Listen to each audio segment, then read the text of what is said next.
Hello, everybody. Welcome to a draft episode of Real Hawk Talk. I'm Brian Emhauser, and I'm here at the Virginia Mason Athletics Center. It is an absolute zoo in here. It's an absolute zoo. You're going to hear Dave Softy Mahler's voice as loud as it always is. You're going to hear Hugh Millen's voice. You're going to see Mike Holmgren. Come here. He's on the phone, but we're going to pull him up. No, this is Softy. Live? Yeah, we're live. What kind of anabolic steroids are you on? This is unbelievable, dude. Let's go, dude. Holy crap. Let's go. This is unreal, man. Jeez. Tell Devin Softy taking the same stuff you are? How come he's not here, by the way? He's got better things He's not to do. invited? He thinks that there's only sunshine in Arizona. So. Well, keep thinking that way, pal. Good to see you, man. Good to see you, dude. All right. Like I said, it's going to be a crazy night. We don't know what the hell is going to happen, but the draft is the time that teams move up, teams move down. And I'm not talking about trades. I'm talking about quality of your roster. Nothing impacts your team more than what's going to happen over the next 72 hours with your Seattle Seahawks. And I honestly, there's only one guy I want to talk about all this with, at least to start with. That is Evan Hill, who has been deep in draft study for the last 3 months. I mean, he's been in a hole just watching film, grinding on film to give us all the insights. Evan, so much dude, film. So much. It's so good to see you, dude. How are you doing? I'm doing so well. I'm exhausted. I've been studying prospects around the clock, 4 to 5 hours a night on top of my day job. You know me. I'm a draft guy. I could rattle off all these prospects. And yeah, I have so much intelligent analysis to provide tonight. But you know what though? Here's the thing, dude. And I've said this to you because you're very, for all the fun bluster we have on here. You know, you're a humble dude. You don't like. I think we're all have our humble sides to us. You don't think you're great shakes at analyzing draft picks, but you've been pretty good in your reactions over the years. And the fact of the matter is, every draft analyst that's out there, every coach, player, front office person, they all probably get more wrong than they do right. So we're all just guessing. And so, look, I want to know from you, with just your fan hat on, just your Evan Hill hat on, what do you want to see happen for the Seahawks tonight, specifically in the first round? Yeah, and people are telling me to turn my volume up. So okay, go ahead and turn it back up. But I think you nailed it in the intro. What's nice about the draft is you may not, have studied every single player under the sun, but from like a roster construction perspective, obviously there are positions that we need to target as a team. It's not a sexy answer, but we just watched a Super Bowl dominated by a Philadelphia football team that absolutely owned the trenches on both sides of the football. It's not a sexy answer. We've been talking about it all offseason long. It feels like we've been talking about it for, frankly, 16 years of John Schneider's tenure now. Football is dominated in the trenches. They say if you own the line of scrimmage, you control the football game. And Seattle obviously has made a struggle of a living on the offensive side of the ball, particularly in the interior. And, they have not addressed this position formally in free agency. Yes, they took a stab at the Indy guy, ultimately lost out to the Vikings. But this is a position where they've actually lost players this offseason. Mm-hmm. I give you crap about Laken Tomlinson, but Laken Tomlinson was – winning that job over some of our other younger rookie guys, and he left. So yeah, there's yeah, it's worse, and they were objectively like one of the worst in the NFL last year. So they've put themselves unfortunately in a position where there's a lot of tension and stress for them to absolutely nail some upgrades in the interior in this draft. And there's some solid names out there that are floating around for them at 18, but I just think like you brought in Sam Darnold. who's not a super mobile quarterback. You've got to upgrade this position and set him up for a better chance of success moving forward. And, even if you zoom out past Sam Darnold, and I'll end my soapbox in a second, Brian, if you zoom out outside of Sam Darnold, you think about a rookie QB in the next year, this draft, next draft, whatever it is, you want to put him in a position to succeed, right?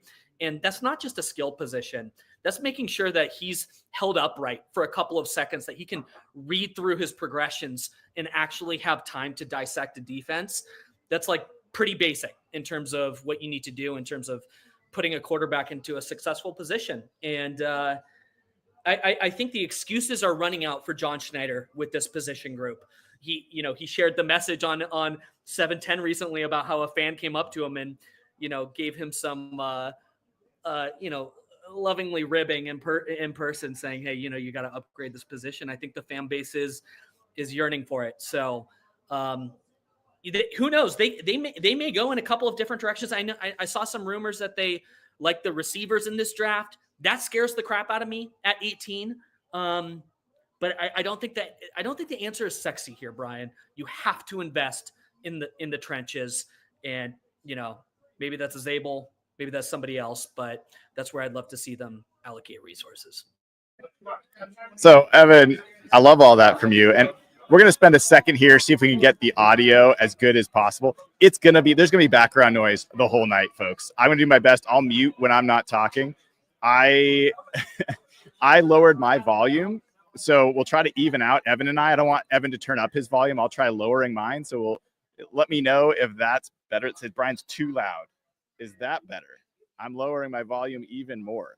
Continue to give me. I would go back to what you were at, Brian. I'm going to be honest. Yeah. I think I leaned in and fixed it a little bit. So okay, well, let me know, guys. I can adjust my volume quite a bit, and we'll see what happens with Evan. So keep giving me. Now it's saying it's too low. Much better. See, this is the kind of thing that just drives me crazy, Evan.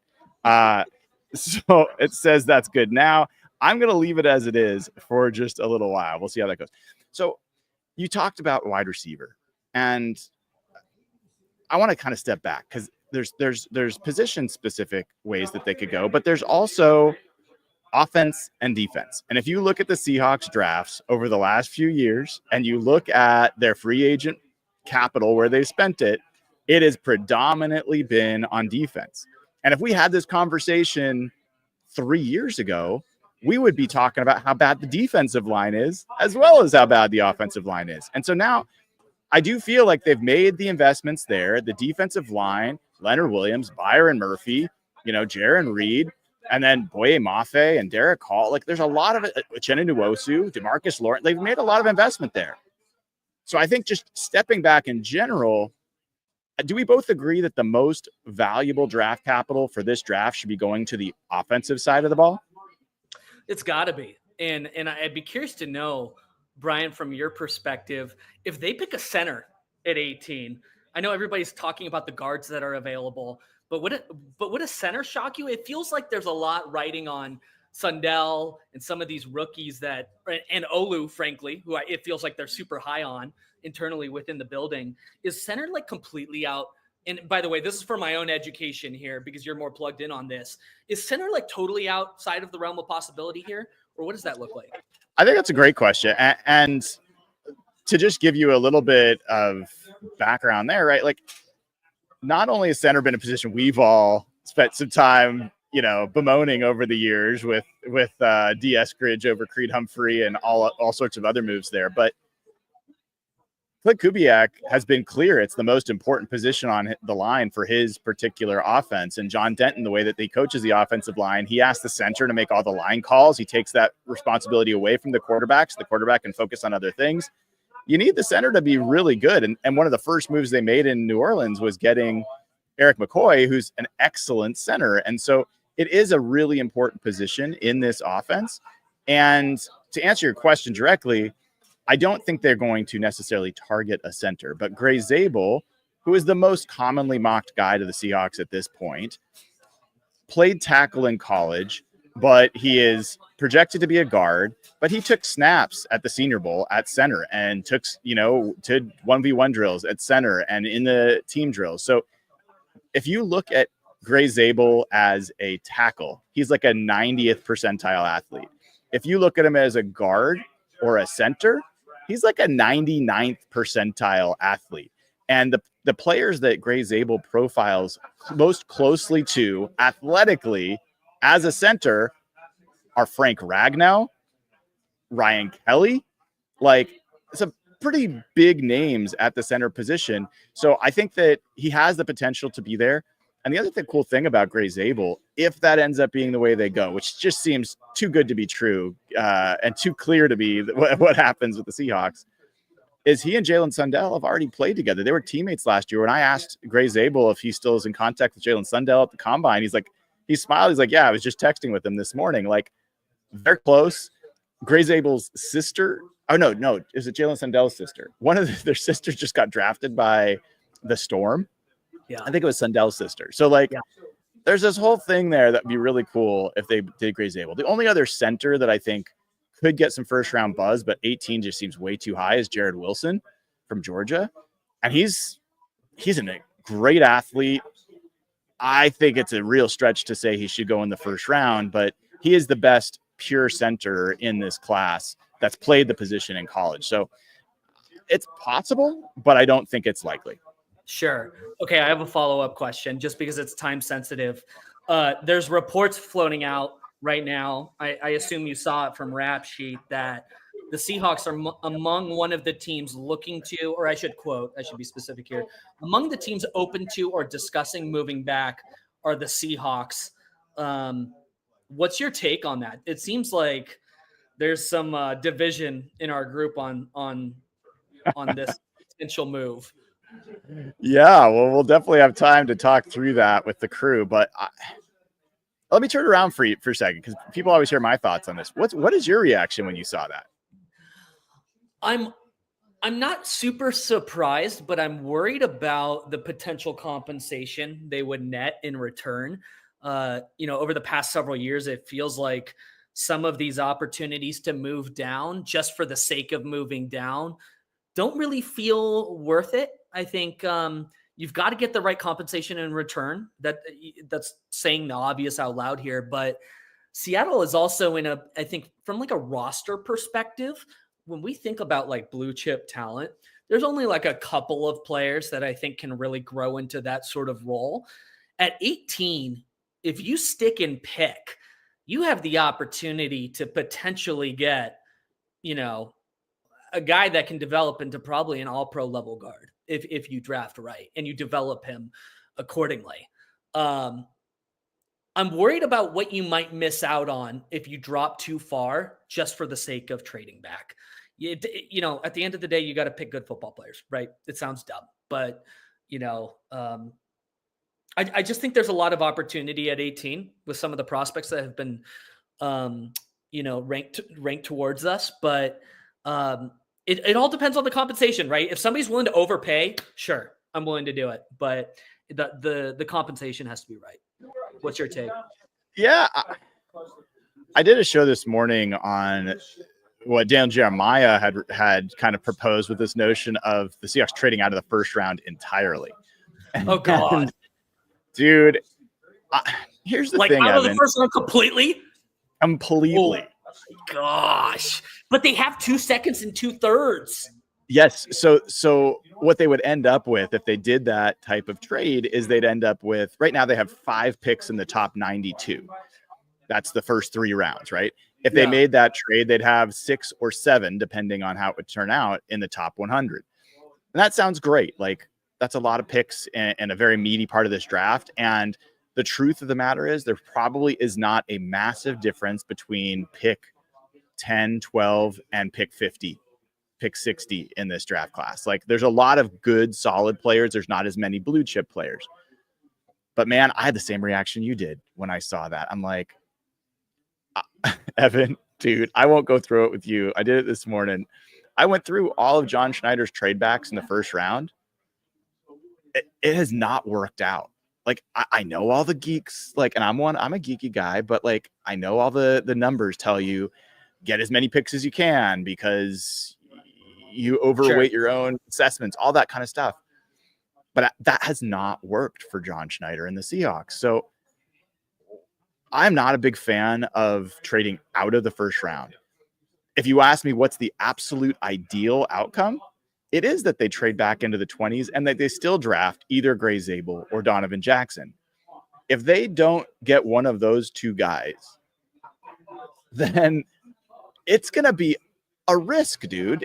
And the fact of the matter is, how many more risky decisions can you make around the offensive line instead of just like, even if it's just a mildly different, like if you like Gray Zabel and Donovan Jackson just a little bit more than Tate Ratledge from Georgia, or Jonas Savaiinaia from Arizona, or one of these other prospects, even if it's just a slight bit, dude, don't mess around. Just get the guy that you like best. I mean, don't have any second thoughts about, oh man, I wish we would have just taken the guy. Take him, and you won't. At least you won't have that question on your mind. Can I just say this out loud? Okay. Yeah, please. Post free agency, the Seattle Seahawks starting guards are Christian Haynes and Anthony Bradford. Yeah. Yeah. Do people? It's so bad. It's so bad. It's so bad. We have to upgrade this position. Like, instant upgrade. You need a day one contributor. They missed out on free agency. This would be a completely different story if they got that indie guy. I'm blanking on his name right now. Will Fries. Will Fries. It wasn't Will Levis. It was Will Fries. Yeah. The Will Levis, who knows? He might be a better guard than some of the guys they've run out there. It'd be a different story, though, Brian. It's like we talked about all season. We talked about this all off season. This is a position that they have to target. They cannot miss on this. And I'm really worried John Schneider is just going to give that position group the bird in the early rounds. So, and you're right to hit on the Will Fries thing. Not like Will Fries is some savior, but it's all about risk, dude. And the fact is, we talked about it before free agency. If you want to have the best chance of improving your offensive line, you have to add a veteran to what might be the youngest offensive line in football. Like, it's very young. Even Charles Cross, who's like the vet of the group, Charles Cross is like 23. Like, he was 21 when he entered the league. He's very young, man. So they didn't do that. They did not add a veteran starter.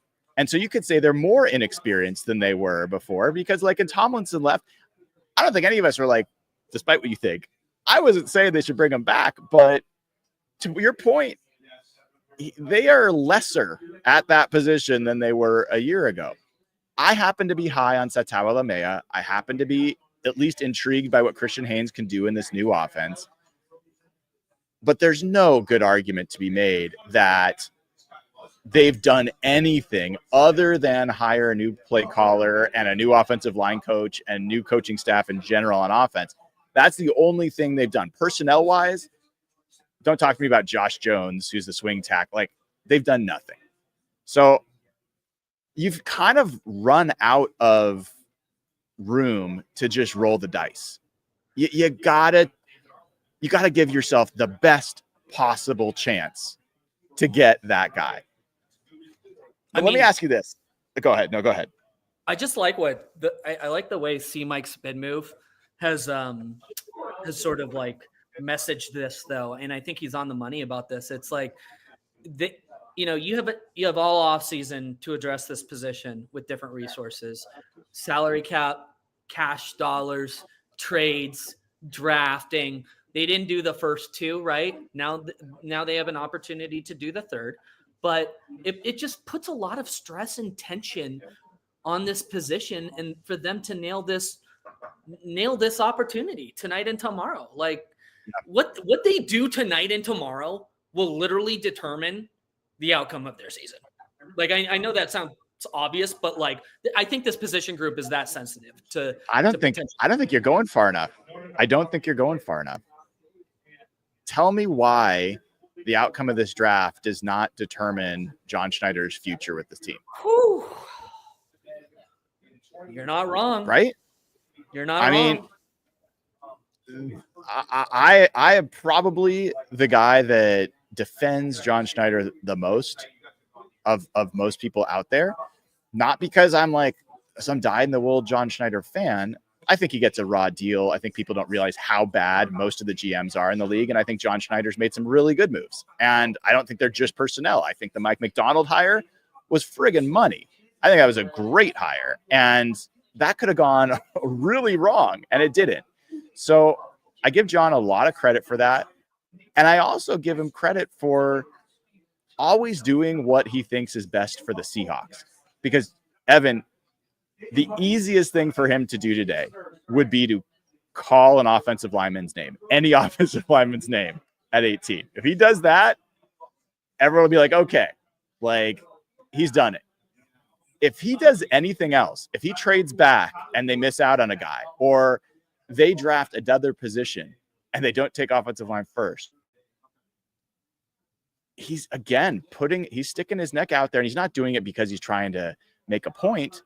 He's doing it because he thinks that's what's the best thing for the organization. I respect that, but man, okay, let me ask you this, Brian. So yeah, let's paint a picture here. Say they go like tight end in round 1, which has been potentially, draft, slotted towards them or projected towards them.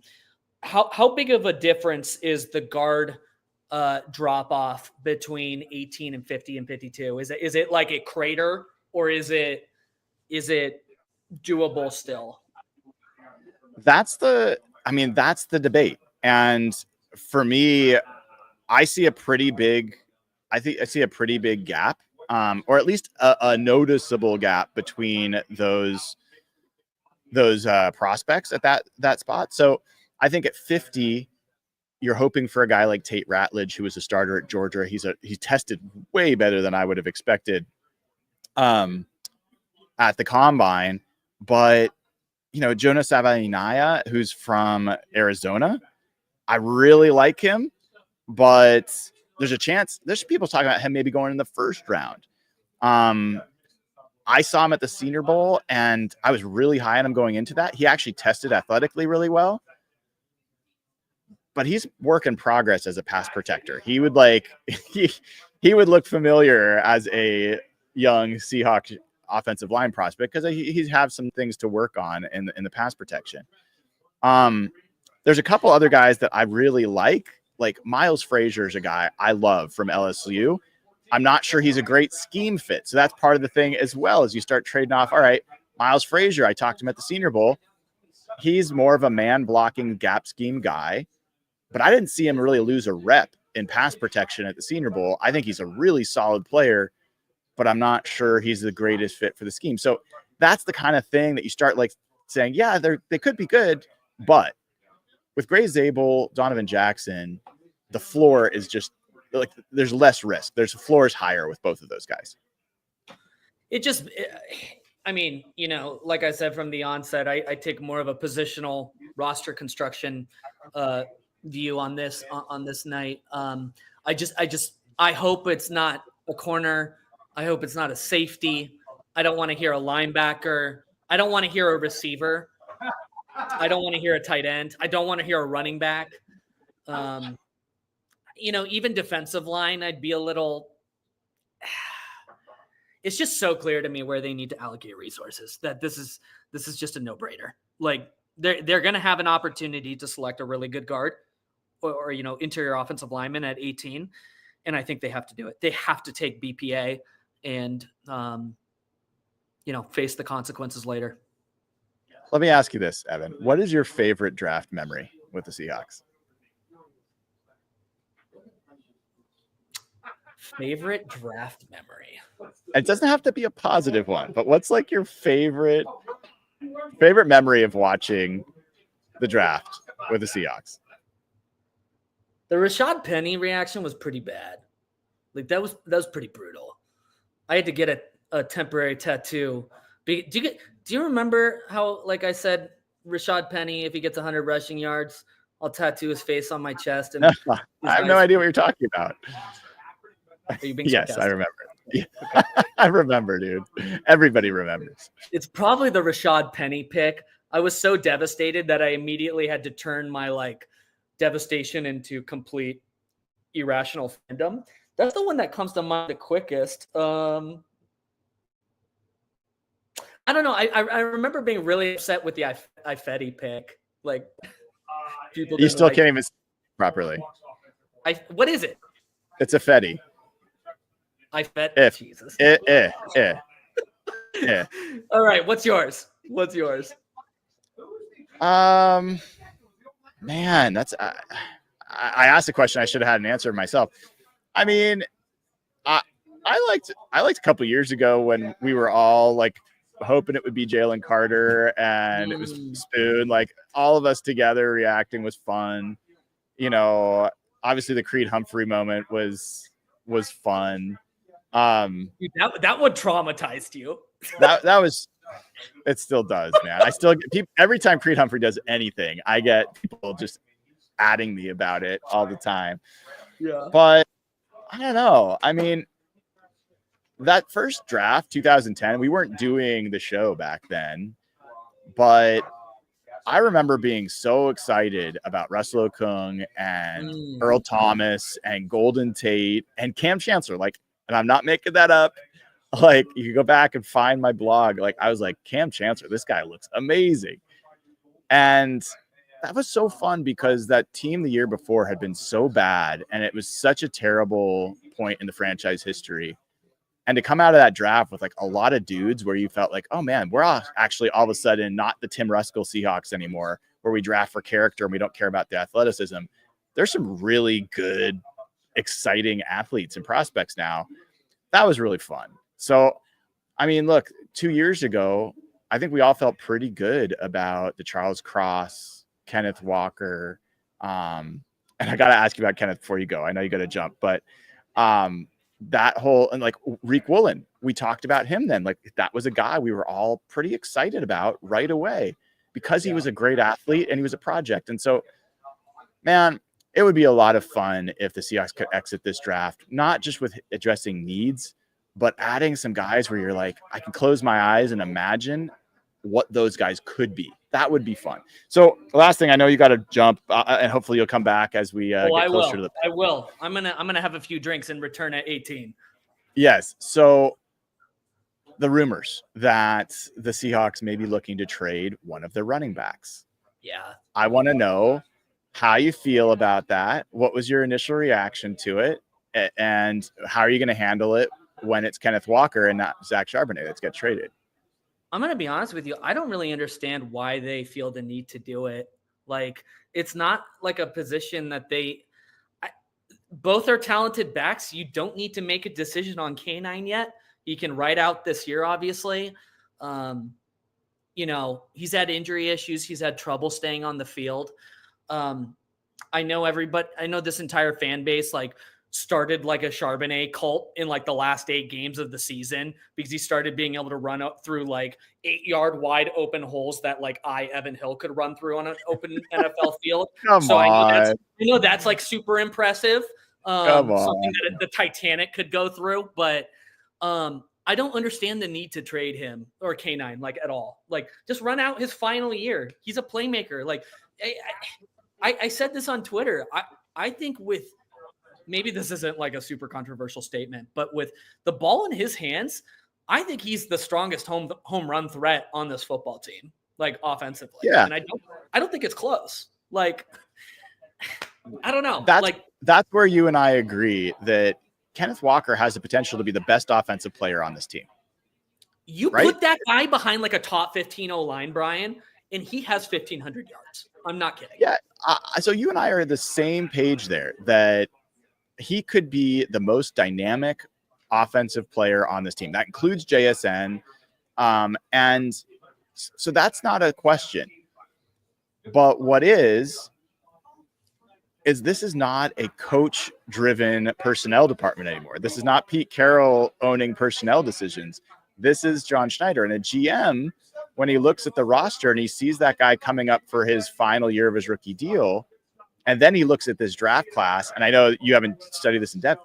This is probably the deepest running back draft class that there's been in decades. Like Okay, it's but a then really good. And if you could replace K9 with a cheaper option on a rookie deal, I think you'd consider it. I think Zach Charbonnet separately, there's a little question of whether this scheme is the best fit for Zach Charbonnet. So if they moved on from Zach Charbonnet, maybe Pete Carroll wants his, powerful back if he's not going to get Ashton Genty. Maybe, I don't think it's the worst idea.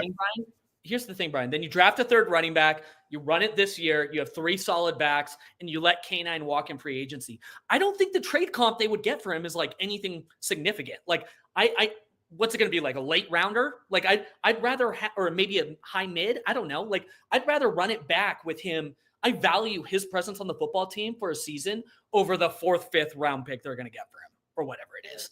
Like that's a logical take. That makes sense to me. And clip that. That's a logical take. Yeah. That's a pretty common reaction I get. I know. And so, yeah, I wanted to get your take on that before I let you go get liquored up. And I will not be partaking tonight, although I made the big mistake of going live before I grabbed a bottle of water. So I'm going to have to figure that out in a little while. But for the time being, I have to set the scene for you before I let you go. I'm in what's, I think, the defensive coaching room or something like that. And they've got it set up for the media. There's row after row after row of like long tables with chairs. You've got like Ian Furness and John Boyle and Bob Condata and Brady Henderson and Mike Dugar, and you got Alyssa Charlton and all those folks are here. And then to my right, we're looking out over the lake, gorgeous view of the lake. And you've got the KJR table. So you've got Softy, you've got Mike Holmgren, you've got Hugh Millen. You got Dick Fane. Is Dave Pearson in the room? He was in the room. I don't know if he still is. I don't see him right now. Dave and I need an introduction at some point. I will see if I can make that happen over the course of the draft coverage over the next 3 days. That would actually be a lot of fun. I don't know if he would agree to that conversation, but that would be a lot of fun. All right, Abby, man. I'm gonna have a few drinks. I'm gonna touch base at 18. Hopefully they don't do any surprises where they trade up or something, because that would be catastrophic. But we'll stay Hawks. close. Let's make some smart decisions tonight. That's what I'm rooting for. Smart decisions. That is exactly the right thing to root for, dude. Thanks for coming on. I'll see you a little bit. So that was Evan Hill. I love our whole crew on Real Hawk Talk because everyone brings something a little bit different.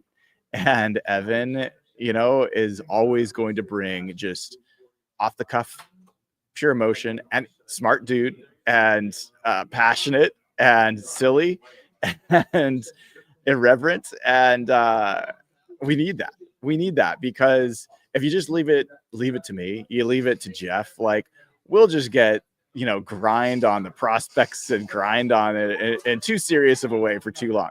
So it's great to have that perspective. And for what it's worth, like I said at the beginning, Evan has been right about a lot of things over the time. We give him a lot of shit, and I think it's well earned. But he's been right about predictions on the prediction show. He's been right about a lot of other things. And love the guy, love having him on the show, and appreciate him jumping on. We're going to have other folks join in soon. In fact, before I introduce him, let me tell you, I am about to lock the draft prediction game. So if you are over at patreon.com/hawkblogger and you have not done your draft predictions yet, you're pretty close to being out of luck. If you want to update your draft predictions, this is the last chance you're going to have to do it. If you are a club level or higher YouTube member, you also have the ability to do the draft prediction show and our draft prediction game. And we are just a few minutes from the draft starting. And that is when I will lock the sheet. I see a lot of people madly in there trying to get things done. So hopefully you get that figured out before. I see some folks struggling to get this done. But I will help a few people out. I see Tasha in there. Tasha, I will get your name added to the scoring table. So yeah. The winner will get a Real Hawk Talk sweatshirt. So we're going big this year, and it's going to be a lot of fun. All right, with that, let me bring aboard Nathan Ernst. And Nathan Ernst was with me at the Combine. Nathan Ernst was doing draft analysis probably before I was doing draft analysis. Nathan loves the draft. And one of the things, besides just loving that Nathan has been with us from the beginning of Real Hawk Talk and has all sorts of insights to add, Nathan and I don't always see things the same way, especially when it comes to prospects or positional value. And I am really, really eager to hear how Nathan's feeling as we are about to kick off the 2025 NFL Draft. Nathan, let's check your levels first. How are you doing? Let's make sure as you talk that everyone can hear us both okay. And you are muted right now, so that's going to make levels hard. Levels should be better now. I don't know if they're good. Can you tell me how are my levels? Now you're muted. We're excellent at this. Professional podcasters.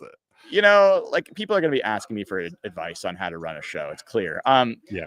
You tell me how you're feeling about the draft, and we will talk about. I'll check to see how the levels are doing. But go yeah. So first of all, welcome. How are you doing, and how are you feeling about this draft? Doing good. You know, probably to the shock of no one, I'm a little apprehensive. I'm a little holding back some hope. I've felt for a while that there's going to be a good offensive lineman sitting at 18. I still think that's true, although the mocks over the last week or so have made me more pessimistic about that. And it may come down to like, well, what do you think of Josh Simmons' knee? And that's not a great kind of feeling to have about, you know, picking 18. But I'm excited. I'm excited to hang out and watch the draft. That'll be fun. I always love this. And then, yeah, we'll see if the Seahawks ruin the night or not. But I'm also excited because we do see things differently. And I know that I'm going to have a very different reaction than you if they do something like trade back. And so that'll be a fun thing to go through together, and I can needle you about it when they trade down to the Texans. Yes. I have to admit, dude, I woke up this morning and the Daniel Jeremiah thing, it like stuck in my craw. Like I was like, oh, I think it's a legitimate possibility, and I really don't like it. And it took over the Hawk Blogger group chat yesterday completely, and Jeff had to finally step in and be like, guys, like it's not that serious. I had to take a good nap today because I woke up too early and I was too stressed out. And I'm like, I'm too stressed out about a team that won 10 games last year. Like, let's be honest. This team, something kind of unexpected needs to happen for this team to go from being kind of a above average team to being a team that really matters. Yet, are you with me that this is probably their best chance to do that over the, like, they're not going to have 5 picks in the top 92 of a decent draft that has positions at the places that they have needs. I don't think you can count on that happening again in the next few years. It just, they don't happen that often. But isn't that just more reason to stress about it? Yeah, that's okay, why. Yeah. That is why I was feeling the stress. And look, I calmed. I got my nap in because I knew it was gonna be a late night, and I feel a little bit better. But you're right. If they trade back, I'm gonna feel a little bit of agita. I'm gonna feel, and this is coming from somebody who I think the ideal scenario for the Seahawks, is that they trade back and that they get a Donovan Jackson or, you know, an offensive lineman that we really like, and that they add another pick because then they could move around the second round a little bit easier. Like that would be ideal. But man, it's a dice roll. Unless, do you feel like there's not that much of a difference between Donovan Jackson, Gray Zabel, and Tate Ratledge, or Wyatt Milam, or some of the guys that might be your day 2 options? Jackson is, I think, definitely the edge of a tier for me. Mm-hmm. I actually see this differently than I think a lot of folks. Like Zabel's on the other side of that edge. Like I don't have those guys as the same. We were talking about this yesterday. Like I don't understand why why Zabel is now like a top 15 lock, like maybe like a lock to go to the Dolphins is I think is the rumor that I heard today. Yeah. And Jackson's a guy that's like, well, maybe he'll sneak into the bottom of the first round. That doesn't make a lot of sense to me. So I forgot what the question was now. But yes, The so tiers, I mean, the tiers, whether the you think tiers, there's a big yeah. difference between the guys that you get at 18 and the guys you get at 50. Right. So I'm comfortable with them actually sitting at 18 and taking Jackson there. And then yeah, like there is a drop off after that, and there's I think, but then there is a big group of guys that I still really like. Like I think that there is a distinct tier, but I think, and this is why, yeah, like to be honest, if they trade back, I'm gonna be nervous about it, for sure. But I do think there's still a lot of guys. Like I still like Cam Williams a lot, and that's a guy that like no one talks about, and I think kind of everyone loves to crap on at this point. You know, Jonas Savayanea. Did I do that right? It would help more if you weren't muted, but yes. Sava Inaya. Okay. You know, he's a guy that we were like all about early in the process, and another guy that feels kind of forgotten. So while I do see that there is like a cliff there, there is a lot of guys that I will be very excited for them to take if they go that route. I gotta interrupt you. The draft is starting, and Why are they riding bicycles? Why are they riding bikes? Why is Roger Goodell riding a bike? And there's someone that does not look. Is that Wheezy? Like who's riding a bike and does not know how to ride a bike? Is this like a Packers thing? Do they all all the fans ride their bike?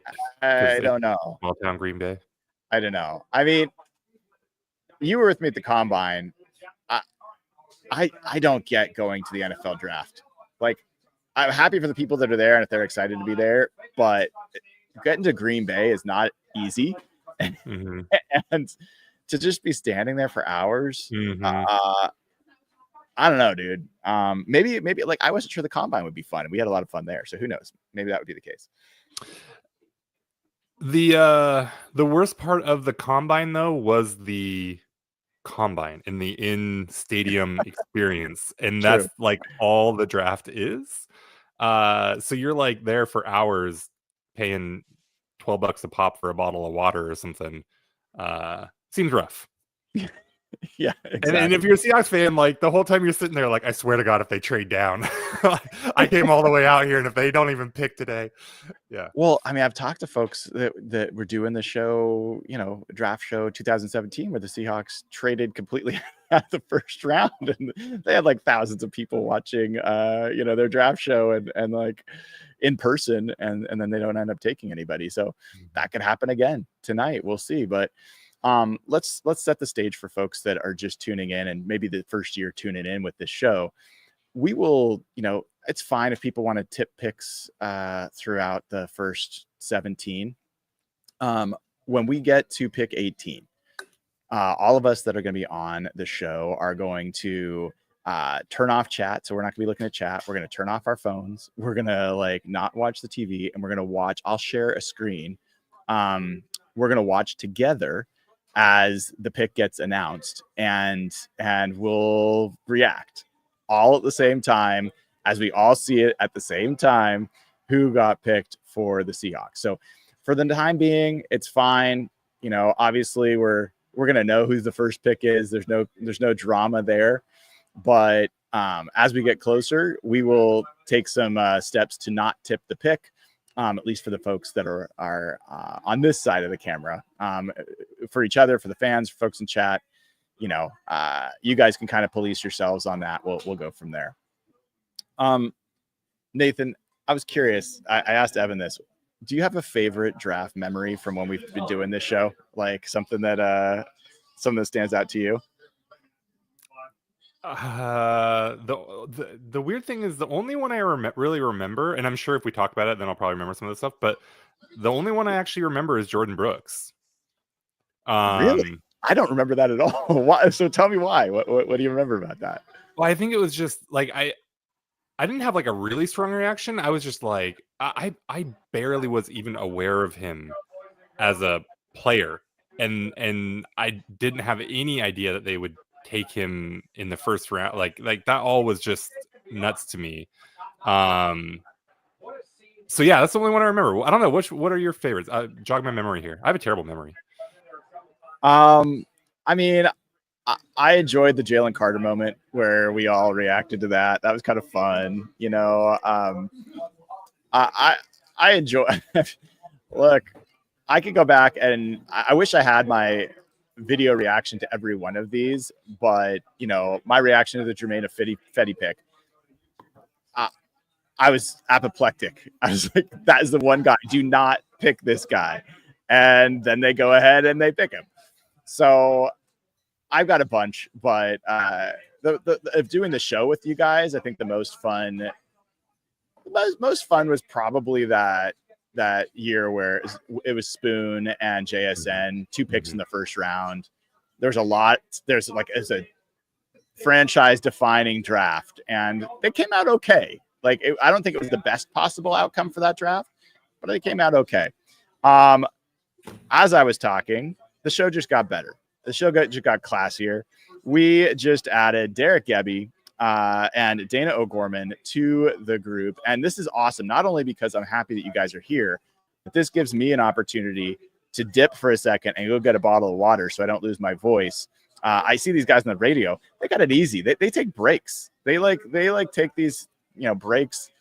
We don't have that. So I'm going to dip for a second. While I do, Dana, Derek, welcome to the show, and talk to us for a second about what are you hoping happens tonight? Dana, let's start with you. I'm hoping that I don't decide that I truly hate John Schneider. Like that's right. Like I'm trying. Derek, I'm so glad you're here. I need the emotional support of the other angry Schneider fan. Seriously though, I just want them to it's like talking to a teenager. Make good decisions. Like make some good decisions. Let's not make bad ones, because I think that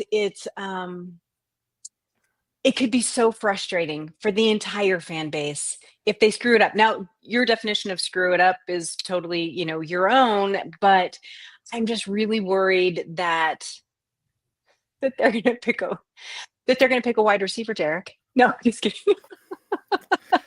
Here's the thing, and I was talking to you guys yesterday about this, and what I'm nervous about is John has gone 3 years in a row of making normal, sensible decisions. Charles Cross in 22, Jackson Smith and Jigba Witherspoon in 23, last year Byron Murphy.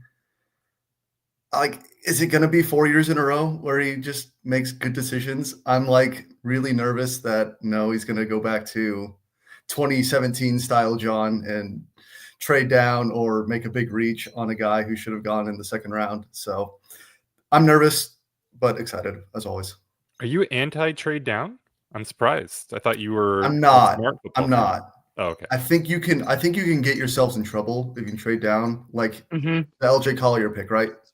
They moved down too far, and then they're stuck there, and they're like, okay, we can't do another trade down. We have to pick someone, and then you reach for a guy who shouldn't have gone for another round, probably. That's the thing. They didn't have to panic and take a third rounder. They didn't have to, but like they did. You never know. You never know what their board's going to be like. So yeah, when you move down too far, you lose your options.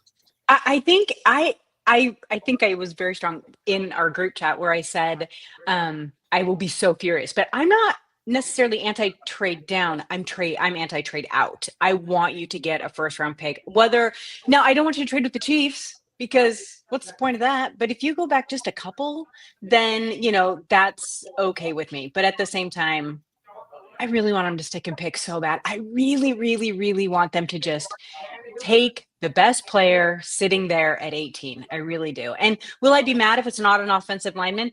I'll be disappointed. But Brian, I was watching you and Evan earlier. That is a safe pick. That's very safe to do. It's very safe for the fan base. But at the same time, they get one of those really good defensive players, I ain't going to be mad. I'm just saying.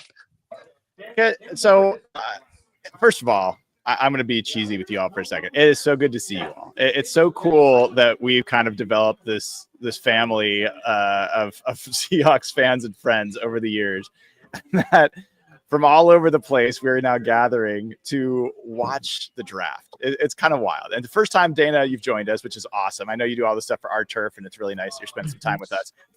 But also part of what I love about the draft, set aside the Seahawks, set aside whether they get better, they do the right thing or the wrong thing. You're seeing kids that are now young men who have like waited their whole lives to try to get to this point. And the amount of obstacles to become a drafted NFL player are unbelievable. Like, you watch those nature shows where some animal like survives like some ridiculous journey that they would never had a business doing. It's kind of like that. And so even Cam Ward, who we watched last year at WSU, who I liked as a quarterback last year, he's about to be the first overall pick. That was not in the cards last year for him. The pick is in here with Tennessee. I think it's pretty cool just to watch player after player kind of realize their dreams and start a whole new part of their life. So you don't get that in our lines of work. You know, it's definitely unique to pro sports, and I think that's pretty cool. I'm a little sad I'm not in Green Bay. Someone said, isn't Dana in Green Bay? This is the first draft I've missed in 5 years. And it just because of some other circumstances I had going on in my life. But I have told you guys a million times, being there when you get to interview those kids, it's Christmas Day, it's their birthday, it's, the best day ever. And it's just so much fun to watch. And so I love that feeling about the draft too. It stresses me out, but I like it. The draft calls are like one of my favorite things about just football season in general. Like just anything, like those draft calls are just incredible. I cry every time without fail, and I love that, dude. I'm excited to do it again. The DK draft call is one of my favorite Pete Carroll era moments. Like, Green Bay Packers, Super Bowl, like, sure, those are above it, but like the DK call is up there with that. And why'd y'all wait so long or whatever? Like, that was so cool. I mean, that was one of the cooler draft storylines in general, from Pete taking his shirt off at the combine and like that whole thing to then them like waiting until the second round, trading up to get him, and that then draft call. Like that was certainly one of the picks I was most excited about. Like, if you look back through the last 15, 16 years, well, we're going to pause for a second as they're about to announce there's a draft. There's a trade. The Jags have moved up to 2. The Jaguars have moved up to 2 from 5. Yep. Wow. That is Adam Schefter who tweeted that out. Adam Schefter, is that confirmed? Adam Schefter's confirming that the Browns have traded the number 2 overall pick and a 4th round pick and a 6th round pick to the Jaguars. The Jaguars are trading the 5th pick and a 2nd round pick and a 4th round pick and a 2026 first to the Browns. Ooh. Wow, that is an expensive move of 3 spots. So what are the Jags wanting at 2? Like, the Jags don't need a quarterback. Travis Hunter. It's Travis Hunter. Travis Hunter. Are you sure it's not Abdul Carter? I don't think you're making that move for a pass rusher. He's really good, but like you're making that move for a guy that like you think is just so incredible and can play both ways. And I really like this kid on your team. Wow. Well, that reminds me, I'm going to lock down the draft predictions. If I see anyone predicted that, I am going to not give you points. I don't believe you knew it. So that is now locked. I saw a thing. Sorry, Brian, but I saw a thing comparing this when this idea was being mulled earlier about someone moving up into the Brown slot, presumably to take Travis Hunter, with the Julio Jones trade that Atlanta did, where they gave up, I believe, their 1st, 2nd, 4th, and then the next year's 1st round pick to go up and get Julio Jones. And this, from a compensation standpoint, seems an awful lot like that. So I just texted Kate. So Kate's is a Browns fan. She works with us over at Our Turf, and Brian and Nathan met her at the combine. But she was just like, she's like, the the Browns are stupid. They're not going to take Hunter. They'll take some random player. Nobody knows. She has no faith in her team at all. I think they will, though. I think they will. I'm really curious. How this ends up going. All right. I see. It looks like a couple of people. I'm going to check in this because I'm looking at the score sheet. A couple people seem to think that they've got this right. I'm not sure. It's possible people. I mean, this rumor's been floating since like, I don't know, 2 p.m. today that the Browns are maybe even looking to move out. So okay, we talked about I don't want to throw shade at no. So I'm seeing what's happening. It's all copacetic. Everything's good. So if you guys were the Jacksonville Jaguars, who would you take? Are you guys all on the Travis Hunter bandwagon? I would not have made this trade. But you would take, if you had it, you would take Travis Hunter. If I was at 2, I would take Travis Hunter. Yeah. Okay. So Dana, you're Travis Hunter, and yep. Nathan, I saw you kind of shaking your head. You first of all set aside the trade. I don't know if any of us think it's a smart idea to make the trade, but if you were here, who would you pick as a Jaguars supporter? I'd take Abdul Carter. He's a better player at a more important position. That seems easy to me. That's like, especially for a team that needs more pass rush, and there was some rumor that they were going to take pass rushers at 5, and in fact, the biggest rumor had been that they were going to take Ashton Genty at 5. That had started really gaining a lot of steam, or receiver. So the fact that they were going to take an offensive player does imply that Travis Hunter would seem to be the more logical guy, since he plays both offense and defense. But I don't know, man. Like Abdul Carter, it seems like he would add more to them right away. And I think Travis Hunter is a fascinating prospect, but he's really small. And it's just kind of a trust fall that he's going to be able to, survive in the NFL at this level. I think he's going to be great, but he's not a guy that I would trade up to 2 for. No. That's the part that I'm like, whoa, really? So maybe, do you think it could be Genty? No, I don't think there's any chance. I mean, I say that with my chest out. I don't think so, but maybe like that would be crazy. Yeah. Are we in agreement? There's basically 3 blue chip prospects. We're hearing clicking, by the way, if someone's clicking on their computer, their mouse. So there's probably 3 blue chip prospects in this class. There's Travis Hunter. I thought there were maybe 5. Abdul Carter and Ashton Genty. Those are the 3 generally consensus. Dana, you think there's a couple more? Who would you add to that list? I think probably in the trenches, probably one of these defensive players or these offensive line players could end up being, a franchise level player. So I think that there could be a couple more, but more on the lines than really an offensive weapon. Well, we're forgetting wide receiver 1 in the draft, which is Ted McMillan. So I want everyone to know that the most divisive thing that happened tonight is the Seahawks taking Ted McMillan, the wide receiver from Arizona, at 18. You will see Derek, like, as effusive as Derek gets, you will see him celebrate, and you will see me hang my head. I think Nathan has started coming around on this, although he was initially out, but like Nathan's always been a wide receiver guy. True. So Nathan, where are you on if Ted McMillan ends up being the name?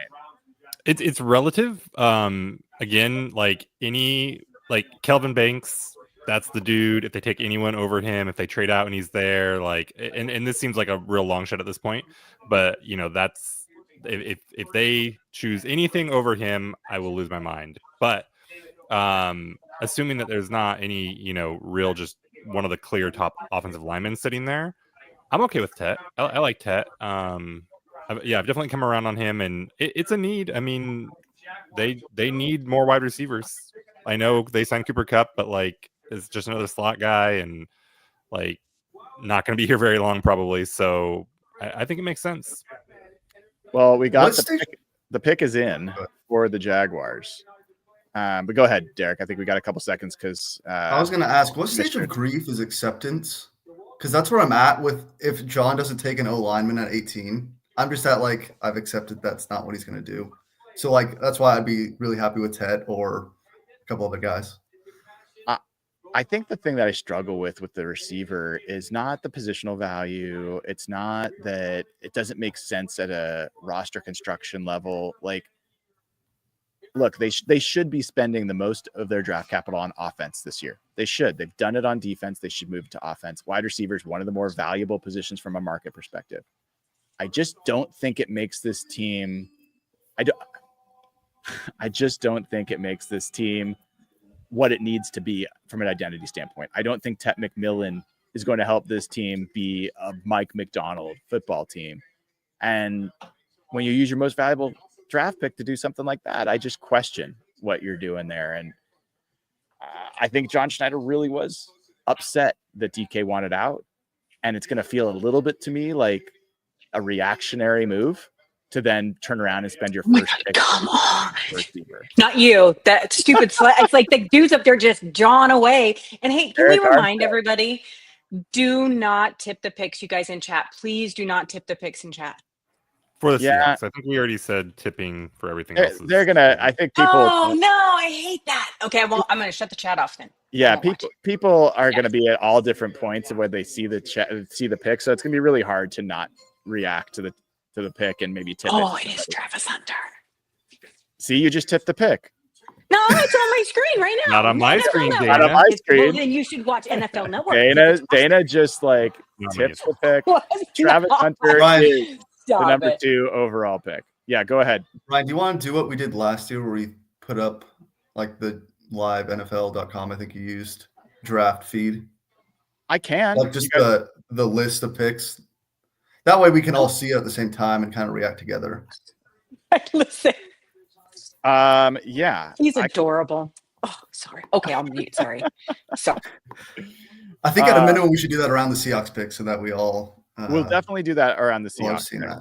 Yeah. No question there. I'm just updating the draft game as it goes.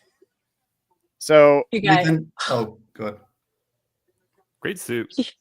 He's just adorable. See, you guys, this is the part of this that I love is the pure joy. It's so fun. All right, so we can try. I don't know if there's any issue with me sharing this thing, like copyright wise, but I was wondering that myself. But I don't know if people see. I think then people will see this, and I think people would rather look at our faces, our wonderful faces. That's fine. I think so. But I'll have it available if we need to jump to it. So Jacksonville Jaguars. Let's talk about this for a second. What does this do for that team? I'm not a Jags guy in general. What does this do? Nathan, go ahead. Well, I have the same question. I mean, I guess the easy answer is just you're trying to help Trevor Lawrence. I don't know. Doesn't seem. This is. Yeah. Go ahead. No, go for it. This is the surprising thing to me is the rumors this week have all been Jags want an offensive skill player that can really help elevate Trevor. Mm-hmm. And that's why there was some smoke around Ted McMillan going at 5. There was a lot of smoke about Ashton Genty being the pick at 5. And now it's like, I don't know. It seemed like the majority of draft analysts really felt Hunter was more of a corner prospect who maybe can dabble on offense and, have a package on offense. To me, this screams, no, we're going to throw him in a receiver and maybe he can dabble on defense. I mean, you got an offensive head coach now, and he doesn't know how to say your call, Duval. But I feel like that team doesn't have a great offensive line. I think that the defense is in a bad way. And I'm not a fan of building defenses from the back to the front in general. And I also am not a fan of building offenses from the outside to the in. So from both angles, I don't love it. At the same time, how many times we talk about blue chip players being the difference between good and great teams, and Travis Hunter 100% has a chance to be a blue chip player. There's no question about that. So, But can I say, for as much as they gave up to go there to get him, it's not like they were 1 to 2 players away. And I think about that sometimes. You guys actually over the last few years have taught me about that when it comes to roster building. And so they just gave away the farm for a singular player, which means I would hope that they have a plan that's a little deeper than that, even if it's a 1 to 2 year plan, whatever it may be. He's going to make a difference without question. Now, do we think Jacksonville will let him play offense and defense? I think so. I don't think you can do it in the NFL. And there's obviously just from a physical perspective, very hard to do. Now, I mean, maybe you look at it and you say like the number of snaps they play in college versus NFL, it'll even out or whatever. Fine. Mentally, learning a defense, playing cornerback, knowing all your rules and assignments, and doing that then on the offensive side too. Mm-hmm. That's so much. That's so hard. And to be truly great, I think you have to master your craft. And if he can do it, then like I think he belongs in the conversation. Even if he does it at just like a very good level, not even a great level at both sides, he belongs in the conversation of like the best players of all time. He doesn't need to be a Hall of Famer on one side of the ball if he's very good on both. That's, I think, just how insanely difficult it's going to be. So I just think from a preparation and knowing the playbook perspective, I don't think he can do it. Well, and that's not a thing about him being dumb either or anything like that. And that's not a comment on him, the complexity of it all. That's not how I took it. Go ahead, Derek. Well, I was just going to say, to me, that's why having him on defense and then maybe having, a package on offense that features him. So he only has to learn, half a dozen plays. Right, at least to initially start, his rookie year. But like the learning part's one part of it, Derek. But like, you're on a 10-play drive. Your receivers don't just run routes; they also block, and Abdul. And then Dana, I'm gonna have to mute you it's already on the screen. It's on my screen. Well, then don't say anything. Assume you're ahead. You are not allowed to say it anymore. I will boot you off this thing. All right, fine. Four-letter word, fine. Okay. I can say this though. Diana Rossini just said the Browns are now taking calls for their number 5 pick. God, load it up, Browns. Wow. That's brilliant. Interesting. Anyway, just to complete the thought, I feel like doing a long drive and then turning around and having to play defense as a corner. I just wonder, like, are you going to be targeted? Are you going to be like, that's just like, there's no rest going back and forth like that. So I do think it's gonna be interesting what sub packages he's on. And then you're talking about sub package player. I don't know. Are you getting second pick overall value if you're doing that? So as Dana said, the pick is in. Abdul Carter goes to the Giants. Let's talk about this for a second, guys. This is a team that already has Kayvon Thibodeau, Brian Burns that they traded for. They have Dexter Lawrence. Where does Abdul Carter play for the Giants? I mean, he play. It's gonna be. They're gonna have to get a little creative with it, but it's a good problem to have, I guess. And there's rumors that maybe they'll move on for Thibodeau or some of that stuff. So we'll see if they really have all those guys when the season starts, I guess. I think the Thibodeau could definitely get moved now for a day 2 pick, probably. Do you have any interest in him? I have all the interest in him, but do you have any interest in him in Seattle? I just don't think. I think they need another edge rusher. I don't either, but I love that kid. He's just such a good kid. I don't know. They have a need at edge. Like they need to address, getting a rotational edge rusher. But is he the guy? I think he's had one. At some point in the draft would be better.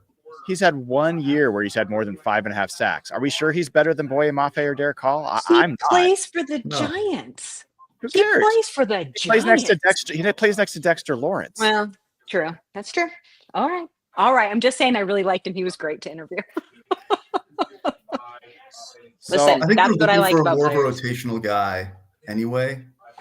not really someone to come in and be a starter. So that's why, to me, it makes more sense to address in the draft. Take a third rounder. I guess I'd be interested if I thought either he was an elite player, which I don't think he's demonstrated he is, or that he filled a need that like was clearly he was going to be better than what you already have, and I don't think he does that either. And he's 3 years into his rookie deal, so I don't know. I don't see why the Seahawks would be the team to go after him. And for the Giants, I mean, they took the best player. That's a smart move, but I just wonder why other teams did not make a move to get up to this, to get Abdul Carter. Like, I would have thought the Jags kind of trade that we saw to get Travis Hunter, I would have thought someone would have done that for Abdul Carter with the Giants, because the Giants don't need him. I think, yeah, these first two, or the second and third picks here are really interesting. And they're pretty much chalk. Like, I think everyone thought Ward, Hunter, Carter was the way that this was going to go. So no big surprises, but it is just interesting from a team building, value, fit perspective. Like, I don't think it's weird. It wouldn't have been weird to me if the Browns just sat there and took Hunter, right? And like, fine, okay, figure it out. Like, what can he do? Can he play both ways? How much can you give him? Whatever. He's a good player. You'll figure it out. But to trade for the Jags to trade so much to go get him, and it's like, is this the dude that's gonna like put you over the edge? Like, you're pretty far from the edge today. Like, Yeah. So that's really interesting. And then, you know, the Giants are also just kind of saying, screw it. Like, this is the best player here. Like, we'll figure the rest out. So chalk and like very understandable picks, but also very interesting picks. Dana, do not say what happens. You can look at the screen. I've got it showing up down there. It says the pick is in for the Patriots. Genty. It is not. It is not. Could be. You don't know. It could be. It could be. Yeah, I mean, I think the draft of kind of knowing what's going to happen is almost over. Like, everyone's expecting this to be Will Campbell, right? Yeah, or Mason Graham maybe, but like, yeah. But if it's Will Campbell, is that like one of the least inspiring 4th overall picks in that you can remember? I can name a 4th overall. Actually, you know what? I had the LJ Collier draft up here, and you know who went 4th in that draft? Kyle Pitts. Oh, Colin Farrell. Yeah. Kyle Pitts went 4th also, didn't he? I thought he was like 6th. I was 8th. I thought he was 8th, but maybe you're right. He wears number 8. Maybe he was 8th also. I'm gonna look up 4th overall picks. Kyle Pitts with 4th. Maybe this is just a bad pick to have. Kyle Pitts was 4th. I won't comment on the Clelin Farrell because I thought he was a really good player. I did too. But although 4 was even. Yeah, I still thought like top 15 was fine for him. But yeah, 4 versus 14 is different. All right, here I'm about to pull up 4th overall picks. Oh shoot, high season. All right, It's hit and miss, man. There's some real stinkers in here, but that's probably true of every pick. Draft year. Okay, Marvin Harrison Jr., Anthony Richardson, Sauce Gardner, Kyle Pitts, Andrew Thomas, Clelin Farrell, Denzel Ward, Leonard Fournette, Zeke Elliott, Amari Cooper, Sammy Watkins, Lane Johnson, Matt Khalil. Wow. All right. AJ Green, Trent Williams. That gets us all the way back to 2010. I like Will Campbell. I don't think I think he's going to be a good part of an offensive line, a guy you want on your team. I'm not even sure he's going to be able to stick a tackle with his has. It's not just the arm length; it's also the wingspan. Is historically like first percentile kind of stuff. And look, he was an All-American, I think, so he made it work, obviously. But it's going to be another test in the NFL. Someone in the chat also mentioned that Aaron Curry went 4th. Is that why you stopped at 2010, Brian? Was that 2009 that Aaron Curry went 4th? No comment. No comment. Yeah. Before Trent Williams, Eric Curry, Darren McFadden, Gaines Adams. You remember Gaines Adams? DeBrickashaw Ferguson, Cedric Benson, Philip Rivers. So yes, I could keep going, but man, I'm kind of like eager for this to get past the Patriots, because then it's like, what the hell is going to happen tonight? I don't think any of us know. What do you guys think about the rumors with Warren as early as the Jets at 7? That seems really early to me. Really? Why does it seem early? For a tight end? Like, when's the last good tight end other than Brock Bowers, I guess, last year. He went 12, didn't he? But he was like 12th or 13th. And the Jets were the team that were rumored to take him, and they didn't. And so they then watched him play like the best tight end ever. And yes, look, we do have a selection made on the screen, so we can all react together, Dana. Is he really? Oh, I can speak now. That's I'm good. So It didn't come up on my screen till you guys said it. So.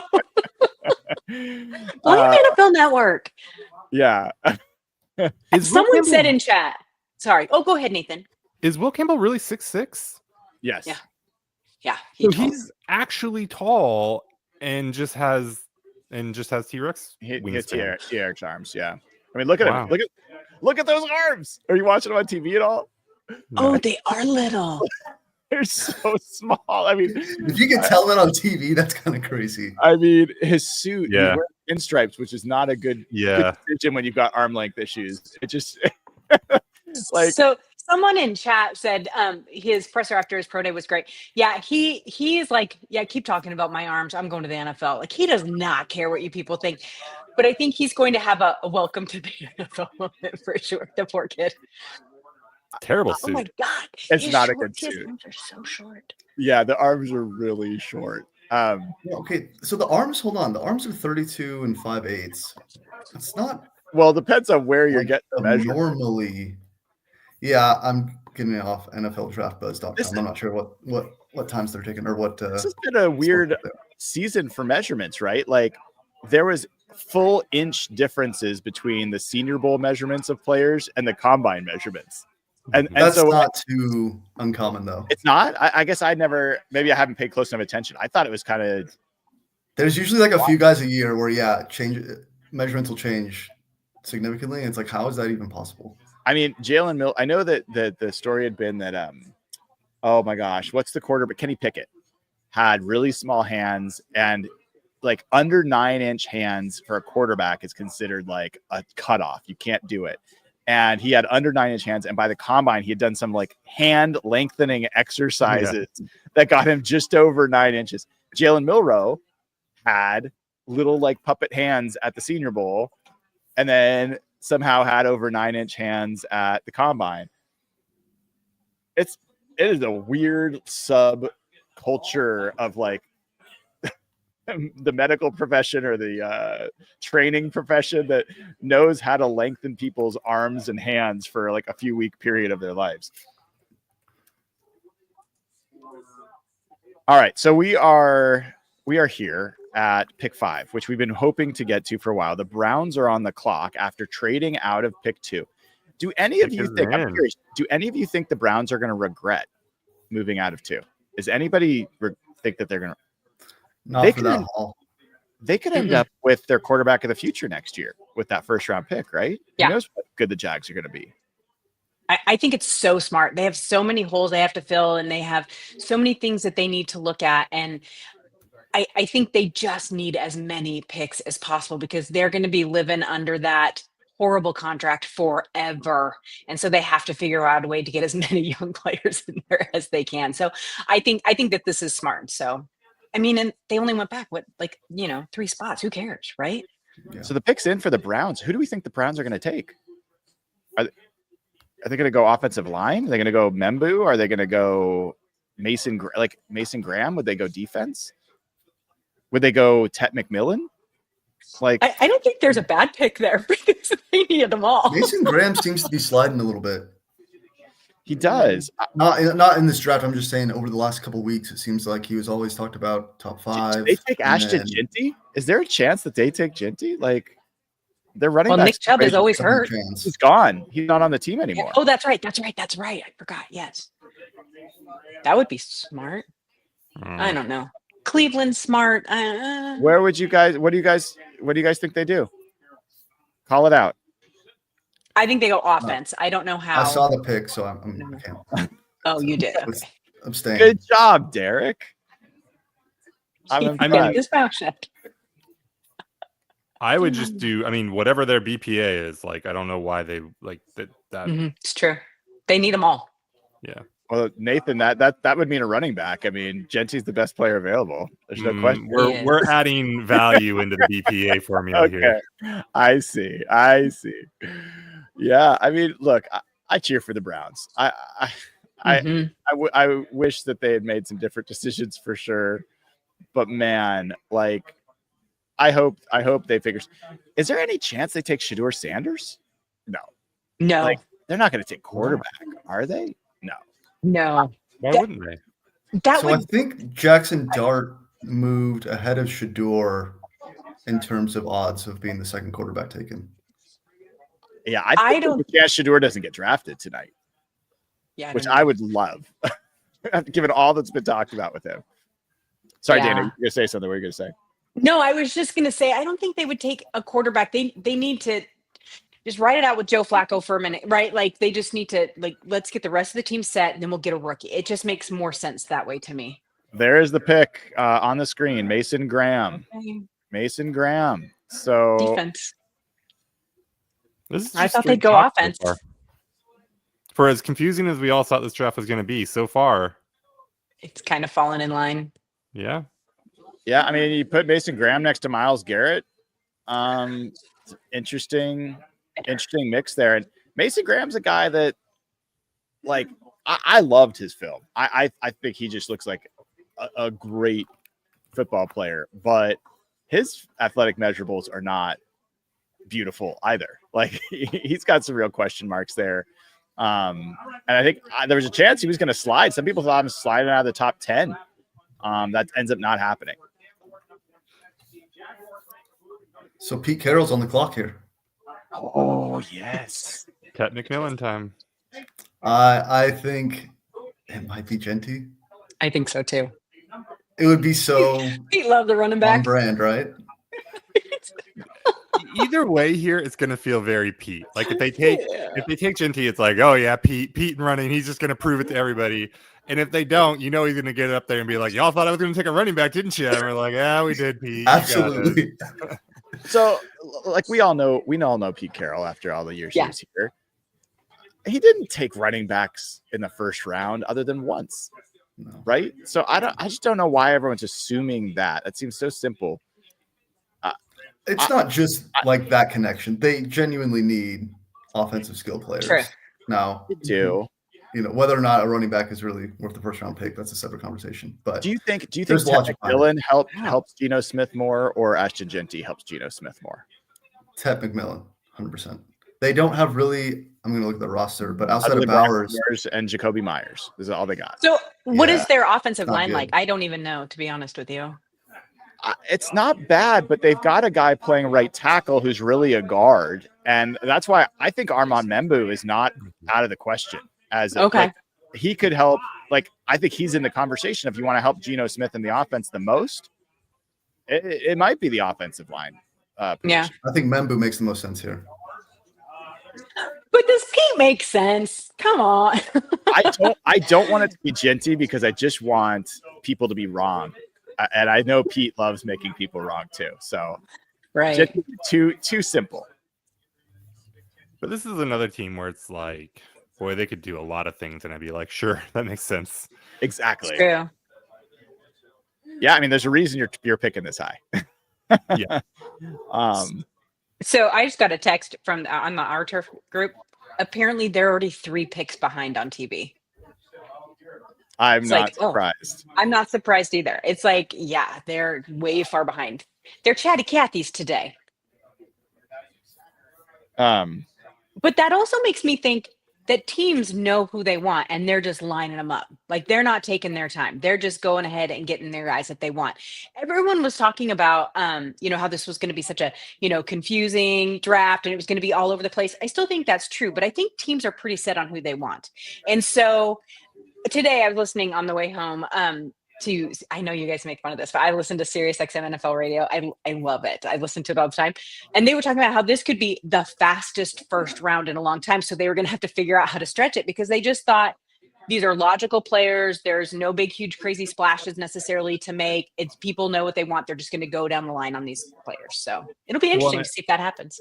I think the big thing is too, there's probably not a lot of different, like, I think everyone's pretty aligned on after 3 and until 20 something, it's really eye of the beholder. And so like, there's probably not a lot of trade chatter happening.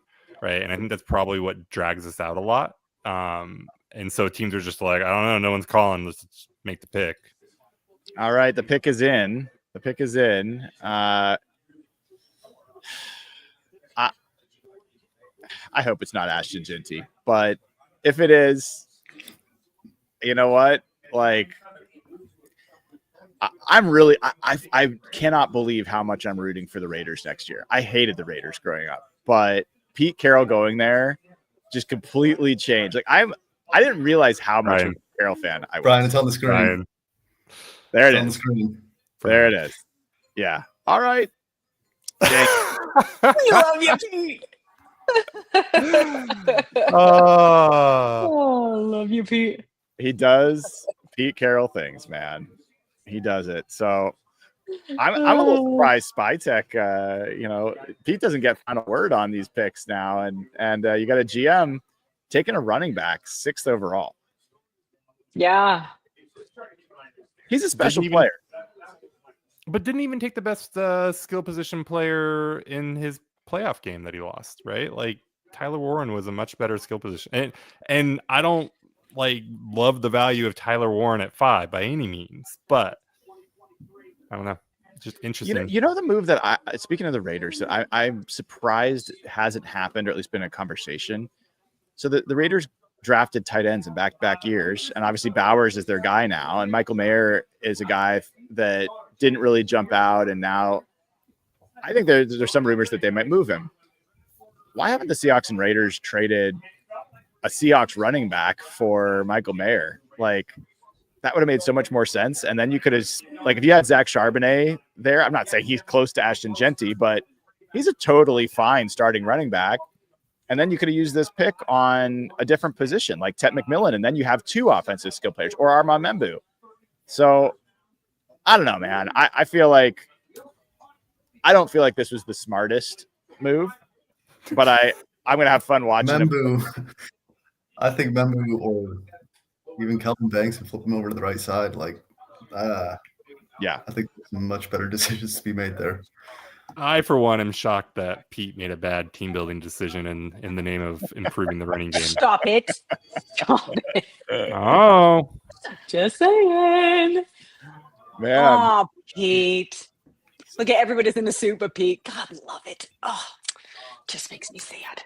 So the Jets here, both Yeah. Banks and Membu on the board still. Yeah. We'll see if the Tyler Warren smoke was real, because they definitely need it. I will tell you guys, I've basically eliminated Armand Membu as an option for the Seahawks because I think there's just no chance he's going to fall. He was 100% my first pick as a guard. If you could add him as a guard to this team, it would be the best possible thing. There were some mocks that started having him fall into 11, 12, 13. Is there any of you that would be in favor of the Seahawks going up to get him if he fell that far to 12 or 13? Well, I could get on board for giving up a third. Go ahead, Nathan. I was just going to say, so I think everyone feels chalk from here is now Warren and Walker. And then 9 with the Saints feels like the next wild card. And when we did our mock, we had him taking Jackson Dart, which maybe they could feel good about getting in the late teens. Yeah. What would you trade, Brian, to go to 9 and get Membu? I'd trade one of your seconds. Is that enough? I will tell you. What would you trade? Would you trade anything? I don't know. So the ninth overall pick is worth 1,350 points. The Seahawks pick is worth 900. So that's a 450 point difference. The Seahawks 50th pick is 400. So they'd probably have to include their fourth round pick as well. What do you think Sam Howell's trade chart value is these days? Can we, instead of a nice shiny new Jackson Dart, we have this beautiful used Sam Howell for a 6th round pick, maybe, if you're lucky. 50 points. That's 50 points. That's 50 Yeah. points. Yeah, maybe minus 50. Who knows? I think Membu would be the best possible person to leave with. I thought there was zero chance that Byron Murphy was going to follow them last year. I think there's less than zero chance that Membu falls to them. So I think if he gets past the Saints somehow, the Bears are going to take him. 100% the Bears are going to take him. So, yeah, to your point, Nathan, I think if you want him, you'd have to move up to 9. How many times has John Schneider ever traded up in the first round? 0? 0. Yeah. Never done it. Never done it. So, yeah. What, Dana? What are you thinking? I'm thinking I had forgotten that the Jets picked up Justin Fields. I just it's all this stuff happened, so fast. And so the ticker's going across the bottom, it's like, oh yeah, Justin Fields. Does that change that team very much? Not so much. Because over on our turf, we do all 32 teams. So it's interesting. But I think that Pick I is don't in know. here. I kind of guess that the Jets are gonna go Membu here, would be my I guess. think so. I think that team, man, they've got a lot of They work. gotta do something. Yeah. Something big. So that's my guess. But I mean, this is me after I predicted them going with the tight end. But I think I also had Membu going earlier. I had the Raiders taking Membu potentially. So that's my guess. Justin Fields knows how to run, but hopefully he won't have to. I mean, for all the times we complain about the life of a Seahawks fan, how glad are you you're not a Jets fan? Or a Browns fan. Mm-hmm. Man, they got to watch Aaron Rodgers last year. We almost got to watch Aaron Rodgers this year. I mean, yeah, I would just be doing this whole show with a frown the whole time if that was. Mm-hmm. There was, by the way, I want to give a shout out to Ian Furness, who's sitting over here, by the way. He did a show yesterday with Greg Cosell and Hugh Millen, and it was awesome. It was awesome. Highly recommend people check it out if they haven't already. Greg Cosell went into depth about why he, as an objective person and an analyst of the game, thinks that Sam Darnold is a better fit for Clint Kubiak's offense than Geno Smith, and went through all the play action under center statistics and film that he's watched, and how that's a really unique skill set nowadays in the NFL, and that Sam Darnold essentially is one of the top 2 or 3 quarterbacks in the NFL at that particular skill set.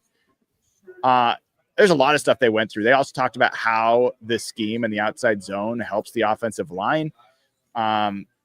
Just the fact that when you're running stretch plays, running outside zone, and you're coming from under center, there is an extra step or 2 and an extra second or 2 that the defense doesn't know, whether it's going to be a run or a pass, that helps the offensive line. There's a lot of great tidbits in there. The Jets pick is in, and they have picked Armand Membu. Well, you were right.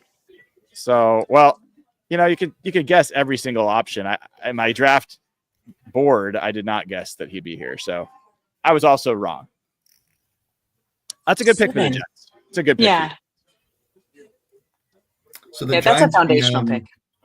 The Giants GM, for what it's worth, I'm not sure how much we should trust GM's words, but he says Kayvon Thibodeau is going to be here. Of course he's going to say that. Well, how old is Brian Burns, though? They just traded like 2 2s last year for Brian I know. Burns. I can't imagine he's going anywhere. I gotta dip for a second. You guys keep going, and I'll be back in just a moment. Okay. Nathan, I wanted to ask you earlier. Yeah. So I think it sounds like if Banks is there at 18, which he probably won't be, but that would be your number one choice. Give me like two other guys that you'd be really excited about. I do. I am still a Josh Simmons guy. The injury thing is scary, but I do love him.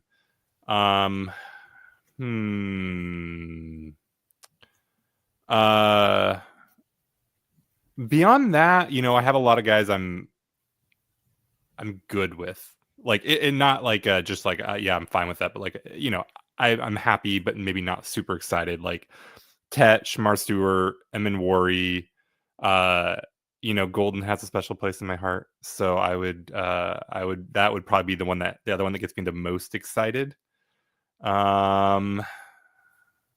Yeah, I mean, really, after Banks is kind of an assortment of guys that I'm into there. Gotcha. What about you? Yeah, you're a Tet guy. Tet, Walter Nolan. I really That's like the one I don't get. I know you love him, and I see Okay. him. I don't get Walter Nolan. He has a few things going for him. One, he has this like slippery quality that a few defensive tackles have, that they just find a way to get off blocks in such an easy manner.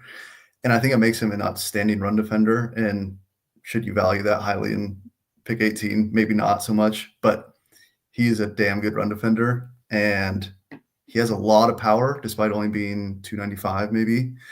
And that if he learns more pass rush moves, I think he could be just an outstanding pass The rush other thing defender. that really turns me off on Walter Nolan is just playing him with Murphy and Leonard. Like, to me, Tyleik Williams at 50 is a million times more interesting than Nolan at 18, partly because of cost and partly just because the fit is so much cleaner. I think the fit is a little questionable because they are more in need of just a pure kind of run stuffing guy. Mm-hmm. And yeah, you just spent pick 16 on Byron Murphy, and you just paid Leo Williams $21 million a year. But man, those three guys lining up as your 3-4. It's kind of the Giants thing. Like, if that's your biggest problem, then you're doing good, right? Like, figuring out how to get three good players on the field. But yeah. See, and like so the other thing, like, I like TJ Sanders more than I like Walter Nolan. And that might be me falling into some old pitfalls of mine where I like just the bull in the china shop defensive tackle who's like, I don't know, he's doing a lot of stuff. Yeah. Dana, any favorites? Sorry, I'm doing double duty a little bit. Or any positions you're like, other than O-line, any positions you would be and like, other than running back, Dana. About? I don't want a running back. I want to keep the running backs we have. Dana. I do. Oh yes, please load me up with these quarterbacks. No, you know, I want the defensive line. I know Brian's not real keen, or at least he said he wasn't at one point, about them taking an edge rusher there, or maybe Nathan, that was you. I can't remember, but I don't hate that. I think if the O-line, the guys on the line aren't there that they want, right? They aren't the guys that are at the top of their board. They are already off the board. I think you take the best player available. Now, whether that be a tight end, sure. And that's why I'm not going to be too mad unless they pick some random that they should have gotten the third round. You know, I told this story the other day. The very first year I covered the Seahawks was the year that they drafted Russell Wilson. And I was covering that draft and remember that they took, you know, Bruce Irvin. And I was like, what? Who the hell's Bruce Irvin? He turned out to be great, right? But so I really don't want that moment again, just because then you have to wait and see, and there's nerves, and you know who's coming. So I really am good with, I want an offensive lineman. If they can't get an offensive lineman, then I would love for them to take the best defensive player available. I think that would be great. But really, just a player that belongs at that spot. Do you know, does that make sense? I would be okay with that. I think the tight ends are really good.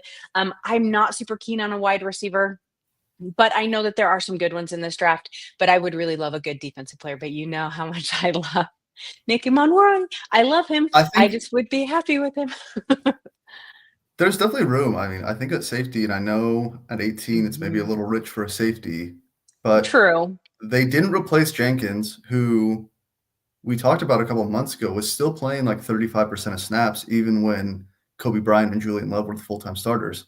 So if you find a safety that can take that 35%, maybe they can play some slot, add another 20% of snaps. It's not a terrible value. If you're saying, okay, rookie year, you're going to be 50, 60% of snaps, with the idea that, hey, if you're drafting a guy in round 1, he's probably going to end up better than Kobe Bryant, or you're hoping at least that he's going to be that. Yeah.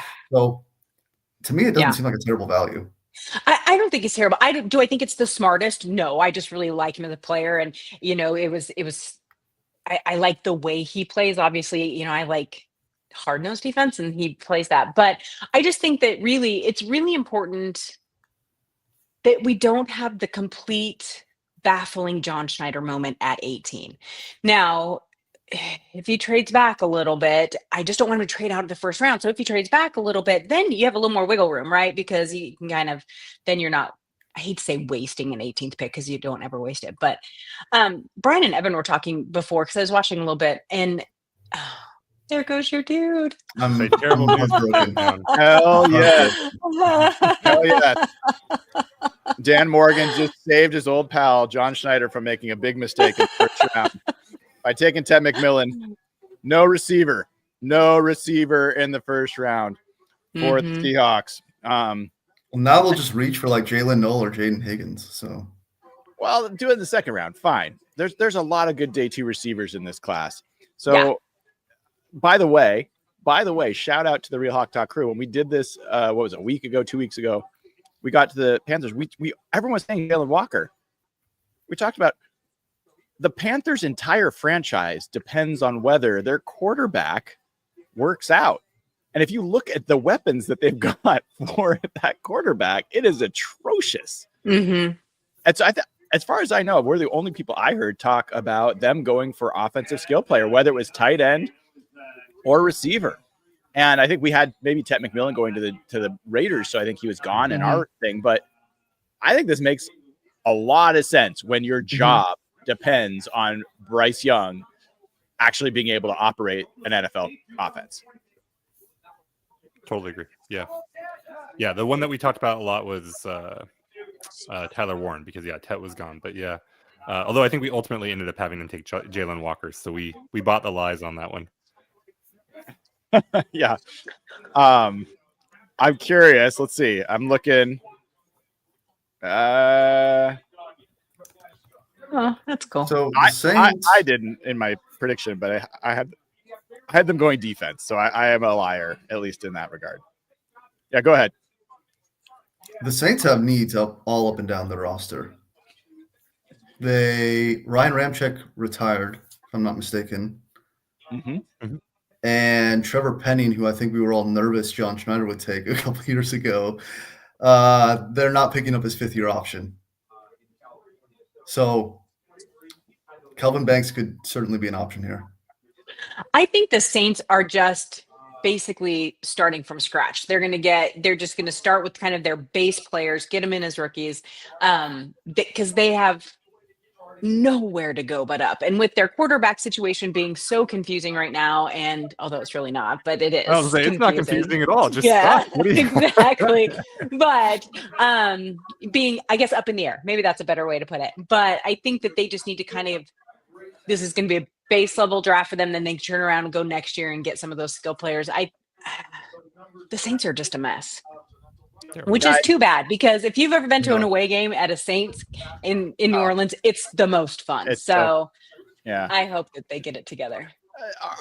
Are we sure that they're just not going to take Jalen Walker here? Like, you've got an aging edge rusher and Cam Jordan, who's, like 1,000 years old. 30 or 38. Like, it feels like Jalen Walker would be like, they could use him in multiple ways. They value the linebacker position at the, Demario Davis is still playing pretty well. Last I checked. So I don't know. Jalen Walker seems like sorry, got distracted by chat. It seems like an obvious potential way to go. We talked about Jackson Dart or quarterback, but the pick's in.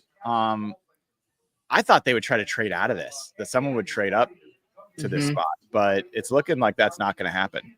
And by the way, the 49ers, who we've talked about as maybe being a team that would trade up, have not done that. And they're looking right now like maybe they're going to get Kelvin Banks. Maybe they're going to get Michael Williams. Maybe they're going to get Gray Zabel. It was what Daniel Jeremiah. Like 49ers are up in a couple picks. That's going to be a really interesting one to see what they do. If San Francisco ends up with Zabel, I may explode. Oh, that'll make me nauseous. Well, that's the thing. When you're running, then you just turn things around and you say, well, he's an FCS project. Hey, he played a low level football. Watch your tone.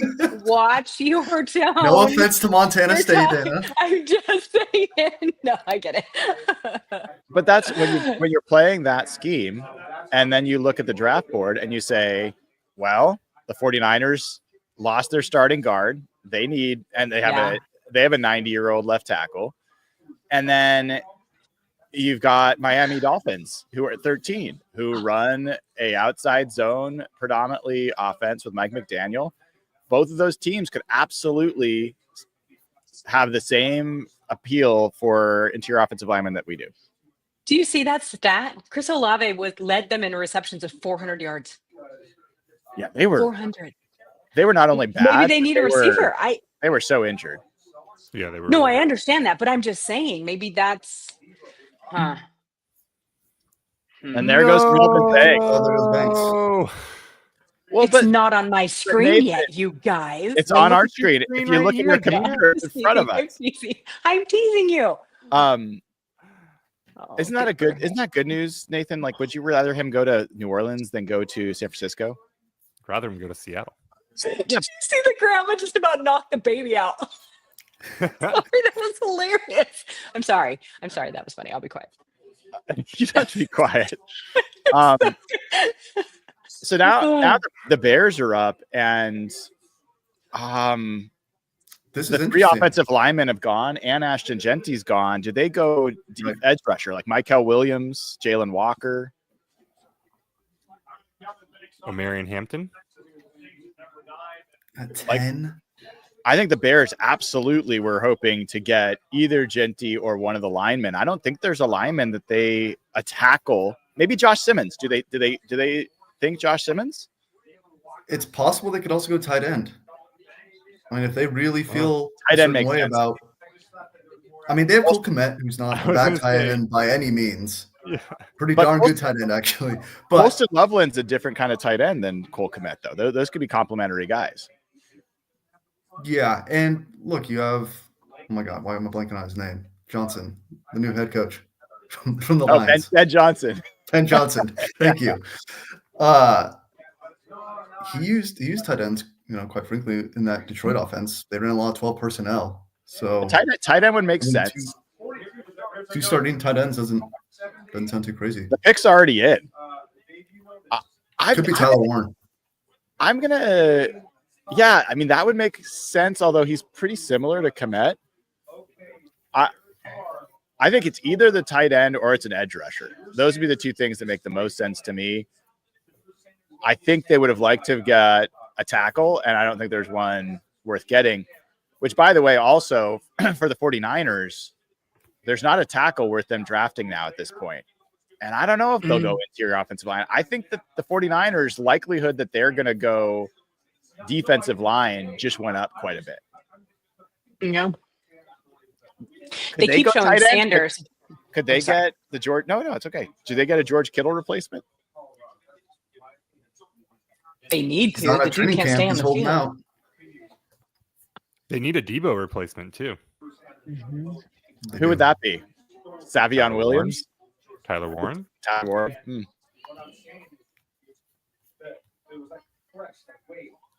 This one like fascinating.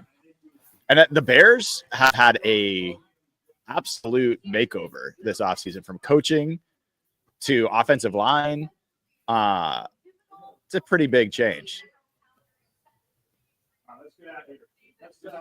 I don't know what's the schedule release. Are they announcing? I know. I just got real excited. Are they announcing when it's going to be? It's probably just next week. Is it next week? That'd be. It's usually within 1 to 2 weeks within the draft, isn't it? I don't know. I don't pay that. I don't pay close enough attention. It's like It's because you don't live I think away. it's like first or where you- second week of May. I don't think it was that late before, but maybe. That would be next week. All right. Well, I'm gonna eat some more of my food here. The Seahawks, by the way, class organization providing food to us.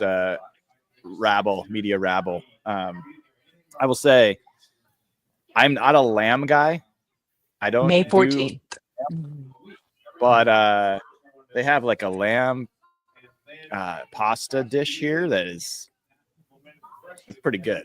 It's pretty good. Sounds good. Lamb is one of those where it has to be like in the right amount, but it's fantastic. Mm-hmm. All So right. they're saying that the Chicago pick is in, San Francisco's pick is already in, and Dallas is technically on the clock. It's like, come on. Yeah, I can't believe that they're doing this schedule date I know. announcement while the pick is in. This is absurd. It's the NFL. An announcement of an Telling you. announcement. Right. It makes no sense. Oh my God, it'd be the most San Francisco thing to do, to take Sanders. It would make me so happy. You have no idea. All right, so Derek, what Well, yeah, what are you hoping for now? What's the dream? I would Walter still like. My thing has been O-line is the only sensible thing, but like last year, John Schneider said overpaid and overdrafted, or 2 years ago, whenever he said that. So I'm at the point of like, I would be pretty surprised if he does go O-line. I would take Walter Nolan. The two big offensive linemen I think are gone. Like the two like guys that you just run to the podium to get are gone. Like you may love Josh Simmons, but the knee thing, like there's other guys, but they're not like just clear cut guys. Zabel to me still seems pretty clear cut if he's there. And just in terms of how he's been talked about leading up to this week, that he could go as high as 11 and likely gone before 20. It would be Walter Nolan or Malachi Starks for me. I'm wide open. I don't know. I don't think any of the receivers. I don't love Golden at 18. You know what it's starting to feel like? You got this many options on the board. Trade back. Only one answer. Start moving on back. Are you okay, though, with them moving out of the first round? Like completely out of the first round? Not in one move. I wouldn't feel good about it. But you think if they ended up with like 4 picks or something, like they could get multiple? Yeah, I mean, at that point, I do start to question, like, okay, do you really need another 5th round pick to move back 3 spots? But like, I don't know. The board could fall in a way that it's just like, well, okay, but now they have, pick 35 and pick 50 and 52 and 67, and like then you could package them up tomorrow and end up with 3 second rounders. I don't love it. Away with like Tate Ratledge and Jalen Noel and Jalen Rivers and here's the thing. Andrew Makuba and Bears pick just popped up. It's lovely. Woo! Oh, all right, nice. All right. Suck it, Tyler Warren. Everybody was Tyler Warren this and Tyler Warren that. He's cool. I get it. But not even the first after months of the Tyler Warren just constant hype. He's not even the first tight end off the board. Yeah. This is a guy that a lot of people thought would be the best possible ad for the Seahawks offense. You asked Griff. He would say Colston Loveland was the best option. You talk to a number of guys, even outside of the Seattle area. He's a receiver that plays tight end, but the way this offense runs, it's a very tight end centric. And the Seahawks, Noah Fant, AJ Barner, they're still a tight end short. Brady Russell's no longer a tight end. They signed Eric Saubert. I do think Tyler Warren goes right here now, though. I think it's back-to-back tight ends. I don't think so. Why? I think they're going to go defense. I think they're going to go edge. The defensive line for them is – do you know who the 49ers defensive line is? Nick Bosa. They have some serious needs. It's just Nick Bosa. Just Nick. All by himself. Yeah. I mean, they cleared house on their interior. The issue is I don't know if there's an interior guy at 11 here that makes sense. No, but they could take an edge rusher. They could take Michael Williams. I think the need at interior seems bigger than edge though. Sure, Jalen Walker's still available. They could take Jahad Campbell, who would be a great replacement for Dre Greenlaw. But you have Kyle Shanahan. You're about to play Brock Purdy. Mm-hmm. Like, this is the 49ers. Kelvin Banks would have been like the dream pick. Exactly. Exactly. Which I'm thrilled. You you have a long-term Trent Williams replacement on a cheap contract. It really didn't break well for them. This is their starting offensive line: Nick Bosa, Jordan Elliott, Evan Anderson, and Yetur Gross-Matos. He's That's still starting around. defense. Yeah. Gross-Matos. You were a big guy. You were a big Gross-Matos guy, weren't you? I don't remember. I don't think Derek was. No, I thought he was like a fine late first rounder. Like I wasn't. Yeah. No, I was not all the way in on You were him. not a big guy? Okay. All right.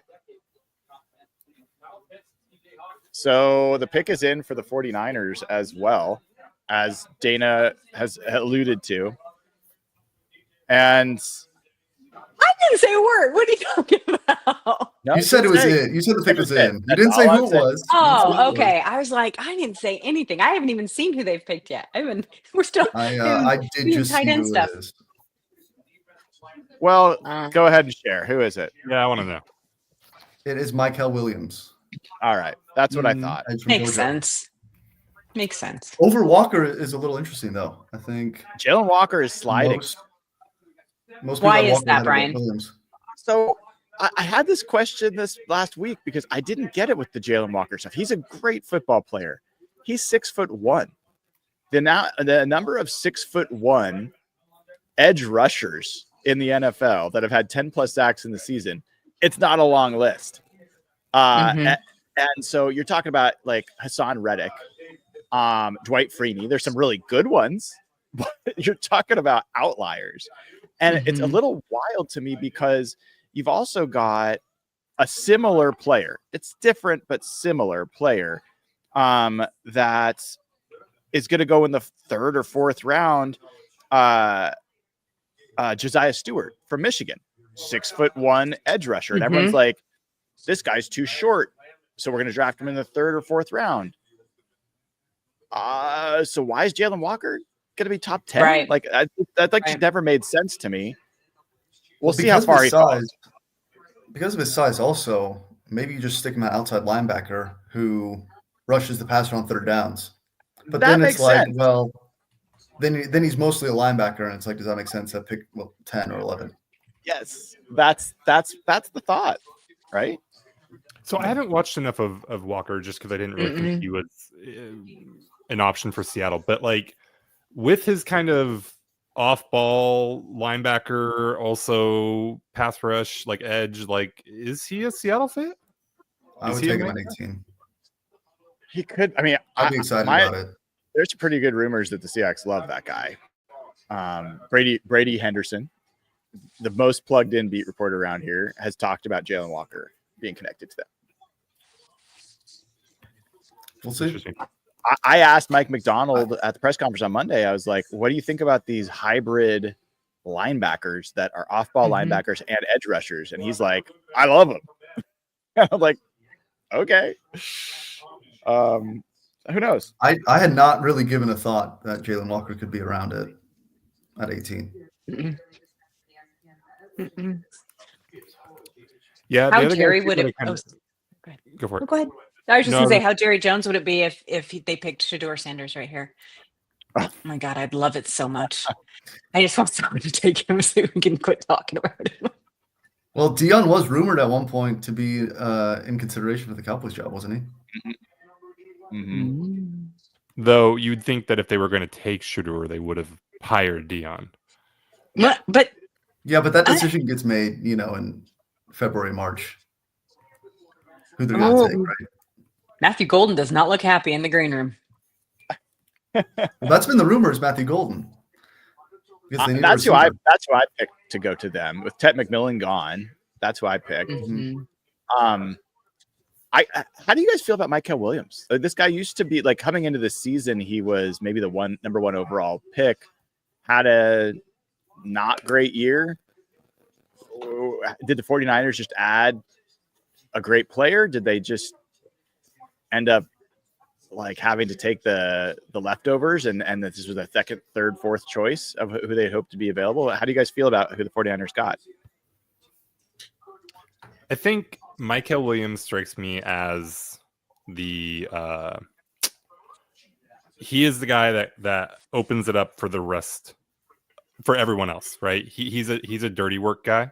And he has the ability to create on his own and get pressure and do that stuff, but like he's not a elite pass rusher or anything like that.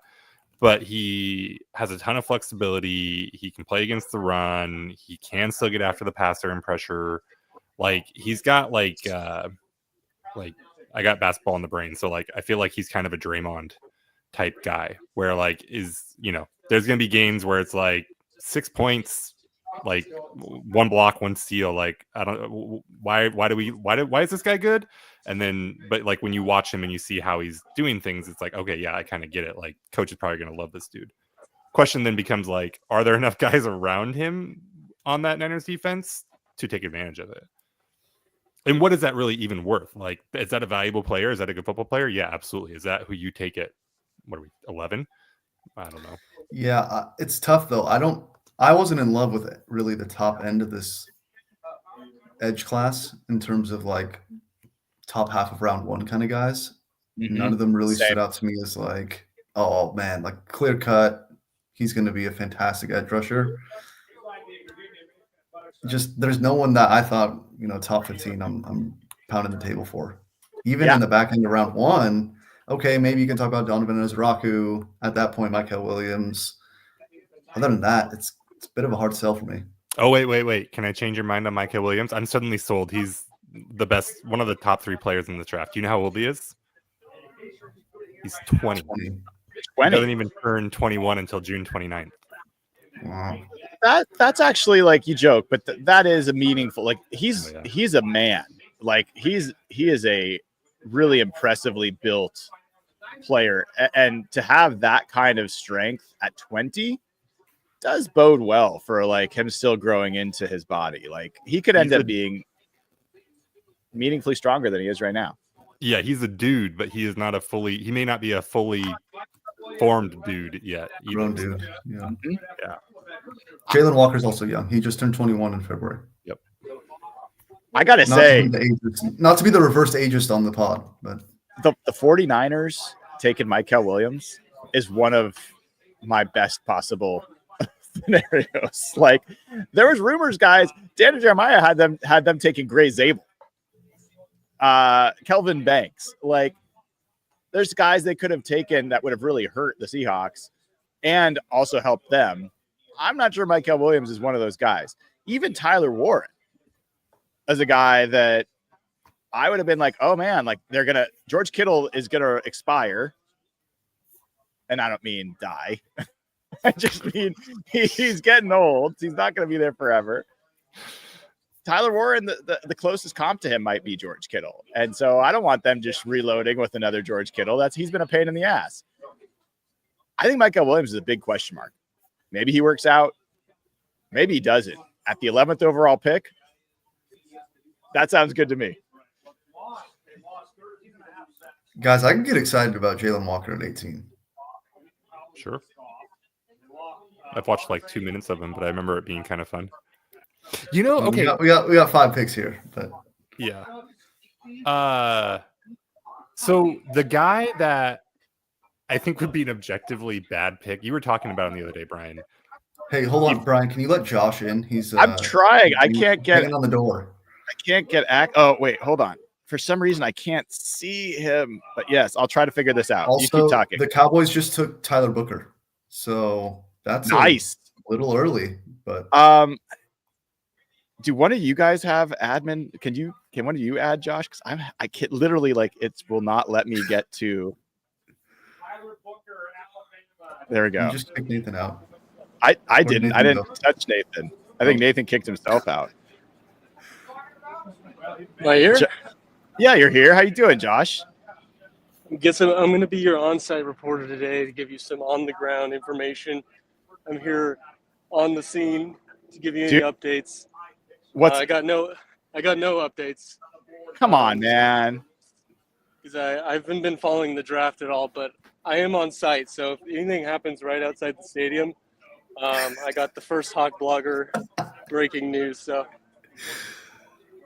Ah, Jeff, why are you not inside the stadium? have you seen that crowd, dude? what do you Actually, this what do you even do there, Josh? Like during the draft? everyone What, just walks around and drinks. There's like nothing going. It's so strange. It's like a college town, but there's no college game going on. But anyway, I'll stop interrupting your guys' actual draft talk. no, this is 100% what people need to hear. Everyone wants to know. Peak content. Yeah. Like, all right, guys. all right, you take it off. Yeah, I just wanted to check in. All right, well, we'll see you later then. Thanks, All right, Josh. see you guys. So Tyler Booker to the Cowboys makes a ton of sense. And again, a player who I don't think is a good fit for the Seahawks. Every player that is not a good fit for the Seahawks, go. Like, we're getting close, guys. We're getting close. So, two things. One, Brian, did I hear you say that you had Ted McMillan going in your mock draft, like top 10? Did I? Yeah. I had Ted McMillan going 23rd. Oh, wow. Okay. Yes. Fair enough. Yeah. Nathan, I think we kind of cut you off with the Josh thing. I don't know if you remember what you were. Oh yeah. So I was gonna say the pick that right now, if you ask me like where do I think this guy should go, I'm like I think he'd be great in like the 3rd round. But as soon as the Seahawks take him, I will immediately talk myself into is Donovan Ezeraku. And I don't know what made me think. I know. I heard you crapping on this. Have you watched him though, Brian? He is so cool. Such a fun, exciting, awesome, cool player. Like he's a Tasmanian devil. His hands are knives, and like he just will do some of the funnest, most active pass rushing you've ever seen. And like I think he's too small, and I think there's problems there, and I don't think he's a 1st round pick at all. But like if his name gets called at 18, I will immediately be like, no, I totally get it. No, this is so cool. I love it so much. This is why we need you guys on, because I see things differently. And look, he's one of the most polished pass rushers as far as counters and effort. And he's like, as far as a person, he's one of the best people in this class. Like all that's great. I saw him at Mobile just get stoned time after time, and he would try his counters and he just got nothing. He was one of the least inspiring pass rushers I saw there. And I saw Mike Green, and you see Shamar Stewart, and you saw all these other guys that looked far more dangerous. And so for me, he feels like a low ceiling guy that may have peaked in college and maybe like a very good technician, but doesn't have the physical skills to be an elite pass rusher. And for me at 18, I'm not interested in that kind of profile. That's where I'm at. I'm right there with you right now, but like I said, the second that if I hear his name call, or if they trade back to 23 or something like that, and then it's his name, and then my brain will just completely flip on. I think a trade down, I'm more on board with it. If you get into like the late 20s, mid 20s even, and let's say a few more guys go off the board, I could get on board with it. Since we're getting closer, if you guys can switch to private chat on so you don't have the live chat, so we don't tip any picks. I don't want to see Gray Zabel go to the Dolphins before it actually happens. I need to react in real time to that. Dana, we are going to private chat only. Do not have the normal chat up. We don't want no tip picking. No, that's not for you. Yeah, more picks. That's for all of us. I know. We're getting screamed at from Evan, who is watching, I think. Evan tipped the pick in our Twitter group chat. So I'm not watching that either. Me neither. In fact, I am putting on do not disturb. Do not disturb is now on. So I'm not going to get any notifications from anybody. So is this the most likely place that the Seahawks could get snaked for one of the linemen? Yes, they've been talking about it all day. I mean, I think it was Steve Weiss that said that it's like a lock that Zabel's going to Miami. Now we hear things like that. Zabel. Yeah, Miami which needs will an break offensive my lineman. heart. They also need a corner, though. Arizona, maybe. I thought Arizona might be a Mhm. Tyler Booker place, but I still think they're going to go defense. They need corners. They need pass rushers. Mhm. This Dolphins to need me a is, corner as well. if Gray Zabel goes, man, I don't know what the Seahawks are going to do at 18. If they don't feel like Donovan Jackson is their guy, even though we might like him, dude, I don't know. Tyler Warren's slipping, by the way. Tyler Warren is the name that's slipping. I think there's a lot. These so Miami here, obviously. What did I know the Colts lost some guys on the offensive line. Did they add offensive linemen? They have. I was listening to a couple different podcasts who just said they basically don't have a right guard at this point. Like at all. Like they're not even on the roster. They just don't have a right guard. So Zabel, I think at 14 makes a lot of sense. The Bengals, I feel like, are sneaky snakes. They could be. That's why Booker going at 12 is maybe not great, because I thought that was more of a fit. That was Tyler Booker was more of a fit for the Bengals than the Seahawks for sure. Yeah, I think there are pitfalls here still. I don't think it'll be the Colts. The Colts, they actually have Matt Gonsalves was a tackle that they're talking about moving to guard. I think he'll be their guard.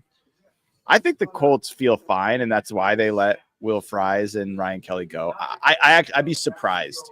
They're the Tyler Warren team. Everybody's had them picking. I think that one makes sense too. Mm-hmm. But man, let's hope that the Dolphins take Jalen Walker, or I wondered about cornerback. If they're talking about trading Jalen Ramsey, are we sure that Jahdae Barron or Will Johnson or one of the other corners is not on the Dolphins list? Oh, I think one of the corners is definitely in play for the Dolphins. Like Will Johnson, I'm not sure Will Johnson's going to go very early tonight. I think I had him not going into the first round. Yeah.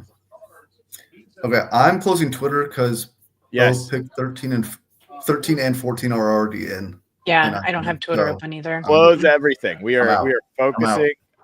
Private chat, everything do not disturb. There's 13. Kenneth Grant. Wow. Okay, folks. Okay, this is good news. This is good news. I like Kenneth Grant. That's pretty damn early. I'm prepared to be wrong about Kenneth Grant, but I don't see it. I don't see a first round player. I don't know that I see a second round player. I mean, I know what was the Really? 3-cone was good or something like that. I don't get it. I don't think he's that good of an athlete. Like, people are like, oh, he's so big. He's Don Tyree Poe. And no, he's not. No, he didn't test it remotely like that. Preach, Nathan. I was so ready to be on the Kenneth Grant train. Yeah. And his testing it was good for a 340-pound guy, but it was not like 90th percentile. Like, it wasn't like, oh my God, this guy's a superhuman. Like, Mozzie Smith had better testing. Yeah, and I had the same thing. I the first time I saw, or the thing that got me to go look at him early on, was somebody was calling him Don Tyree Poe, and I was like, well, I should go look at that player. And I watched him, and I was like, I don't know that I see it like on the tape. Like, I don't see like this amazing defensive tackle. I'm not watching the next Aaron Donald. I don't feel like I'm watching Don Tyree Poe.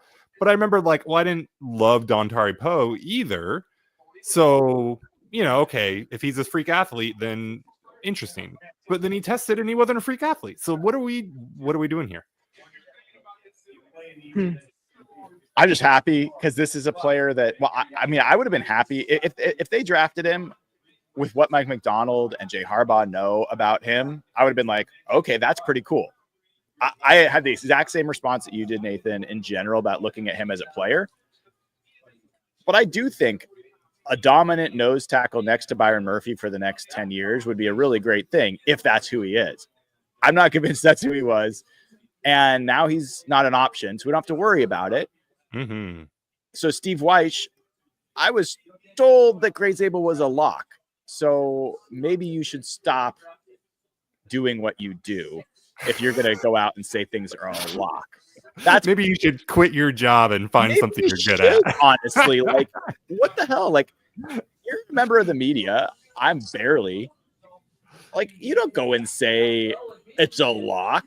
Maybe the context is missing here, but the context is the team was like, hey, can you do us a solid?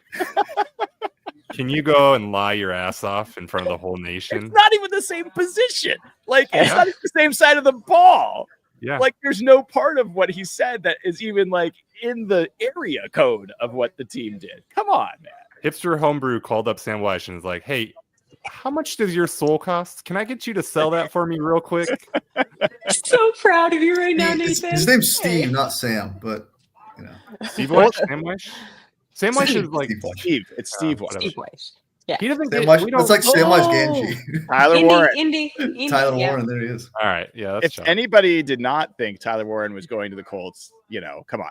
Yeah. This has been Well, if he was there, I mean, there were If he was rumors there. that the Jets were interested in him.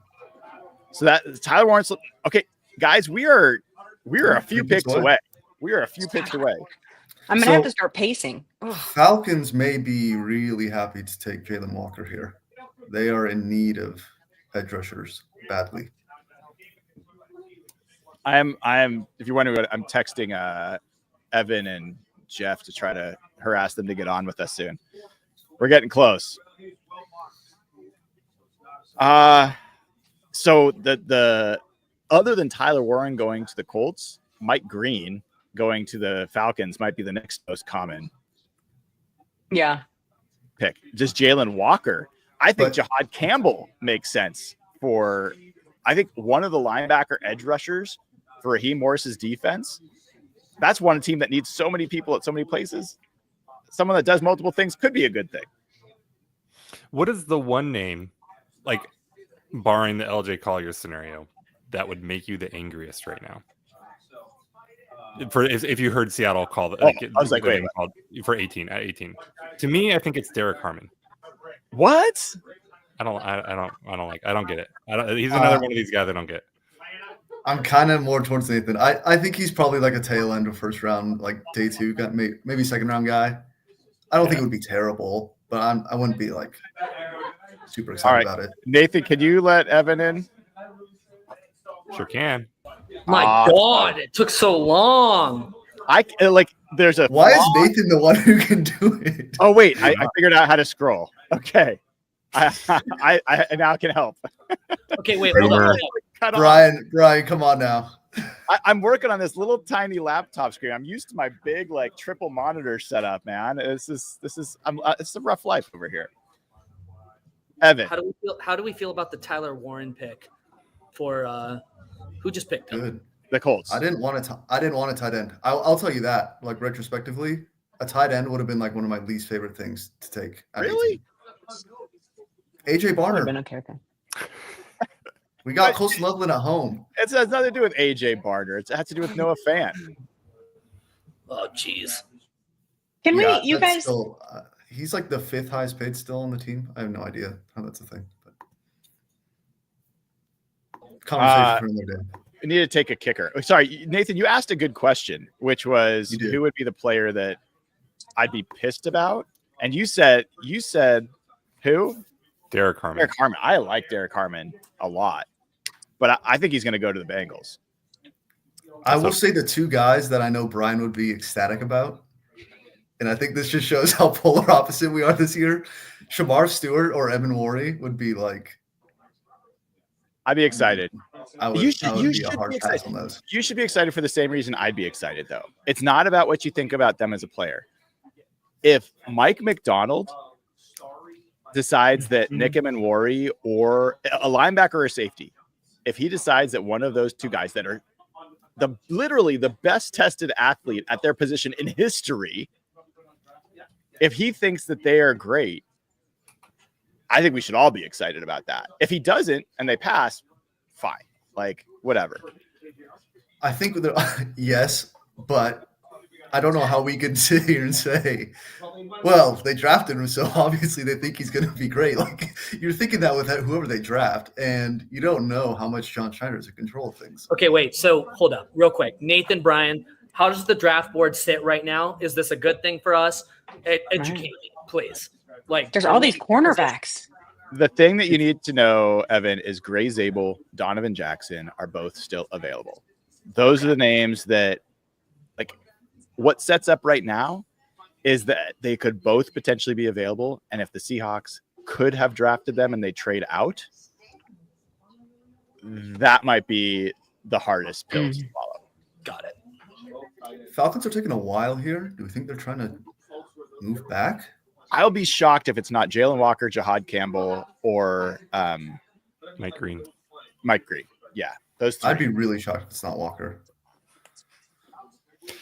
Is Matthew Golden the guy that's going? Oh, sorry, Dan. We've cut you off a couple times. Go for it. That's okay. No, I'm just looking at who's left on the board. I mean, yes, not talking about Zabel, not talking about Jackson, but I mean, what if they take? There's all these defensive players. What if they take? I mean, will you guys be mad over Zabel, and will you be okay with that? I mean, I'm not a Nick Scouting guy, so I wouldn't be excited about that. If he took Will Johnson, the corner, Yeah. some injuries, but Mike McDonald knows him. He coached him at Michigan. So if he took him, I'd wouldn't be excited about it, but I could handle it. That's a situation. I feel better about the injury guys that go, early or at a decent spot, because then, you're like, okay, well, the teams obviously have all the medicals that the public doesn't get. We just hear the rumors that drip out. So Will Johnson would be really fun. I mean, I just keep looking. almost there. No, sorry, Dana, please go. No. I just keep looking. There's all these cornerbacks that are sitting there. There's Campbell is still there. I know you're big on Nolan. If they take a corner, I'm jumping off a bridge. Why? They need a starting. They do not need a corner. They do not need a corner. They play three corners, and they have some dude named Job playing right now. That was like a dude you never heard of. I'm jumping off a bridge. Josh Job played well for us last year. It's okay, but if they can get one of the stud ones, I guess is the way I'm looking at it. I don't know, and do we really know what's going to happen with Reek Woolen the next year? But you know what? They're going to take Zoff Frazier, so it doesn't matter. We'll all be fine there. Yes. But, yeah. Evan, I love how quickly you ramp from if they take a corner, I'm jumping off a bridge. That's how we work. That's a position of need on this football team. It absolutely is. There's a starting position over guard. I'm not. Well, is Gray Zabel even going to be there? Looks like he might be. Yeah, actually. Well, okay. Well, it looks like he might be, but what if he's not? We're like 3 picks away. All right. Well, I mean, if they pick a corner over Zabel, I'll be pretty mad. But I think there's no guarantee Zabel's going to be there, right? Aren't you like a Tariq Woolen lover? No, Arizona's going to swoop in and steal Zabel. I gotta say, I'm looking around this room right now. Nobody else is having this unprofessional of a conversation, and I love it. I love it. Continue, please. Evan Witherspoon plays the slot. So you have Woolen outside too, and he plays both. Sure, but he plays a ton of the slot. So you can put somebody opposite. You can put another boundary corner on this team and play Woolen, Spoon, and a boundary corner, Will Johnson, and that fucking rocks. That's awesome. Evan, by the way, are you? We just got demonetized. Have you turned off the TV? One, right? Have I turned off the TV? Yeah. ESPN is on. I mean, all right. I'm not checking Twitter. Okay, and your notifications are off. I'm not checking Twitter. Okay. I have a group of draft people with me in the room right now, and I'm apologizing for making them not talk. But I have our phones in the center of the room. Nobody's no pin tipping in this house. Well, none. Are they Seahawks fans?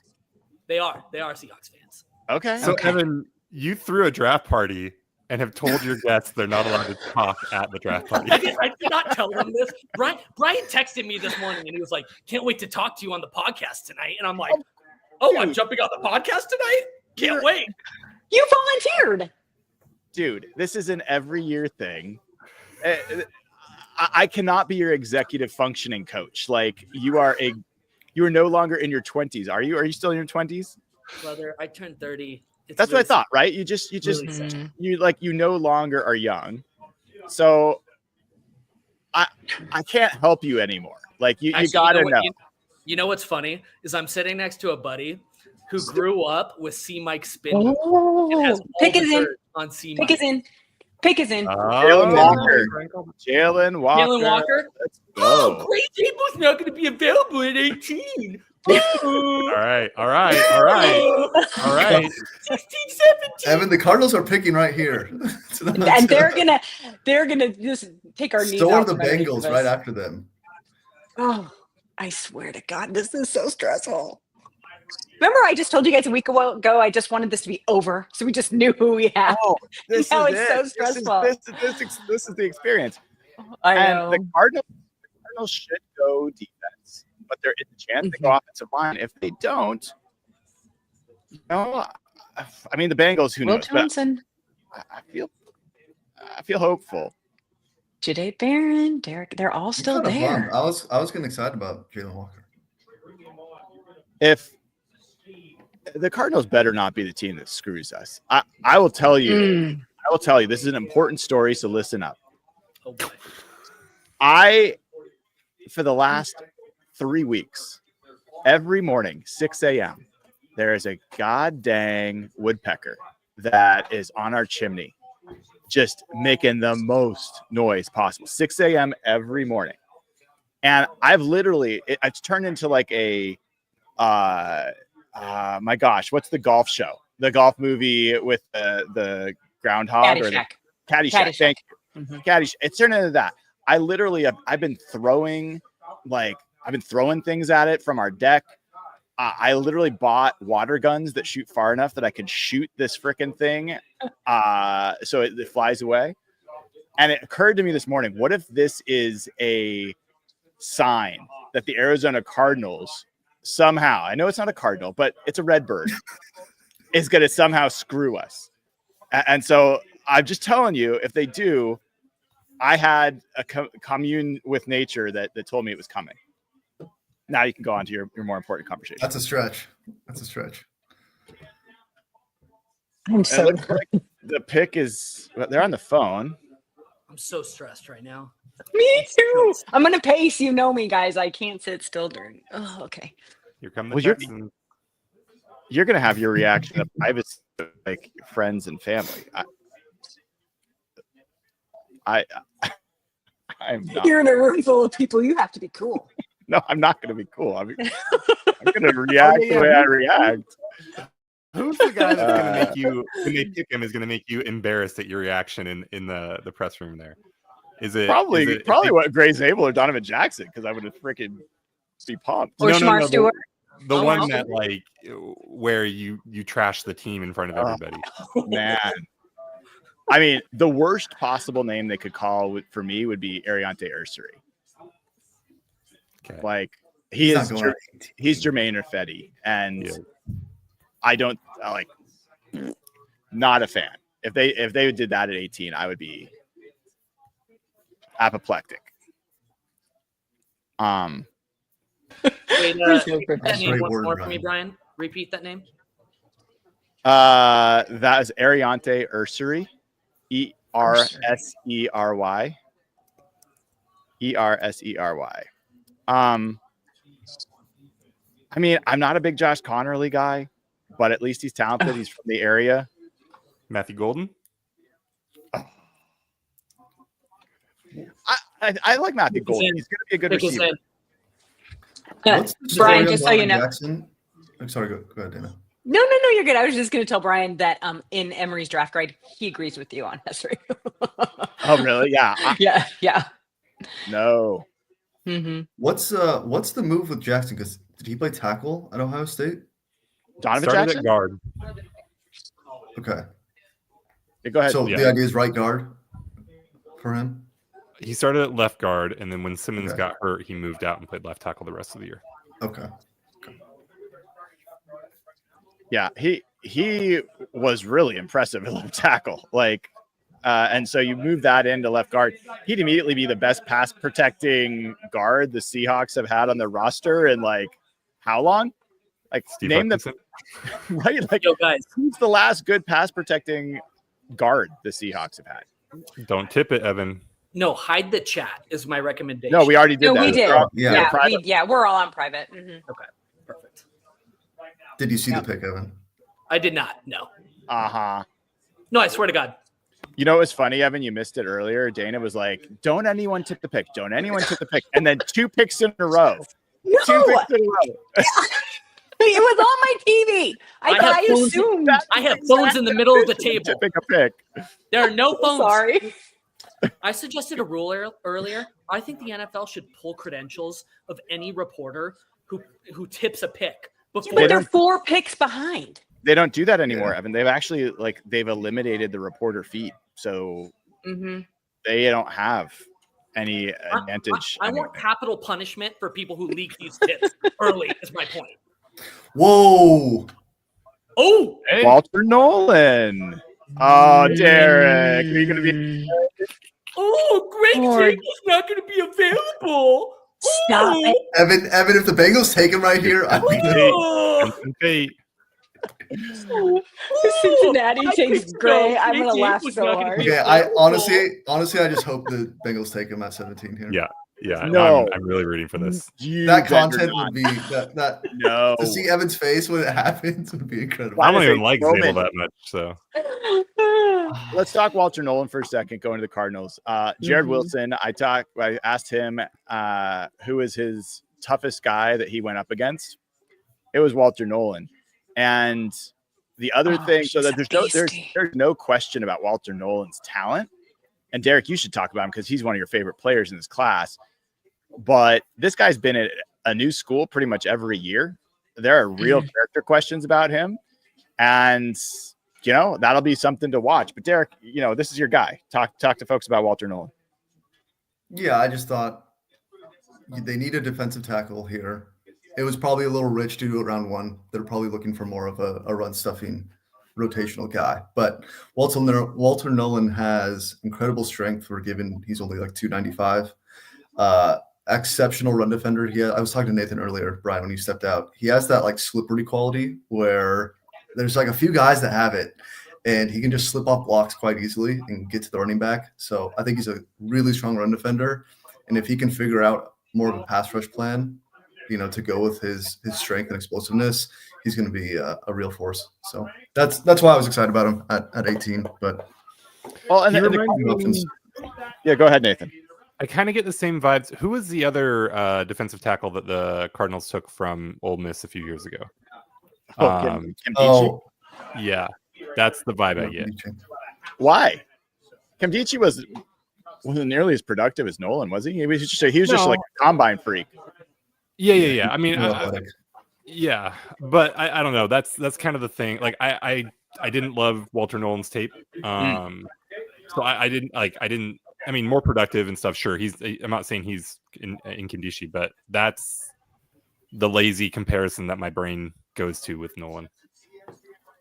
Yeah, go ahead. Yeah.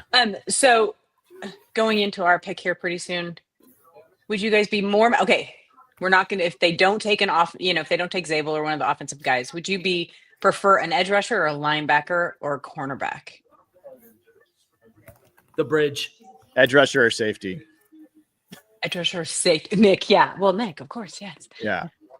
I mean, I think I'd almost there's some good linebackers in there too. Gosh, this is hard. Yeah. It's there's a lot of interesting players left. I want to close a little bit on the Cardinals while we're still got them. I'm sorry. No, that's totally fine.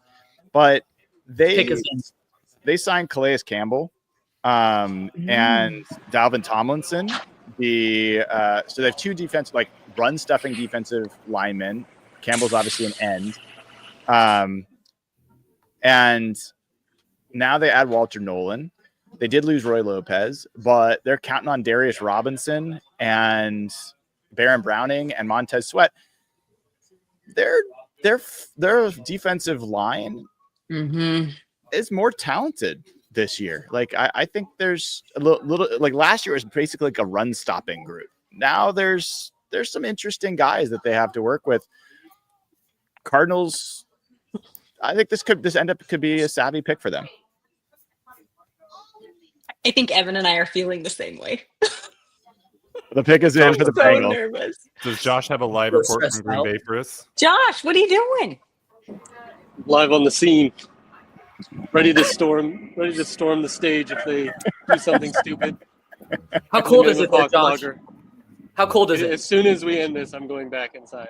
It's freezing. I couldn't imagine being out there paying to be in that crowd. Josh, we made a serious error in we should have designed some Hawk blogger like underwear for you that you could have run and streaked on stage at the draft. Would have been amazing. I would have totally done it too. I know you would have. It's so funny. God. Josh I was like how like Josh's like incognito. subtitle says reporting live from Green Bay. We're live on the scene. Hawk blogger exclusive. But he's still completely incognito because it's so dark. Josh, who are you working for? Are you working for the league on site or what? I do Cam Hayward's podcast. So you're a Steelers fan now. Yep. Totally. Abandoned my team. Cam seems like a solid dude. Oh yeah, he's the nicest guy on He's the great. planet. Josh remains the most interesting man in the world, working for all sorts of interesting people. And one day he will team up with a ghostwriter to write his memoirs, and it will be amazing. It will be amazing to read. Working for all the most interesting people in the world and you, Brian. This is the best one. This is my favorite one. All right, Nathan, you asked the question. Who would you be most upset about? Who would get you to like lose your mind? It's still Derek Harmon. Okay, Derek, who would be your answer? Shamar Stewart. Oh, Dana, who would you be most upset about?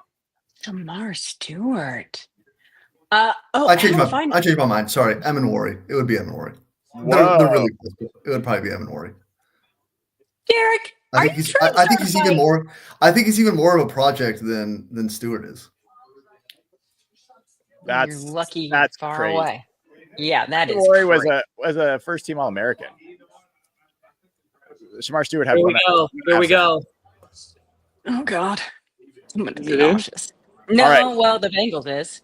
Evan, I'm going to ask you to do something when the Bengals pick is in. I'm going to ask you to turn your TV off or pause it, like after the Bengals pick, so we actually all see the Seahawks pick together. I haven't started it off for his other. Shamar Stewart. Come Shamar on. their phone. Oh, Take it away. What was that, Nathan? What was that, Nathan? Well, Was see if he they take him now. going to be available? I said he might not. He might not. Good Lord. Doesn't matter what you say. Yeah. Doesn't Here matter. comes the trade down. The Here analytical comes mind the was trade wrong. down. Oh my I God! mean- Now you just made me more nervous. I'm so hot. Oh my God.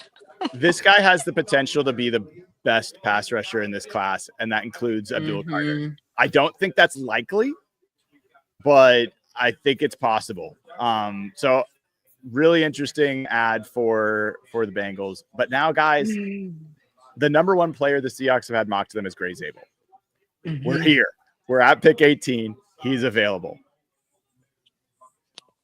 Let me get a show of hands. How many of you think they're going to pick Gray Zabel? Josh, Derek. I'm like half in. you I know, don't want he's to gonna- fences here. You got to do a full chest. I think they're doing it. I think John's being pressured into doing it. I What's think the based highest on the they've way the taken? draft board's gone, I think they're going to do it. I don't think they're going to find a team that's going to want to trade up. What's the highest they've taken an FCS guy like that? Oh, well, I mean, what's the highest that they've taken a guard? They haven't taken a guard before the third round. Yeah. It feels like a big, really going against the trend. It is going against their tendencies, and I think they think it's too high to take him too, which is probably why they're trying to trade down. Oh yeah, I didn't notice the clock's already at 4 minutes. Yeah, I mean, it's happening right now. Oh my God. I gotta go walk Dana's around a little walking. bit. Dana's I walking. got too stressed out about it. Oh, Okay, I'll stand back we here, but can I'm wait- just saying. We can wait till it says the pick is in to like get stressed. I mean, No, I've been stressed for 3 picks. I don't even know. John Schneider's taking a. You don't think they're Taking gonna a bit trade? long. Why am I the main? What? What? Hold on. You had this like pensive look, and I just like I wanted to. You don't think they're gonna trade back, do you? You don't think they're? I think they're Yeah. 100% Hope trying to. they're trying to. Look, Evan, what did we say about DK Metcalf? That he did John Schneider a favor. I think what you're asking for right now is that every other team in the NFL does John Schneider a favor and does not trade up. Like if they have to stick and pick here, I think Gray Zabel, Donovan Jackson, Nick Emenwari, Jahad Campbell, Mhm. like these are all names that are. I think they're gonna do it. I think they're gonna take Gray Zabel, and my God, wouldn't it be nice, even if Gray Zabel doesn't turn out to be good? Wouldn't it just be nice? What? Does Yeah, it they say- Shut up. The pick is in. They did not trade it away. Okay, Okay, Evan, how are you not knowing? looking at your TV. You should Do just not be look at looking your at. TV. The TV is paused. The TV is paused. Look Because at. it doesn't say that on my Look at TV. the laptop. Look at your phone or whatever. Oh, I'm literally turning All off right, the now TV. I'm All getting right. nervous. I am focusing on it as well. You- I'm just. you're gonna There's be TVs Zabel. all over the place. I'm just looking straight down at my computer. It's gonna be Zabel. I can't see that far. I'm just gonna wait. Oh. You into what Dana's like on game day. I love this. Oh my God. Oh my god. Who is it going to be? So Oh Jesus Couldn't- Christ. Evan. just do the thing. Do the thing. Pick the Zabel. Pick him. Look at Josh. Big fat white guy. Just take him. Big fat Oh my white God. White boy. Just stick him in the middle, John. Stick him. Oh. Stick white boy. Oh my Love him. God. All right. Please I- God. Not a I'm corner. assuming that it's a commercial break because anytime the Seahawks Yeah. it's a commercial break. Please, God. Oh God, it says it on my TV. Okay. No, It just says the pick is in. It just says the pick is in. Dana, That's all it Dana, says. Turn your TV off. You cannot be Okay. watching your TV. You. How did you not know Okay. that already? I got it. Well, it was showing nothing but commercials in the Bengals. Turn it all off. I turned. My I God. literally turned off my TV. Oh my God. So just don't like, even if it's not Gray Zabel, don't be some like Some stupid pick. don't be something crazy where we're all like, oh my God, how are we gonna explain this? How are we gonna have to talk about this the whole offseason? Okay. If this is not someone I'm happy about, I'm gonna be talking to this person. Yes! Let's go! Nathan! Let's go! Yes! Thank freaking God! Oh my Let's Greg go. God! Zabel's not available at 18! What? Oh, thank God! Wow. Oh my Let's God! go. Gray Oh. Zabel, We did star it. of the Senior Bowl, teammate Oh of my Jalen God. Sandell, who was texting with him the morning of the combine. They could be center and guard combination for this team for a decade plus. Gray Zabel, who can play tackle, can play guard, can play Oh my center. And when you talk God. about his comparisons at the center position, it is insane. He is Frank Ragnow. He is Ryan Kelly. This is a great moment for Seahawks fans because it's over. We On no mute, longer have to say that John Schneider does not value offensive line enough to take him with his top pick, the 18th pick in the 2025 NFL draft. How about that? How about them apples, guys? I'll be the first to say it. God. Thank you, John. Yes. I Yes. give him his credits for adapting, realizing that, you know what? Sometimes you got to overdraft one of these interior O-linemen if you want a damn good O-line for once. So, well done. Oh my God. You guys, the blue sky comments are freaking hilarious. It's like, wait. Did the Seahawks just draft an offensive lineman? Like, there's just so many. Oh my God. Oh, someone says now I'm going to have to be nice to John Schneider. No, I don't really have there The to. way it are- works. famously described, Gray Zabel famously described Evan as 3 Fs. Do you want to guess what the 3 Fs are about Gray Zabel? Football, Fat. He's a fighter. And what? football, family, farming. This guy owns acres of farmland. That's who you just got in the middle of your line. Nathan, you are one of the not big fans of Gray Zabel. How are you feeling about this? I don't want to hear from Nathan. I don't want to hear from him. I do. I do No. too. I love it. I mean, he's like, I don't think he's a guy that's like a tier above all the other options here. Like I was hoping, Banks or somebody would fall, but there's nothing. I mean, there's nothing not to like. Like they drafted for their biggest need. They drafted an awesome athlete. They, and it's not like this is like, oh, you have to squint at this like FCS guy to think he's a first rounder. I mean, yeah, it's great. Oh my God, I'm so happy. I'm just so relieved. Wow. Yeah, Dana, 36 and a half. how are you feeling? I feel so relieved. Like I'm just so relieved that we aren't going to have Good to word for try and talk ourselves into liking someone for some reason and finding little tiny things that, well, maybe this, that, or the other. No, we can actually just say, holy crap, he did it. Now, does that make the whole draft a win? No, we have a lot more work to be done at this point. But thank God. And honest to God, now John Schneider's going to be like, well, you guys just shut up now. Like, seriously, we people just shut up. Can you about this now. imagine how much He's fun totally he's going to have to. at the press Yeah. conference? Like, He's going to go for sure. Can So I throw hold out one concern? Oh, His sure. wingspan is only 3/8 inches longer than Will Campbell, who we all just said had T-Rex arms. Now, that's true, but what position is Will Campbell going to play? Yeah, Zabel's not going to play left tackle or right He's not tackle. gonna play Really. line. And I don't think he'll Counterpoint. play tackle. Counterpoint, he grew up around corn and owns a farm.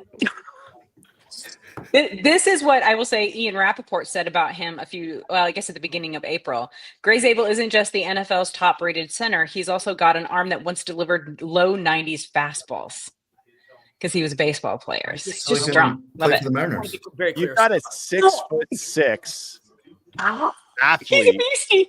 and He's a he beastie. is the ideal zone blocking guard to add. This guy is so fast. He is so quick off the ball. And I want to tell you guys, he took so many reps at Senior Bowl during 1v1s, and we weren't sure why he was getting so many reps. It's because the defensive players at the Senior Bowl wanted to go against him. And he kept saying, okay. And you know how many times he was beaten in 1v1 drills at the Senior Bowl?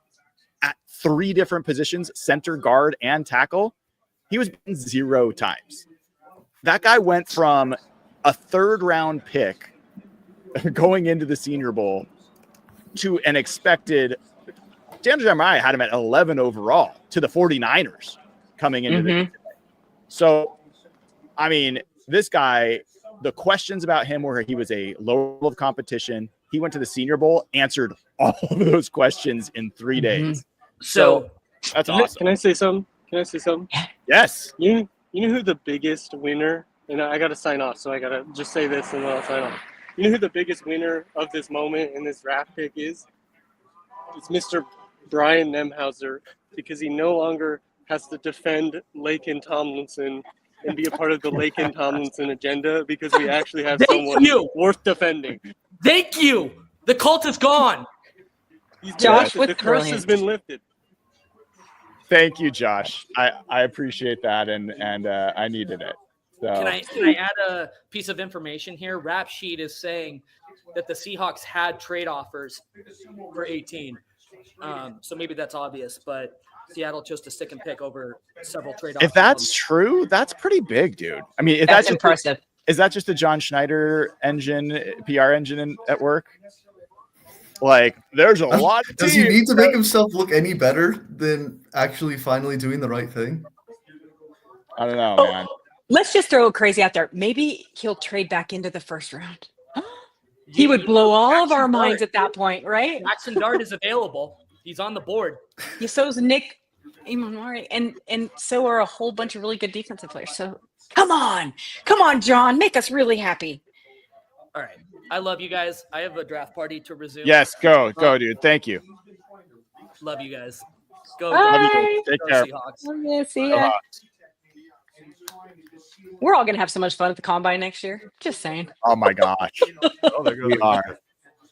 They're the not Bucks are ready. in. A mecca to the Bucks. Ibuka. Oh. He's gonna be a good player. Yeah.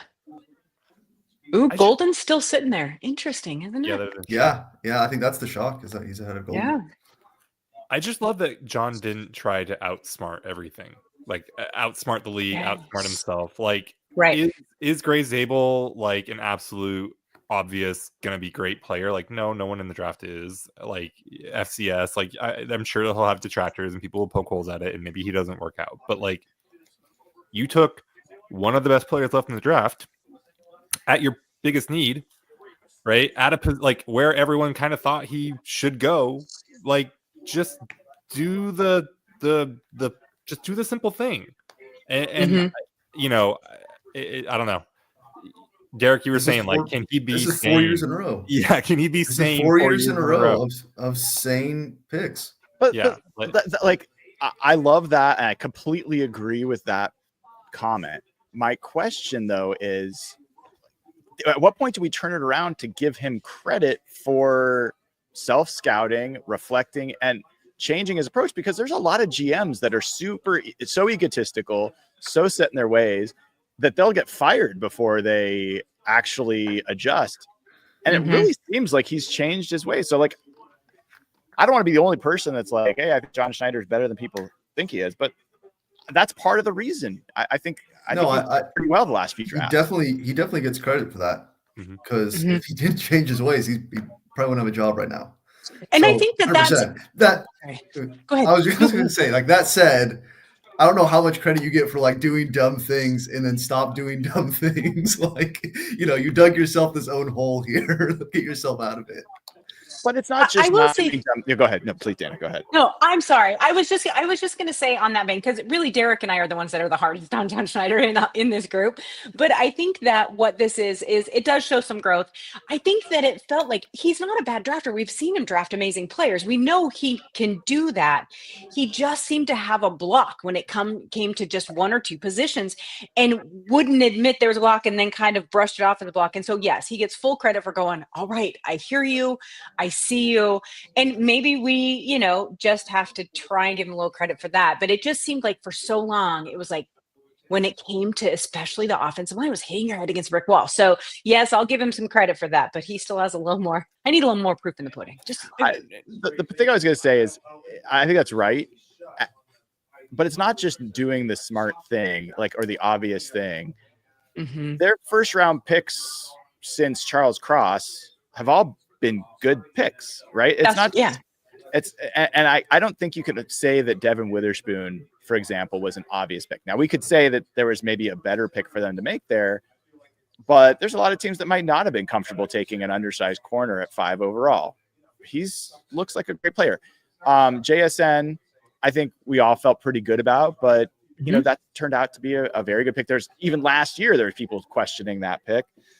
And so he's also making good selections in general. But to be clear, if you look at the great drafts, it's generally not the first round picks that are making those picks great. It is the day 3 picks. It is the Puka Nakuas in the 5th round. It is the Cam Chancellors, the Richard Shermans in the 5th round. It's those kind of picks that end up really changing a team's fortune. So you don't want to screw up your first round pick, but there's a lot of work left for the Seahawks to do over the next few days. And I mean, yes, JSN, good player. Spoon, good player. All that stuff helps here. But look at Charles Cross. Is he lighting the world on fire as a top 10 pick? I don't even know if he's going to get his 5th-year option picked up, right? But I'm never ever going to say a bad word about John making that pick. And Gray Zabel can bomb, and I wouldn't Gray Zabel may be on the pile of terrible offensive line picks that John's made. He may not change our opinion about whether John can draft offensive line one bit. Yep. And I won't ever crap on him for making this pick. No. You know, that's the thing. Like you can take Gray Zabel and fail, and it's okay because you clearly were trying to just do the right thing and take the best player at the biggest need, you know.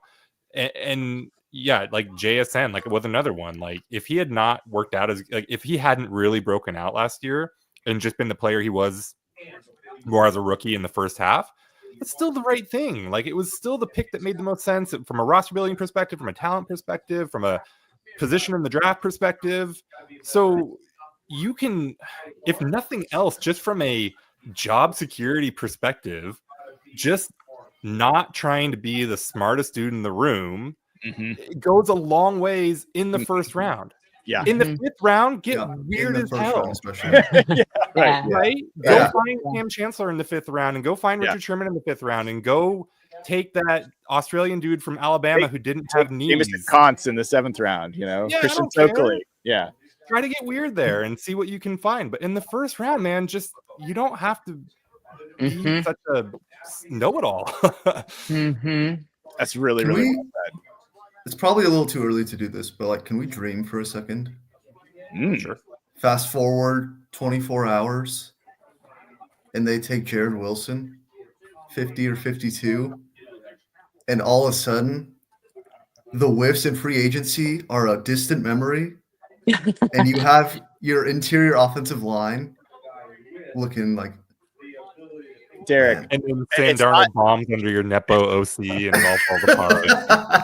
No, it doesn't have to just be Jared Wilson, because if Gray Zabel is a guy that they think of as a center, or at least they would consider him there, Tate Ratledge, Jonas Savaiinaia, like the boards now completely opens up for you to either take a Jared Wilson or another guard. And hell, even if you don't see Gray Zabel as a center, adding two guards that you like to this group, I'm not ready to rest on our laurels with Satawa Lame, Anthony Bradford, and Christian Haynes. Like, go add more to the guard room. I have no problems with that. But Jared Wilson, amen, dude. That would be amazing. Yeah. And the fact that they did not trade back. That's the big one. And did not just blow this. Like, I was so sure that we were going to have this situation where we were going to have Gray Zabel available and they were just going to pass on him. And we were going to be stuck with second round pick. And Brian, admit it. You were stressed about the Daniel Jeremiah mock. I was majorly stressed about it. I know. Majorly stressed about it. And I'm just really, I think relieved is the word that Dana used. 100%. Like, just relief. And I think Nathan, you and Dana both nailed it. Like, made the smart pick. Don't make us have to explain the unexplainable. And Dana, dang, nice job, Broncos. Sorry. Did they get Jahdae Barron? Yeah. That's kind of interesting. I thought they were going to go playmaker. I thought they'd go like a Marion Hampton or something like that. Well, Emeka Egbuka was rumored to them pretty frequently over the last few days. Someone just said Sean Payton did not look happy. Yeah, they might have got sniped. Was a good Luther Burden spot. I thought he would have been a good pair. For, that's a good call too. Yeah, for that offense. Yeah. Let me ask you guys. The reason I keep looking over, I have no idea when the signal will be given that we're going to talk to Gray Zabel, but I'll be dipping for that. What questions would you want? I'm not promising I'll ask them, but if you could ask Gray Zabel a question, what would you ask him? I love that you waited for Evan to leave before you asked us this. I think that was a smart. It would be in and out. It would be in and out or something else. Yeah. I mean, I just want to know, well, he came here for a visit, right? Did he come for a visit? I don't think he did, but he was a combine. I know they did a combine interview with him. I don't know if he did a visit or anything. Let me pull up in my big board because I've got all that available.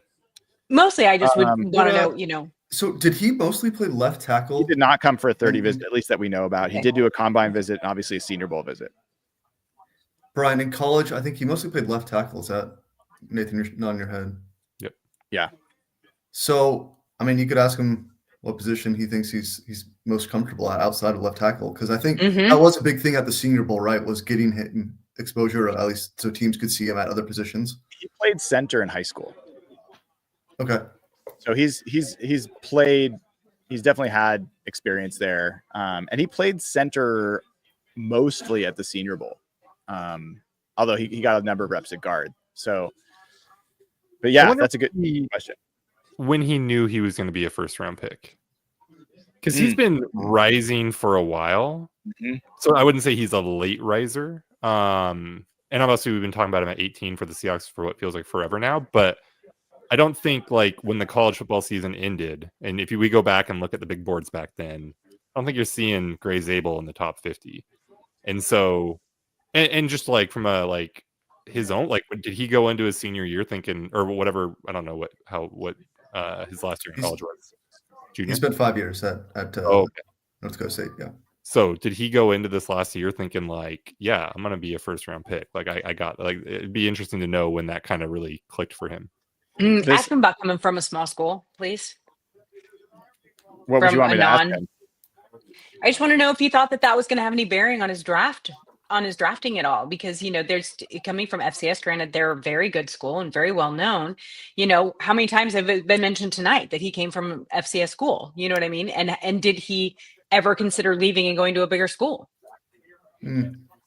Montana State lost like 4 players this year to the big schools. So it's like, yeah. So I'm showing this now. This is where he was on the big boards heading into the Senior Bowl. I mean, he was the Senior Bowl bump, 85th. Like he really was down there, 3rd round pick kind of level. And then the Senior Bowl, the guy Senior Bowl bumped him right up, and then combine. But even then, more of a bump after the combine, like 2nd round. I mean, he started to touch the 1st round, but people were like, you guys know this. Usually, like wherever your initial spot is, it's hard to move up 2 rounds as a prospect. There's kind of an anchor by where people first thought you were. And for him to have moved up that much, I can't think of a lot of guys that have made that kind of climb in that short amount of time. Agreed. Hey, so there's Derek Harmon real quick to the Steelers. Get out of here. I thought they might take Sanders. So no Shador or Dart to the Steelers. Steelers were rumored to be one of the QB teams. I thought they might take Sanders there. Wow. Nathan, go ahead. Whatever you want to say on Zabel. I'm sorry. Yeah. I mean, not only is his rise in the draft process really cool, like he's a 1-star recruit, right? Like at what point? I mean, he's going to North Dakota State, so like, or NDSU. So yeah, that's a legit deal. Like, you know, you're a good football player, even though it's not, you know, the biggest. You're not FBS or whatever, but you're a 1-star recruit. So at what point? You know, and you're like a 5th year senior now. And so like, at what point are you like, I'm guessing he went into this year being like, well, I hope I get drafted. Like it'd be cool to be drafted, you know, but like, so I don't know, just that, like, I bet it's been just a complete whirlwind of a year for him. And, you know, but these guys are also insane and they have the most confidence of like anyone in the world. And so maybe maybe he came out of high school and is like, you know, just ready to throw double birds to the world and prove I really am that awesome, you know. He's I don't remember the specifics, but his family are athletes as well. So he's got a lot of athleticism. I think I want to say maybe his sister, but I know his parents both are pretty good athletes as well. Are you confusing him with? I was going to say no. I know Jalen Sundell's sister got drafted by the Storm, but no, I'm pretty sure his parents are. I'll look it up. Going along with like Nathan's, when did he know he was going to be, a high pick? I wonder if he knew how athletic he was. Like, obviously he knows he's an athlete, but like, did he know he was going to do like a 36.5-inch vertical? Like, that's insane for a guy that's 310 pounds, whatever he is. That's crazy. So his parents, though, too, because they do those like pro days, the school pro days, right? So he's how long has he known that he's a freak and maybe he loved playing at North Dakota State and stuck it out? His parents, Mark and Tana, were both athletes at Northern State. Mark played defensive line. Tana was an all-conference women's basketball player. Gray has 2 brothers, by the way, Peyton and Jet, who also became Division I athletes. So I love families that are that athletic. That's why I like Mason Taylor. I would love them to add Mason Taylor to this draft class. He also comes from it. Obviously Jason Taylor is Hall of Fame dad, but genetics matter. If I could break some news for you here. So can I ask? Oh, sorry. Yeah, I was going to ask please. real quick. How surprised are you guys that we're 22 picks in or 21 picks in, and there's only been 1 quarterback? I mean, we know this wasn't the best class, but usually they reach at this point. That's how I felt about what year was it with Kenny Pickett, where he was the only one drafted in the first round? Yeah. That night, even like going into that day 1 draft, I was like, I still think there's going to be like 3 quarterbacks taken first round because they're going to reach. And they just didn't. And that's kind of how I felt about this one. Now, that said, I think in my mock, I did end up with, I think, Dart at 21 and then someone trading up for Shador. We could still get someone trading up. I think one of those QB needy teams may come up with, the Chiefs or the Eagles pick just to secure that 5th-year option. So I still think we could see one go off, but I've been kind of paying attention to this since the Desmond Ridder year because Griff hypnotized me into buying into Desmond Ridder. I blame him 100%. I'm impressionable. But no, so like part of the reason that I thought he was an option for Seattle, that was the Charles Cross year, I think, right? All right, guys, I gotta jump. I'll be back. You're good. Yeah. But part of the reason that I thought that was because I'm looking at it and I'm like, look, if Mitchell Trubisky is like the 2nd overall pick and Daniel Jones is the top 10 pick, why is Desmond Ridder not a top 10 pick? Like why, but that year, the only team that did the dumb thing was the Steelers with Kenny Pickett. And then, we went through this with Will Levis and everyone was like, well, I don't know. And the NFL is just the NFL. We were talking about giving credit to John Schneider for learning.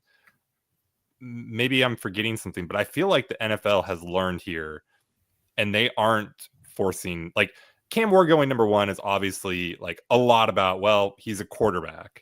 But generally, I think the NFL is just not, unless there's something really special about you, which there is with Cam Ward, so you kind of get it, but there isn't with Jackson Dart, and there isn't with Shooter Sanders, which isn't to say they won't be good, but like there's no elite trait there. So I don't know. I feel like the NFL has gotten smarter about this, that they understand quarterbacks are important, but they also understand that a lot of these guys suck. Right. Well, I think that's what it's come down to, right? Is that they realize just because they played quarterback in college doesn't make them an NFL superstar. And I think there for a while, we were just like, oh, he's one of the top 5 quarterbacks in college, so he must be good. No, that's not really how it works, and we learned those lessons pretty interesting. I also think that there is the NFL is so cyclical. I think that part of it too is that the cost of a quarterback, he better be worth it, and how expensive it is to find a new one every couple of years and that constant churning. So, build the rest of your team and then you can have an okay quarterback to come in and maybe not absolutely destroy your team. Yeah. I don't have anything else to add there other than what? They retired Shador Sanders' number, so obviously he should be a first-round pick. Oh my God, we were talking about that on the Archer podcast. It's like, why? And then Lisa on Archer, she was naming off all these other players that have been good from there, and they aren't any. It's like that was bought and paid for. It's just horrifying. I could see Hunter because he won the Heisman. Like that's cool. Yeah, sure, yeah. But even before he steps foot on an NFL field, that just seems weird, doesn't it? I don't know. In fairness, you shouldn't retire a college player's number based on their NFL career. These are different things. Well, that's fair. That's fair. I wouldn't say like Marcus Tuiasosopo shouldn't have his number retired at UW because he sucked in the NFL. But Shedeur Sanders, I mean, what did he win? Like 7 games last year? Like let's I think 10 to be fair, but that was still a little wild. So let's see. Chargers are up next. Let's see who's left on the board. So let's just throw out a scenario. Well, just an idea. It would be Okay. pretty darn expensive for the Seahawks to move up from Mhm. 50. You're talking 18 spots at minimum. I'm assuming it would take maybe both the second round picks, or at least a second and a third, and maybe a pick next year. Is there anyone, like, let's just say it's pick 32, is there anyone on the board at this point that you would be like, man, I really want that guy, and I think it's worth it to give up? Let's just say it's a second round pick, both second rounders. There's some really good players left.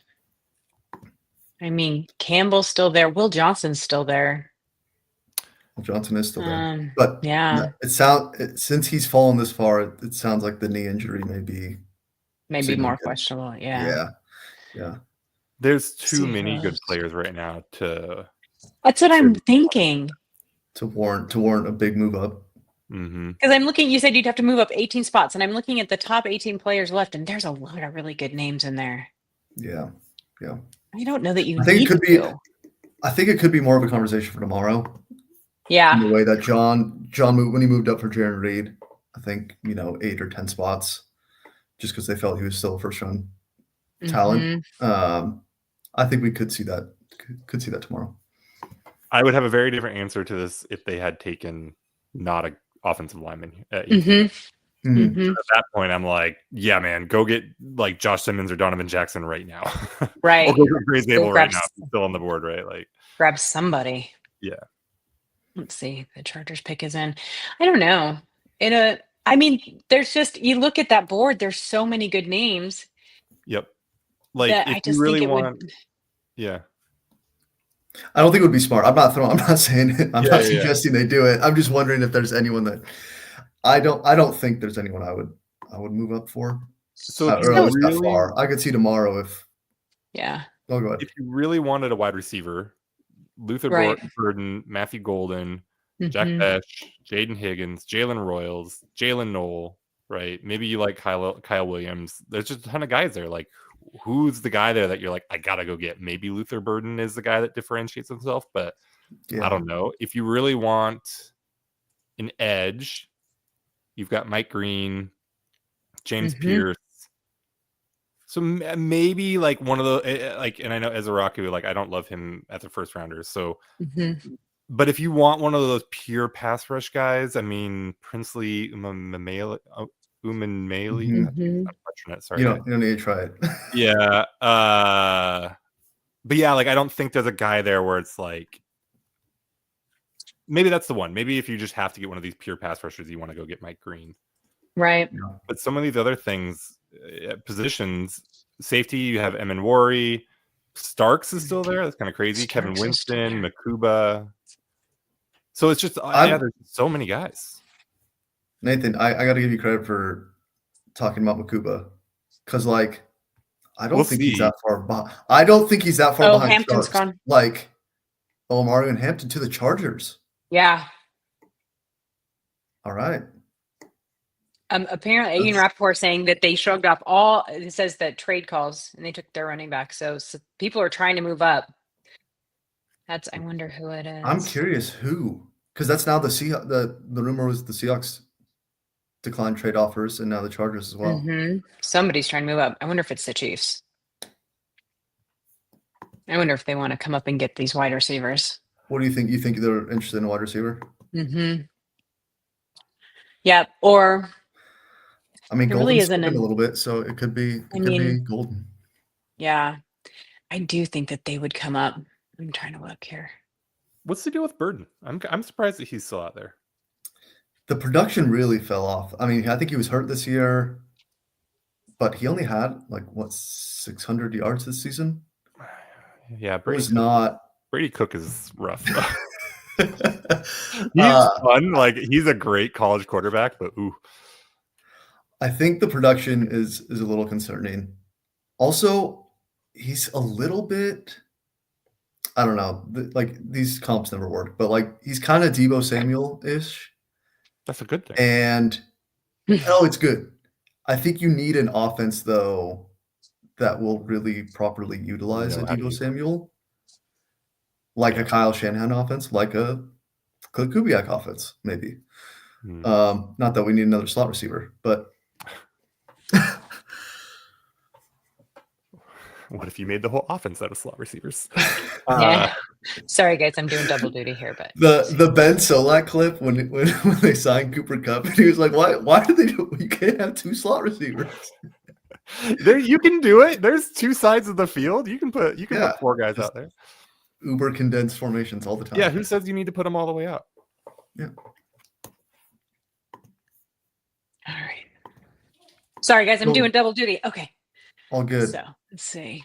So Jahad Campbell also still here. Yeah. He's 23. I know there's I think he tore his labrum, and apparently that's maybe more serious than it was thought. So he could be falling because of that. But he's a fun player. Yeah.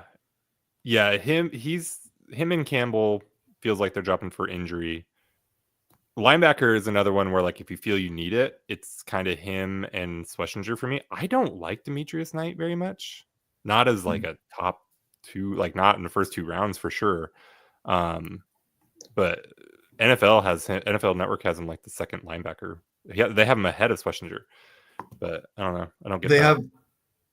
have Demetrius Knight ahead of. Yeah, right now they have Schlesinger? Campbell and then Demetrius Knight and then Schlesinger. Oh, wow. Okay. So, but yeah, Campbell is one of those guys where if you really think you need a linebacker, but I don't know why the Seahawks would think they really need a linebacker. No, It's not a huge need. Mm-mm. It's not huge. Jahad Campbell also has some pass rush ability, doesn't he? Just in that he's in a good blitzer, not like he's going to line up on edge and on third downs. Okay.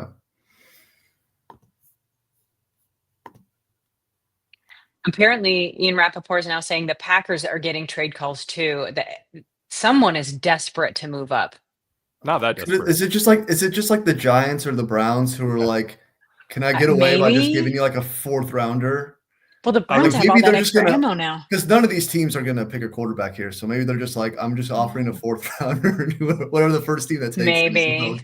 Go and get Jackson Dart or something. Plus, they were talking up how many trades. This is going to be a huge trade. People are going to be trading all over the place in the first round. And then we've only had 1 so far. So it's like maybe they're trying to stoke that fire a little bit too. I think some of that is showmanship, but Green Bay's going to town.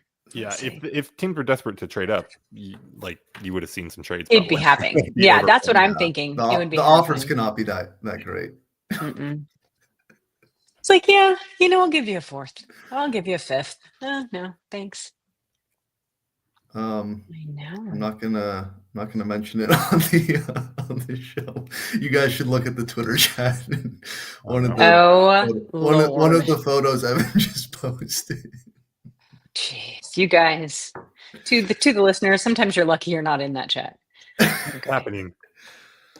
So Adam Schefter tweeted that it is indeed Will Johnson's knee issue that is concerning quite a few NFL teams.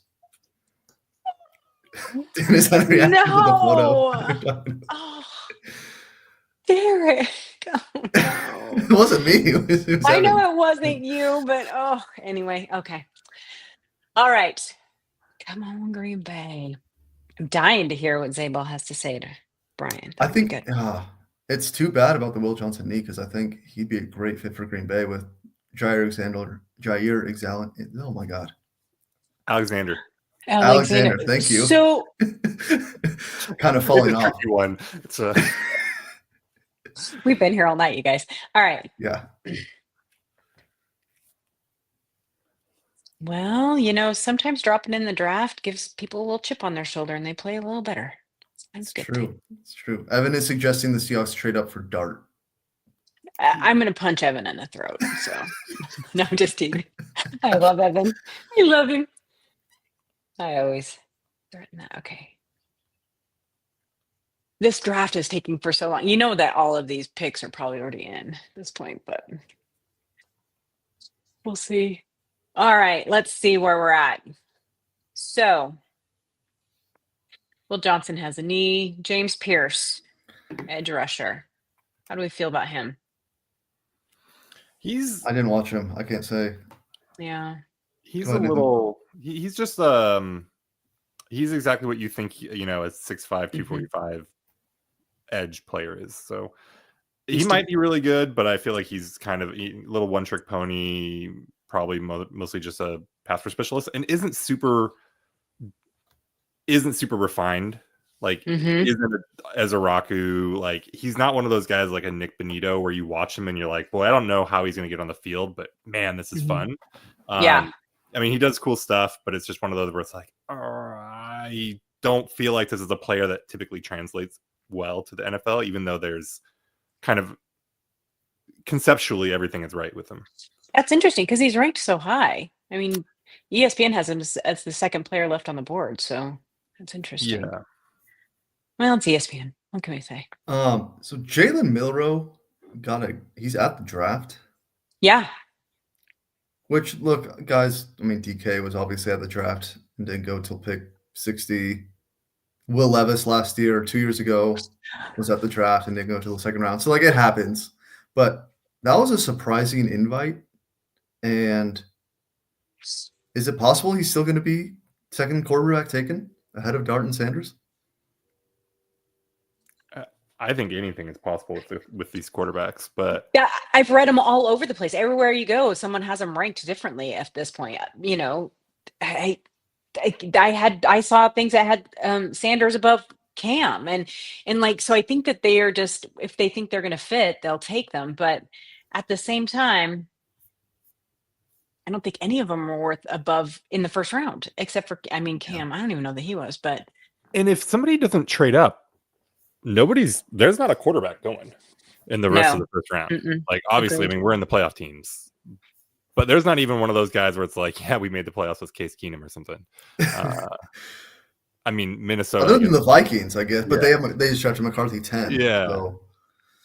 Okay, I'm gonna start tipping picks just so. Yeah. Oh, you'll make the whole chat mad. They said now that the Seahawks are passed, it's Matthew Golden for the Packers. Good. I'm kind of glad he went. That. Why? Because I love Matthew Golden and I don't like the Packers. Okay. I thought you didn't like him. I'm like, I No, kind of I like love Matthew him. Golden. Oh, okay. Yeah. That would have been nice if he'd fallen really far, but yeah. Weird fit too a little bit, right? I mean, okay. Why? He plays outside. Yeah.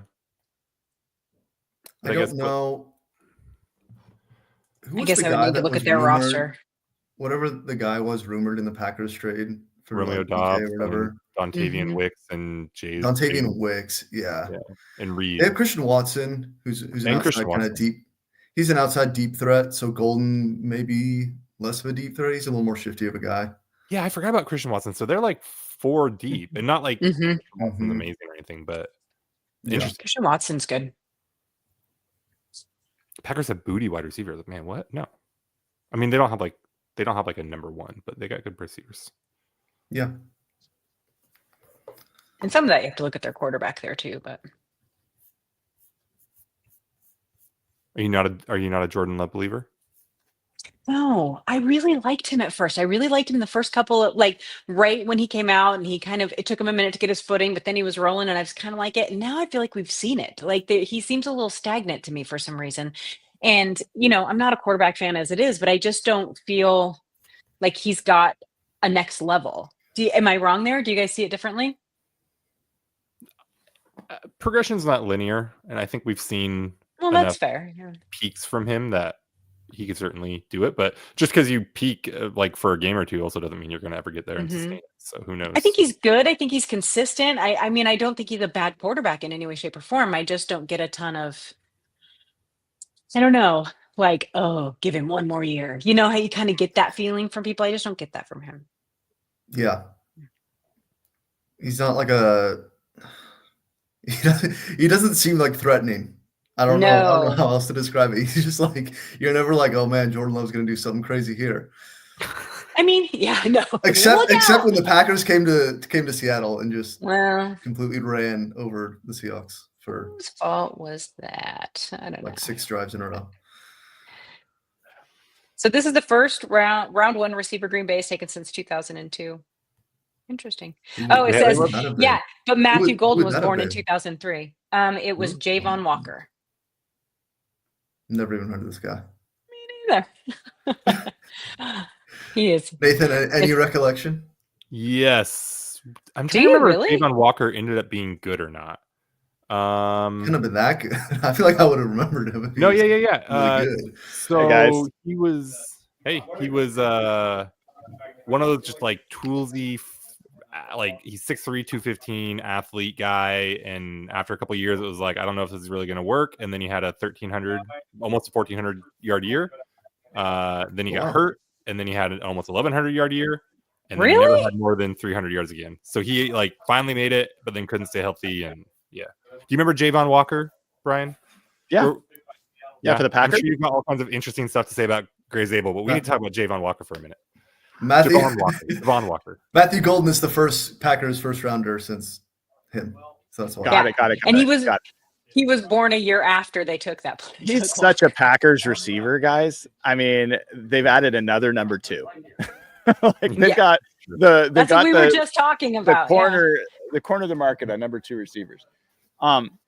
Guys, I didn't think I could be more excited about Gray Zabel. He just knocked it out of the park in that interview. I mean, what a likable guy. Seahawks fans are going to fall in love with this player. And he ended it. Greg Bell asked him, so what are you going to do now? And he's like, well, I'm going to knock off some of these bush lights I got in front of me. And, oh my God. He's going to have to get better tasting beer in Seattle. It was great. He's like, we talked about the football family farming. He talked about how important farming is to him. And he talked about how there's connections between farming and football, which I won't try to recreate. I recorded the whole thing. I'll have clips of it that I'll play, probably tomorrow, but, talked about his family. I asked him, his dad, as we said, was a defensive lineman. I was like, did you ever square off against your dad? He's like, there may have been an alley where we took it and the media watched us in Pierre. But I handled my 60-year-old dad just fine. So he talked about Jalen Sundell. He talked about playing center. He talked about playing guard. He just, my God. So Hugh Millen asked him, what is your favorite play? If there's a play you could call, what is it? A-gap power. And they talked about that at North Dakota State. RPO stood for run, power, often. And that it's just an attitude play, and it's a play that you get to impose your will on the other team and move them from point A to point B. And that's what you want to do as an offensive lineman. He said, at the opportunity to play center position, he's like, well, center's the one place where I can't false start, so I'm all for it. The guy is so engaging. He is so down to earth, and he's such a good athlete. Man, I think Seahawks fans should be over the moon that this actually happened. It was great. I hope everybody gets to hear a lot of that interview, because it was one of the best draft interviews I've heard. That closing quote is like, that sounds like such a hockey player quote for some reason. Yeah. Oh, that's funny. Yeah. It was great. Or Jason Kelsey. I mean, always drinking the beers at the games. So there you go. So what did I miss? Nothing. We were just talking about who was left, and if the Seahawks were to trade up, well, who would you want them to trade up for? Yeah. Talk about quarterbacks. Yeah. Talked about quarterbacks for running back. Are you guys interested in seeing a little Gray Zabel from the combine? His interview there. Let's do it. Yeah. Let me pull this open here. Wait, I got to pick the right screen to share. And let me pull this. I'll make him. Oh, do you see who they picked? Who did they pick? The Vikings took Donovan Jackson. Oh. Well, that will be the Vikings. That makes sense. I thought they'd take Emin Worry, to be honest, but I did too. Giants just traded up. Giants just moved up to 25 also. They're going to take. Oh, God dang it. Brian, go ahead. I freaking hate the Giants. All right, so the Giants are going to take. You assume they're going to take Jackson Dart, right? Ahead of the Rams. I think Shedeur Sanders is a sneaky fit with the Rams. I wouldn't be surprised if the Rams go quarterback. So here is 2 minutes. It's not too long. 2 minutes from Gray's able. Let me know. Hopefully you guys should be able to hear this.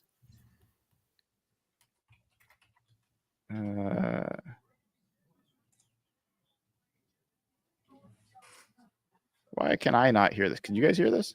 Nope. Oh, maybe we won't be able to play this. Oh, do I? Hold on 1 second. I have to reshare. Send, stop screen, send, share screen, and share sound. Hopefully this will work. Can I close my eyes and see shooters?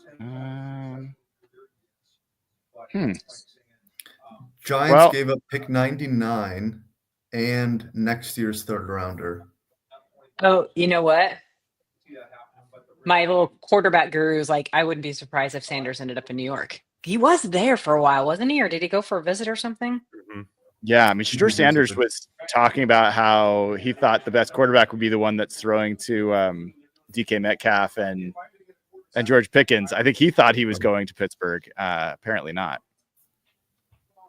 I saw a rumor that he won that interview. So, yeah, apologies that the sound is not working. I'll see if I can figure that out. So they traded up from like 35? 34. 34. For 2/3. For a third this year and a third next year. Yep. Interesting. I don't hate that. I mean, I think I like that a whole lot more than what the Jags did. Yeah. Oh, yeah. Even if For you sure. do end up just taking Shedeur or Dart, who I don't have high hopes for. Evan will be devastated if it's Jackson Dart. Oh my God, I'll laugh so hard. To who? To the Giants? Yeah. Either way. Oh my Just God, in if he general. ends up with the Evan was Rams. all on board. If he goes to the Drafting Dart. Rams, if he goes to the Rams, Evan's going to be insufferable, like even more than normal. Yeah. Oh, that's hilarious. Oh. Dana, do you see the pick? Good job, Dana. I Yeah, of course she did. saw it. I did. Of course she saw it. Now I that didn't the say a Seahawks have word. already picked, I think we can tip. Now that Yeah, Seahawks we should picked. tip. I feel like we should tip. Yeah. Yeah. I don't think it matters So- that much. Dana, Yeah. Oh, do I get to say it now? Oh, I'm so Go good. ahead. The Giants are taking Dart. all right.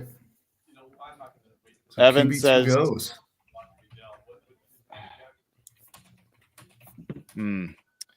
All right, so At least Jackson that's Dart. what Twitter tells me. Mhm. It Well, looks- suppose that's what that- Twitter said. It's not official yet. Now That's that we what- can actually tip picks, you're going to start spreading bad info. We're going to get misinfo. Nah, there's plenty of accounts. Don't worry, Dana. I last year said that the Niners were drafting Cooper DeJean because Dolph Kleiman tweeted it out, and then Oh. like 2 minutes. So we were like talking about it for like 2 minutes later, and then Evan was like, "Wait, that's not who they're picking at all." Don't feel bad if you give misinfo. I'm Nate- seeing it over and over. Nathan, I've got some bad news for you. What? There are 55 people that have signed up for the draft prediction, and one of them did not fill out any picks. That's the only person who you're ahead of currently on your draft prediction. That's fine. That's fine. Oh, Josh, look at your cute I little just- self. There are years where I would feel bad about that. This isn't actually one though. This is not that year. It's not that year, yeah. I'm not doing that much better, to be honest. Derek and I are neck and neck. He is 35th. I'm 36th. So I believe I was apparently now there's tied. I was tied another. with- Go ahead. Go ahead, Are Dana. you spreading misinfo? Is it Dart or not, Dana? No, it's it was. It's Oh, okay. I'm just seeing different what the Texans what they got for them, Oh. but that's fine. oh, It's the no big deal. competition. Yeah, Um, we probably I won't was know just that for a while. I was just gonna brag Have from last year information. that I won or I was tied for the win. You in do. last You year's were. draft. You were. I feel good being close to you on this one. I always put in some of the pro analysts. I see draft who's just as well. above us. Yeah. Yeah. Well, Peter Strager, that guy does pretty well. He's currently the top ranked of the professional prognosticators. He is 4th overall. on the rankings. Josh Cashman. Josh Cashman is currently 10th. Josh, if you're listening, he might pull like he won the prediction show for the season. There's another trade. He may do it again. What's the trade? What's going on? Mike Garofalo says that the Falcons have traded up to 26. Whoa. Oh, Well, when was their next pick? I don't They know. picked 15. They picked 15. The absolute funniest thing that could happen here is if they took Stuart Sanders.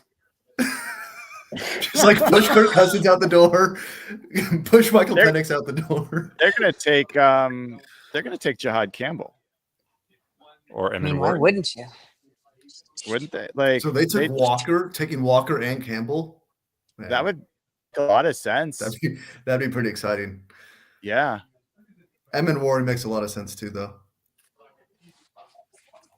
Yeah, that would make sense. Big trade up though. I mean, they couldn't have really traded up from like 47. All it says is Falcons trade up to 26. I believe they did. I'm just like, what? Well, when was their next? No, pick? no more. I don't know. This means the Rams, like, they haven't had first round pick a lot of drafts, and it's worked out pretty well for them. So Jackson Dart officially shows on our screen here. So it goes to New York. Shedeur Sanders.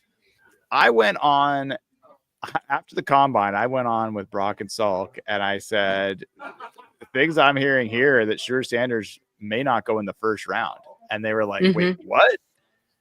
And then pretty quickly things turned to where no, he's going to be the number 2 overall. That was all just smoke. He's not quarterback 2. That's for damn sure. And the Rams were a team I thought was a legitimate possibility to take him. They're now out of the first round. Are there any other teams that would be taking quarterbacks the rest of the way in this round? No, but the Browns can move up. The Browns can move up easily if they want to, but do they have to? Because the Giants just moved up and took Dart. So why do the Browns have to move ahead of anybody? So the Falcons really did move up from like pick 46. Yeah. That's a huge move up. I'm curious to see what the competition is. Because that's not, I mean, the Seahawks are only 4 picks behind that.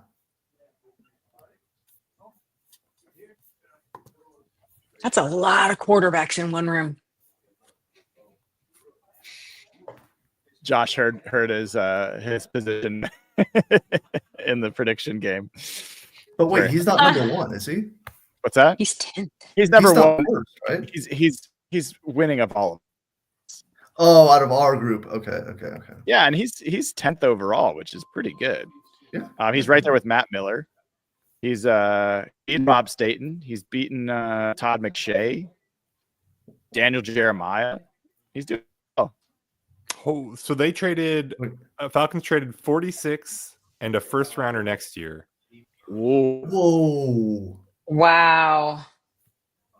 That's John McVay masterclass. Is that though? Like, so what did the Rams just got? They traded a first rounder. They got a first rounder back and a second rounder. They didn't get a first rounder back. They got a second rounder this year and a first round next year. That's what I mean. They got a first rounder back. Yeah, but there's better quarterbacks next year, right? Like if they're going to have to try and find a Matt Stafford, replacement, they want next year. They'll have 2 ones next year. So if they need to move up next year, they can do it now pretty easily. It depends. I mean, the Falcons would have to be bad. So if you don't think Michael Penix is going to be good, I don't know, man. Yeah, but I mean, let's just say, I don't know, Falcons and Rams are both mediocre teams. So you have picks 15 and 19. I mean, that's probably worth a top 5, I'd guess. Pick.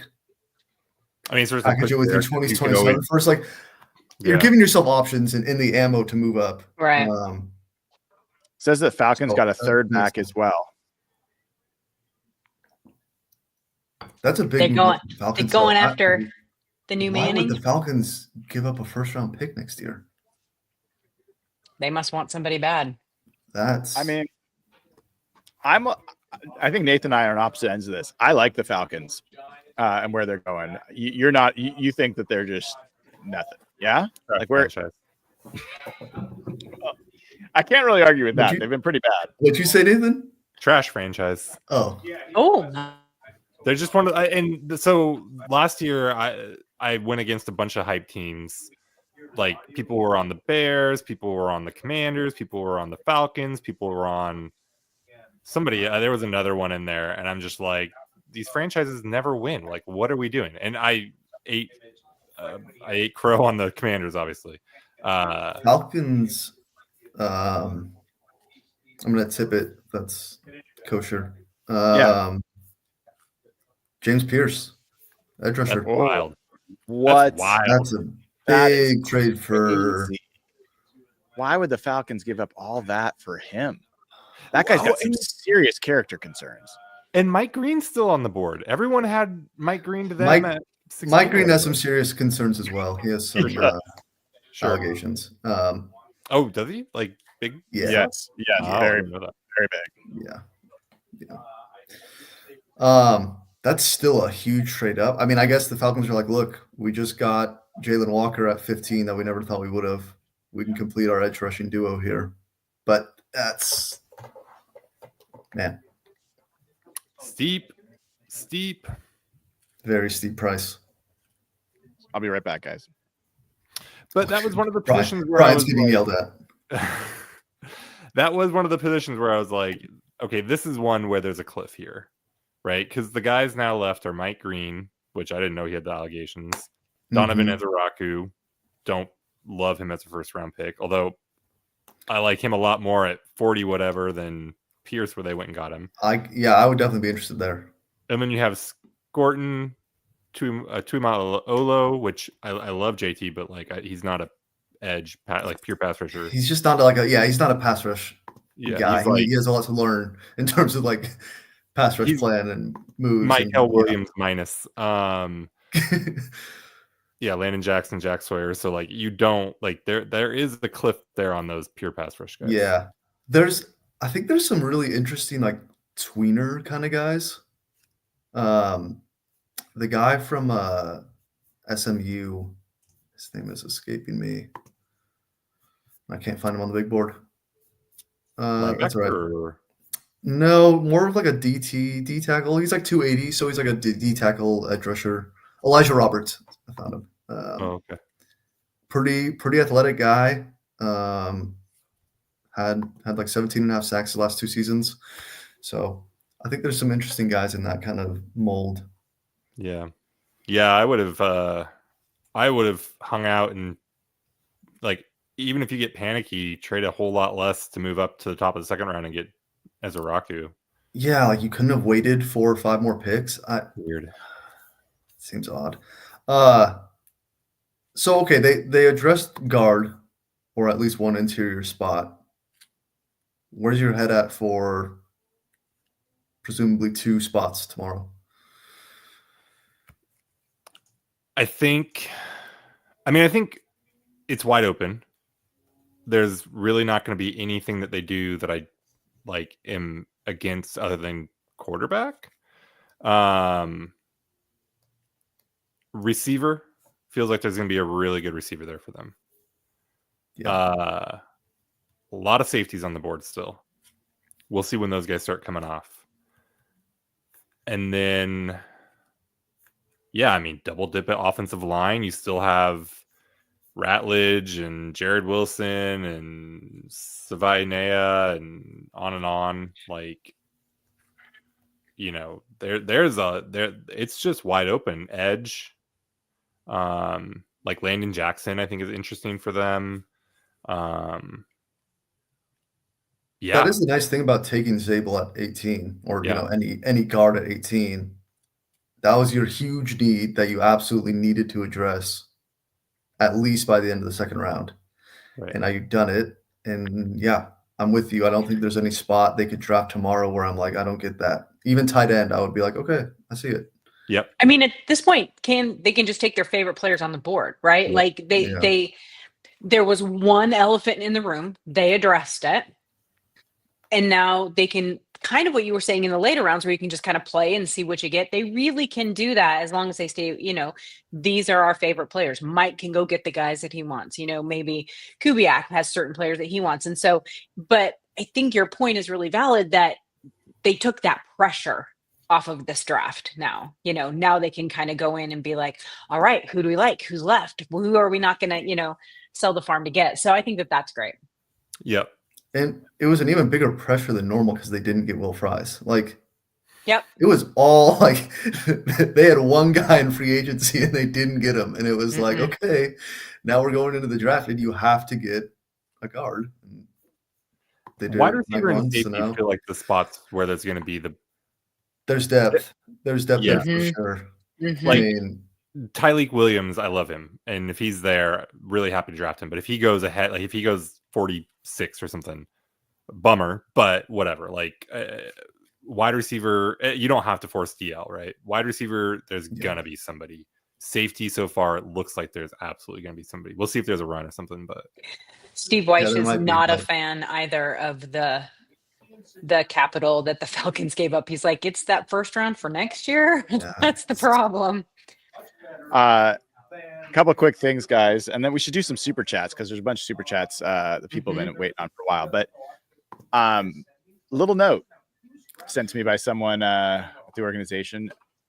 Interesting that Steve Hutchinson, I failed to mention that Steve Hutchinson was a guy that Gray Zabel met with at the Senior Bowl, talked about it on the phone about that was a really meaningful thing.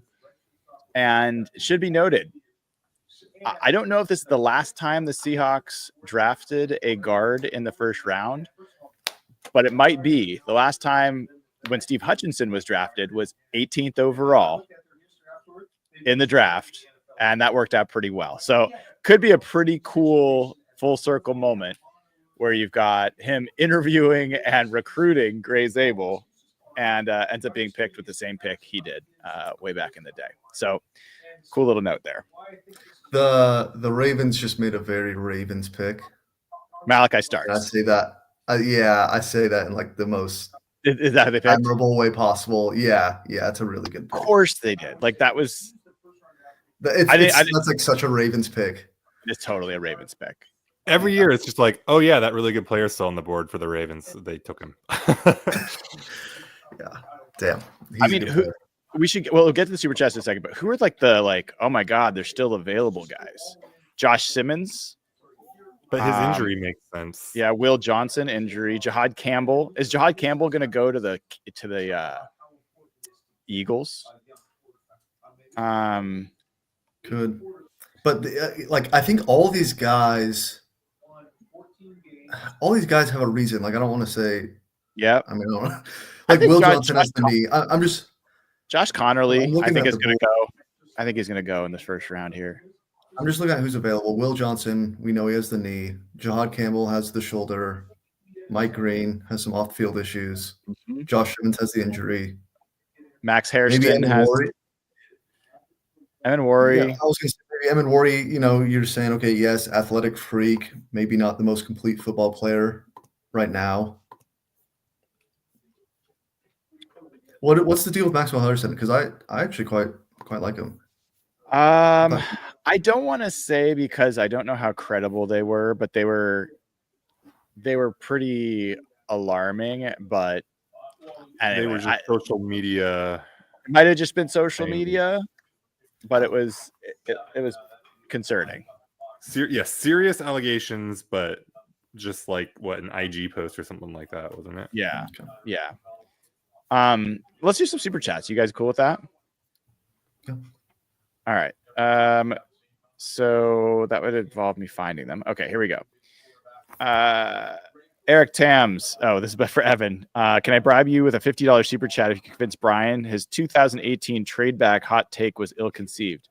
I don't even know what that means. Do you guys remember my 2018 trade back? What draft was 2018? Was that Collier? No, that was Rashad Penny. Yes, that was the Jair Alexander, I think. I don't know. Sorry, Eric, that I got so late to your super chat, but I don't know what that one's about. We'll see if we can get Evan to do that. Andrew McCrae says, would you take it if the Giants Browns offered you 33-34 in their first round or next year for 18? They'd have to hope Jackson's still there at 33 or 34. Interesting in retrospect, Jackson would not have been there at 33 or 34. Donovan Jackson ends up going to the Vikings. I would have absolutely wanted to do that though. A Browns I- first round pick? Sign me I think up. I probably would have taken that trade. In the right Yeah, move for the organization, it would have been a hard move for as a fan. In fact, I think I said when we found that Daniel Jeremiah mock yesterday, I think I said, unless I'm getting the 2026 first rounder, I'm not moving out of the first round. So a couple more here. Possum Adventures says Zabel at 18, unless he's gone, then trade back. Well, you got what you wanted. It's fun. We're gonna get some super chats and some reactions. It'll be fun here in a second. VOFA says, I want to trade up to 10 for Warren if he's there. Well, that didn't work out. Possum Adventures is back. Corbin Smith mocks Booker, even with the Razgor power gap. Yeah, I didn't, and I'm glad that we didn't end up having to find out. I don't think, even if Tyler Booker was available, I think it was going to be Gray Zabel the whole time. Everything points to it being A Gray scheme Zabel. fit, yeah. From a scheme fit perspective, Zabel's athleticism makes way more sense. Will Fries, the guy that we lost, has become a frequent super chatter on this channel. I'm still not convinced we'll have any new Seahawks players to analyze tonight. Well, Will, you are wrong. Hawks fan Matt. You have a player better than Will Fries. I think we do. Will Fries was a 7th round pick. My God, I don't understand. $76 million, unbelievable. Hawks fan Matt says, do you usually have a draft ticker scrolly thingy? Well, we did. Hopefully we did that eventually. That was very, very early. Possum Adventures, Zabel 18, he's there, or we riot. Well, no riot necessary. Colin Lundstrom, Dana tipping picks is the best part of the whole thing tonight. Dana. Sorry, Colin. Tony Bag of Donuts, one of the best handles here, has gifted 5 Hawkblogger memberships. Thank you so much, Tony, for your generosity. If you want one of the free memberships, all you got to do, search Google for how to turn gifting on for your YouTube account, and then like the show, subscribe to the channel. We cleared 18,000 subscribers. Thank you all for getting us over 18,000. That was the good luck we needed to get Gray Zabel. And then all you got to do is like, subscribe, watch the show, and then YouTube will give you one of these. So free membership. Even I got a free membership. Did you really? I did too one time. Yeah. That's I think that's a waste of a free membership. I gotta be honest. Guys. Oh. Like I would grant you membership. Like this should go to others. I'm gonna Nice. It is nice. It is nice. But I'm gonna it's like if I gave you the prize for the real You're gonna block list our emails. Like, yeah, dude, I might. you cannot get Jake and I says no chance they do Shador tonight. Well, Nobody, apparently. yeah, maybe not. Possum Adventures. Evan Hill is my spirit animal. Gray effing Zabel. This is where we get to the reactions. Devon Hoover says, do you think Zabel makes Sundell the front runner for center since they have continuity for North Dakota State together? What do you guys think about that? He talked about that in the call. Sundell's a couple years older and was his mentor at North Dakota State. Do you think Sundell is the front runner at center, or is it Olo Timmy? I imagine it's a wide open competition. I don't think that they're gonna give Sundell a leg up on it because of that. Now, I mean, does it work out and help him? Maybe, but they both got a lot to prove. I think they gotta do a lot of work to earn that job. Anyone with a different point of view? I mean, they haven't played together for a while. I think we'd have to wait and see how they do, right? Like, I mean, if that chemistry is still there, I don't know. It's a year out. Yeah. But yeah. I think it should be a wide open competition. Yeah. I think it should, and I'm not convinced that it's not Gray Zabel that's going to get some chances at center if the guard falls to them. I'm not convinced they're not drafting Jared Wilson either. What happened? Williams just went to the Lions. Of course, the Lions took him. Of course, they did. My gosh, and they got Roy Lopez this offseason as well. Tyleik Williams was a fast riser. Like, he was a guy we talked about in the second round, maybe at 50. Yeah. Going all the way here in the first. I think it's a good pick. Yeah. It is a good pick. I don't think there was a lot of people that had him going in the first. So I didn't see anybody. I didn't see it anywhere. Pelissero did, I think, at one point, but let me look him up here on Mock Draft Database. Tyleek Williams. Oh my gosh, yeah, look at this. I mean, Wow. he was in the 30s, he got down to the 40s, and he was still a 44. Clear down there. That's pretty crazy, man. They must love him. You know, Dan Campbell, he's kind of crazy. Probably not good news that my Probably not good news at all. he said that he was going to say that my screen, like, I don't know if it's like went dark or something like that. I think it was terrible news. Just catastrophic news. My whole screen just froze. That was hilarious. What Probably happened? Not good news. He goes, He you're just- probably not good news that, and you were gone. Ay. That was was great. funny. So we're like, yeah, probably not good news. Boy. Well, I'm probably my computer's like, what the hell do you think you're doing? Nobody It's covers the too draft long. this long. I know I'm watching the stream timer. It's 3 hours 55 minutes now. Yeah. So Tyleek Williams, I And I was have just a going to ton of pop on respect for a for the way minute. the Lions. I know, Jada, you've been great. I got so much respect for the way the Lions have been building that team. It's just it's a tough team. Put Tyleek Williams next to Aiden Hutchinson. Mm-hmm. I love that they added DJ Reed at corner. I thought Roy Lopez was a sneaky big defensive tackle signing. It's just, that team lives and breathes tough, and Tyleek Williams is another step in that direction. Guys, I did terrible at this mock draft thing. Yeah, I tried to tell you, dude. It was pretty bad. I've gotten one pick. I got Cam Ward. Who did you pick Seattle for Seattle? I'm in worry. Oh, God, I wish, man. Still on the board. I don't feel bad about it. I'm mostly just. You would think I would have lucked into it. It's At hard least to, the it's hard to second do one. that. Yeah. All right, we got a few more super Looking- chats. Okay. Sorry, Tony Bag of Donuts says Aaron Curry went fourth. Yep, we know. We talked about that. Thank you, Tony. Jake and I, we talked about Shadur, Evan being a spirit animal, Devin Hoover, right? We talked about that. All right, Richie Brash, waiting for the Hawks to trade up for Milroe, top 5 in the mock leaderboard. You're right, Richie, you've been doing pretty well in the draft leaderboard. Good luck for you the rest of the way. I don't know if Milroe is going to happen, at least in this round.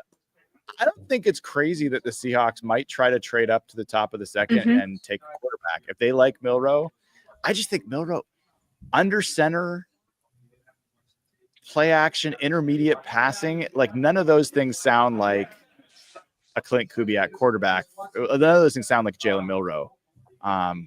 So I just don't know if it's going to happen. All right, those were. Oh wait, one more. Chris Clark gifted 5 Hawkblogger memberships. Thank you so much, Chris. Thanks to all the super chatters. Thanks to everyone that's been hanging out. We've got 10,000 people watching right now, which is great. Hanging out with all of you. Let's talk about what do you want the Seahawks to do next?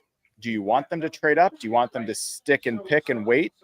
And who do you want them, like what positions are there positions that you guys want? Dana, I'm going to start with you.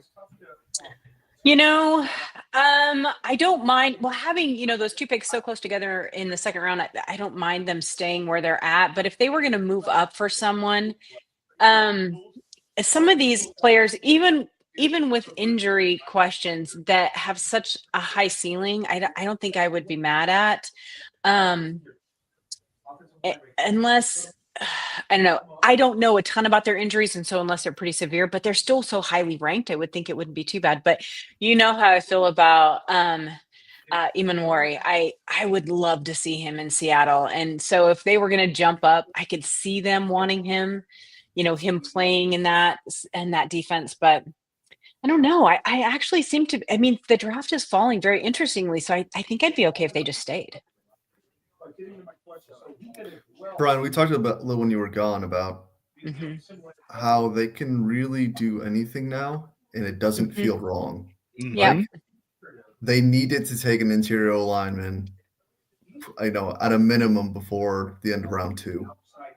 And they've done that. And now they could double dip there tomorrow.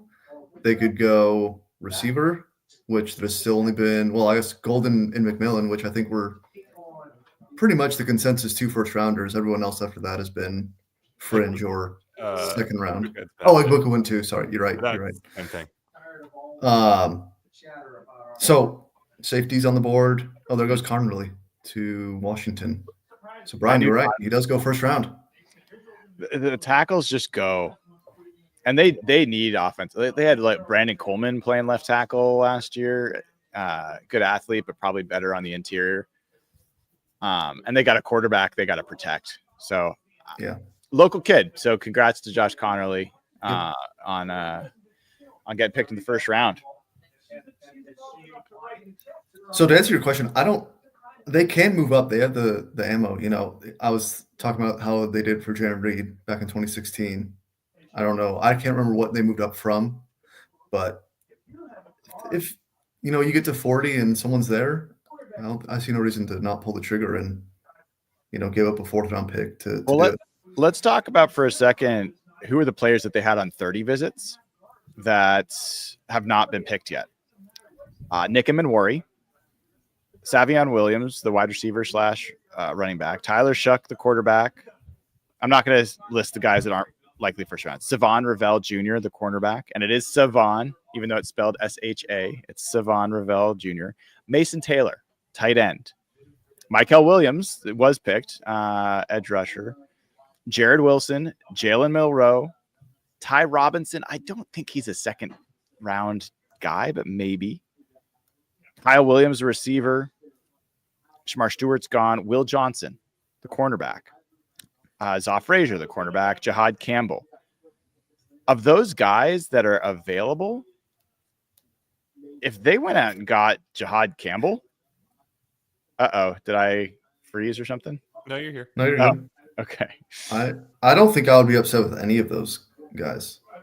Like, I know I said Manwari would be my least favorite pick at 18, but that's 18. I feel like take him at 40 if you want to move up for him.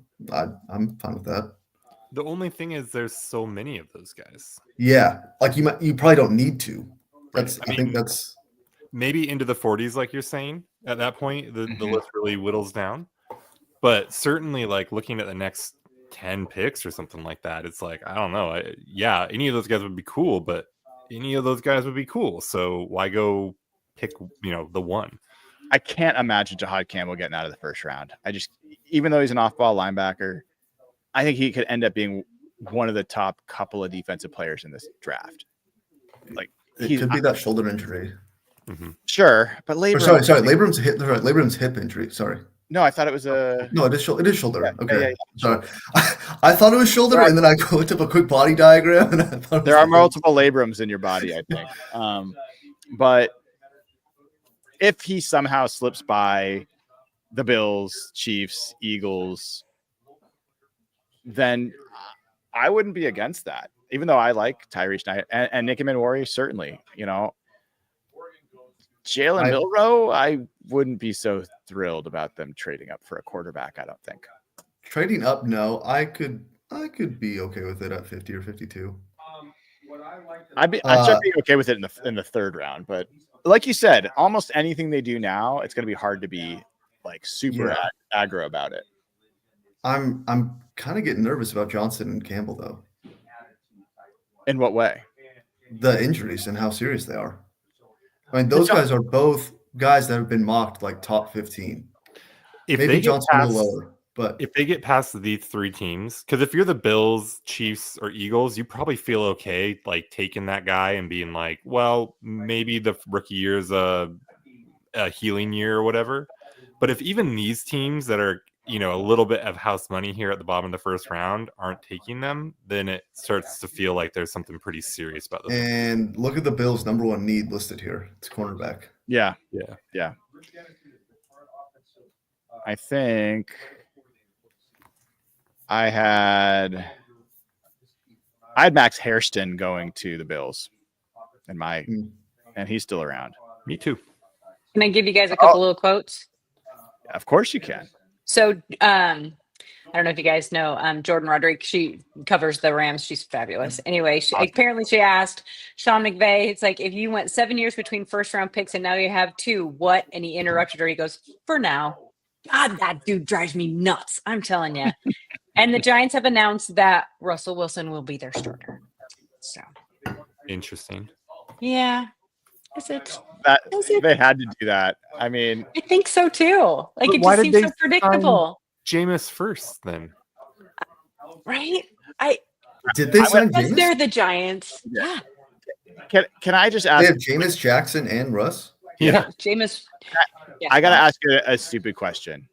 Uh-huh. Would you want to trade, like, if you could be Russell Wilson right now, would you want to be like pro football player, starter at a storied franchise? Would you want to be him with all the things that go along with being him right now? Would I have to be weird like him? You'd have to be him. Yeah. Oh. I don't. Ooh. I don't even know what that question. I don't know how to.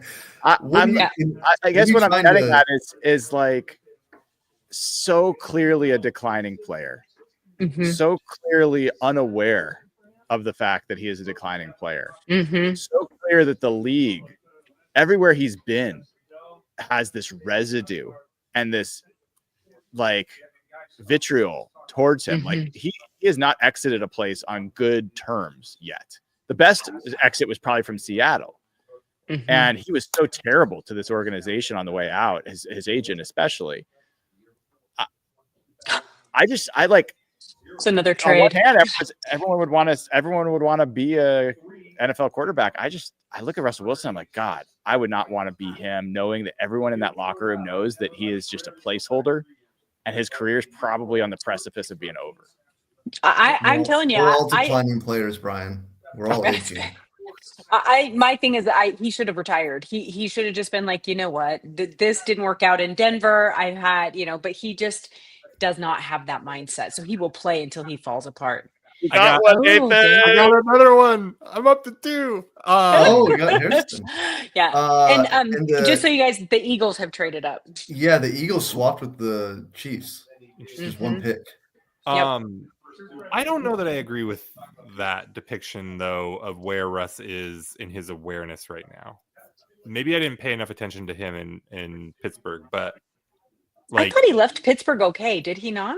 I mean, clearly, not great, but he's not trying to market himself the same way. He doesn't seem to be portraying himself the way he did when he first got to Denver. So I don't know that it's fair to say he doesn't have any awareness of his perception and that kind of stuff. Yeah, you're talking in the broader sense. I'm talking about as a football player. Maybe. And who really even knows what he considers himself right now? I have a hard time believing that he is not aware that at least athletically he can't do all the same stuff that he used to. Now, whether he still thinks he's an amazing processor as a quarterback, who knows what he's thinking there. But I think he's got more awareness of where he is. And I would not want to be Russell Wilson if I had to adopt his entire personality, because that's that of the whole thing. But the idea of just bouncing around the NFL for 6 years and starting a few games and then getting benched for a rookie, that doesn't sound all that bad. Paid a lot of money. Yeah. You want to give me the Ryan Fitzpatrick career arc? Absolutely. But I want to be Ryan Fitzpatrick. That's the personality I want. Don't make me whatever Russ is. All right. I got an announcement. Derek, I've opened up a lead on you, dude. Go. My crown is shattered at this point. Josh Cashman has moved up to 9th overall. And he's actually tied for 8th, to be honest. I assume I've moved into the top 10 as well now. Nathan, God, dude. Brian, we gotta tinker with the scoring formula next year. There's still room for I understand in the trade. The trade is a way to game. I actually looked at everybody's thing, because if anybody just was spamming trades, I was gonna take them out. That But- really hurt me because I didn't predict any trades. If it wasn't for the scoring, if it wasn't for the piss poor scoring situation, Oh my God, Nathan. I mean, you got 32 points. And the next closest person has 36. So I'm coming for you, Luke Allen. yeah. Hey, Eagles picked. Did they? It Did they is. take the tight end? Did they take Campbell? It is Jahad Campbell. Oh, makes sense. God damn it. Oh man. That They- team is so man. good. Howie Roseman. He's so every good. year, man. The Eagles and the Ravens both do this every year. I was going to say that was an know. Eagles pick, and the way that Malachi Starks was the Ravens pick. Oh, that's so frustrating. That's gonna just be an excellent pick for them. Excellent pick. He could be a top 10 talent, 100%. Mhm. It's interesting. Like, why do you move up the spot with the Chiefs? Was there someone else trying to move up to the Chiefs spot to You're snag- worried Probably. someone's gonna jump. And like it's so cheap. I think they gave up like a fifth to move up one spot. and the Chiefs do it because they only have to move one down, and then they don't lose the guy they were going to take anyway. Yeah, they're probably thinking receiver or something. I don't know. Mhm. Dana, But who I- do you I think the think- Chiefs are I- interested in here? I think they'll take a receiver. They have to take a Receiver? well, they don't have to take an They could offensive weapon. use- It just would make sense. Really, this is going to be Travis's last year. I mean, I think pretty much everybody Yeah. knows that. So they're going to have to They replace could that go with some Mason sort of Taylor. They could go it Mason would Taylor. make sense. At the same time, they're running back, Pacheco's gotten pretty good but they just don't have enough weapons, and that's just all there. So it would be, but it's Andy Reid. He could turn around, take some defensive player, but I just really think They that could use an O lineman too, also, right? Yes, Who did they that trade is true. away? Thuney. They did. Yeah.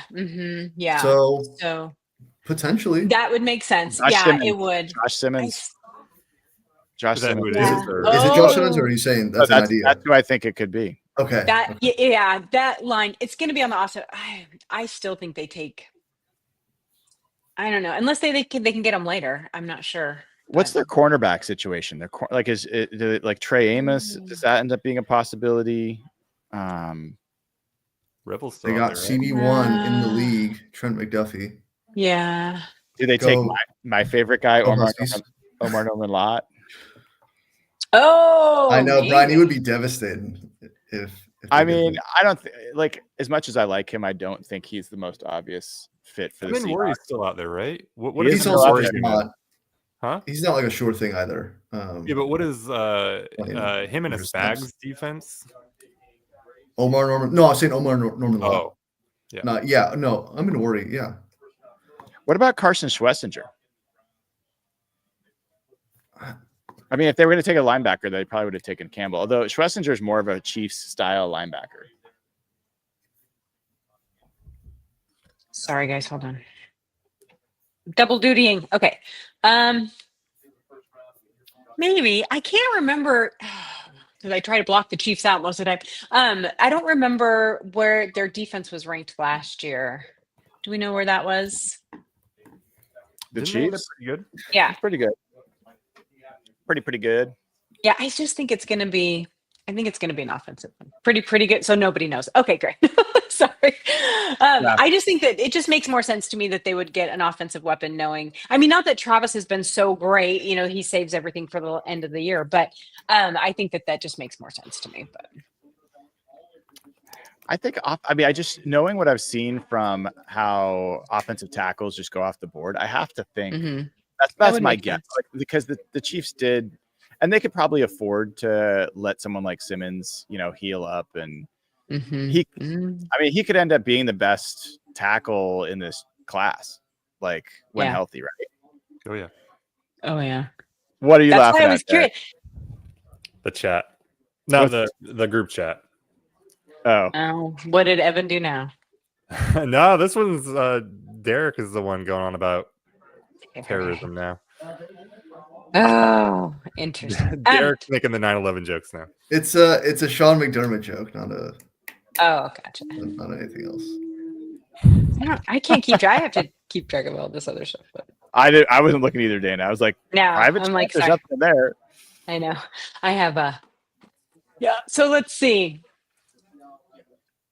I'm trying. Let me go let's- back and look here. Okay, let's Getting look at this who's pick, left. I gotta eat dinner. I gotta take a walk still. Like, let's I go. know. All right. First know, round is over. Let me You're refresh. you're allowed to bounce if you need to. There's no I don't know. obligation here. You've made it this There's long, only though. 2 picks left. Yeah. All right. One, right? Aren't we at 32? Well, technically the Eagles haven't picked yet, but yes. Oh, they've gotten Campbell. I don't know. Yeah, Simmons is still there. There's some good defensive players. The Chiefs might. I don't know. Maybe they're going to take Shador. Just kidding. That would be the very last squeaks into the first round. I do wonder, is the insane thing here would be Milrow. Like, For the Chiefs? yeah. Just from a gadget quarterback perspective, I mean, I don't think that the idea that you would take the ball out of Mahomes' hands at all is insane. But That's Well, like galaxy no. brain. It would make more sense to get him some protection instead of a backup for sure. Oh, Guys, let's just reflect real quick on the draft. Obviously, the last pick's about to come in. Give me your winners for tonight. Which teams do you really like what they did? I mean, this is just going to be like picking the teams that drafted our favorite players. But I will say Mason Graham, not my favorite player, but the trade down that the Browns did, getting Mason Graham, who I think Trade down was awesome. Good player. Yeah. And then on the same kind of note, the Rams didn't draft anybody, but they seem to have done quite well for themselves. Yeah. I think the Eagles got them that list. no one's gonna say the Raiders with Genty. I'll say. I mean, look, I think the Seahawks did the right thing. They drafted the best guard available. Other than that, it would be the Ravens drafting Starks. That's just exceptional fit, exceptional player. Yeah, that's just a great match. I mean, I like the Derek Harmon fit in the Steelers. I know Nathan doesn't. I'm not going to call them a winner, but I think that's a good fit. I think the Vikings getting Donovan Jackson, with them having already added at the guard spot, that could end up being a very good pick for them. But yeah, I think the Seahawks are on that list. I really do. I look at this whole class. I think the Browns have to be the top of the list. Trading back into first and getting Mason Graham. I think that's pretty good. I think the Jags are one of the losers. I still, even on second, third thought, trading what they traded to get Travis Hunter, it doesn't do it. Doesn't do it for me. Jets and Panthers are in that Seahawks zone of you did a very good thing. Like, you didn't have to probably be too smart to do it, but you did it, and that counts for a lot. Well, Dan Morgan doesn't fall far from the tree, apparently. Right. I love Starks to the Ravens. I think that just fits him really well. I'm a little irritated Nolan ended up in Arizona, so I wouldn't call that a win for sure. But and then honestly, Loveland for the Bears, I think that's a nice little fit too. So you just get him a couple more weapons too. But yeah, I agree with you guys. I think that the Browns trading back and getting that, I think that was the smartest thing that team could have done. Yeah. So pick real quick on the Chiefs is Josh Simmons. I knew it. You were right. You tipped the pick, Brian. I did not. I'm teasing. So we will not finish the scoring of the game until tomorrow because the 33rd pick is part of that decision. But that's a tiebreaker. That is a tiebreaker, but it also factors into the scoring. So I'm going to have to wrap up here in a second. I know you guys got to as well. As of right now, Josh Cashman is 10th. The number one, Ryan Pittman, he's not going to be caught. Ryan Pittman looks like the winner this year, 83 points. He got, that means, how many did he get exactly right? I think he nailed a lot. He And nailed 11, probably 12. 28 of the 32 picks. He got 28 of the 32 picks in the first round correct. Not exactly right, but those players were selected. And Josh McKelland is second place. I think Josh McKelland actually had the most exact right. He got 8 exactly right, exact matches, which is pretty impressive. So Josh Cashman with 70 points so far. After Josh, I got 63. And then we've got Jeff Simmons with 58, Derek Gebby with 57. And then we got to scroll. For Oh, Nathan. there's Nathan Ernst with 34. I respect the last place finish, dude. 34 out of only 32 picks. Sounds pretty good to me. Pitt's in the comments. He's like, he's a draft guru. That's funny. We see it. He is. Good for you. Folks, let's wrap there. I know the official pick is not in, but I got to get set up for the John Schneider and Mike McDonald press conference. Folks, I'm going to be back tomorrow. I don't know which of this crew is going to be crazy enough to be back with me. I know Jeff Simmons is going to be on with me on that tomorrow night. Tomorrow is going to be the best day. You've got 4 picks, and who knows what's going to happen. It's going to be a crazy day. So we'll be back then.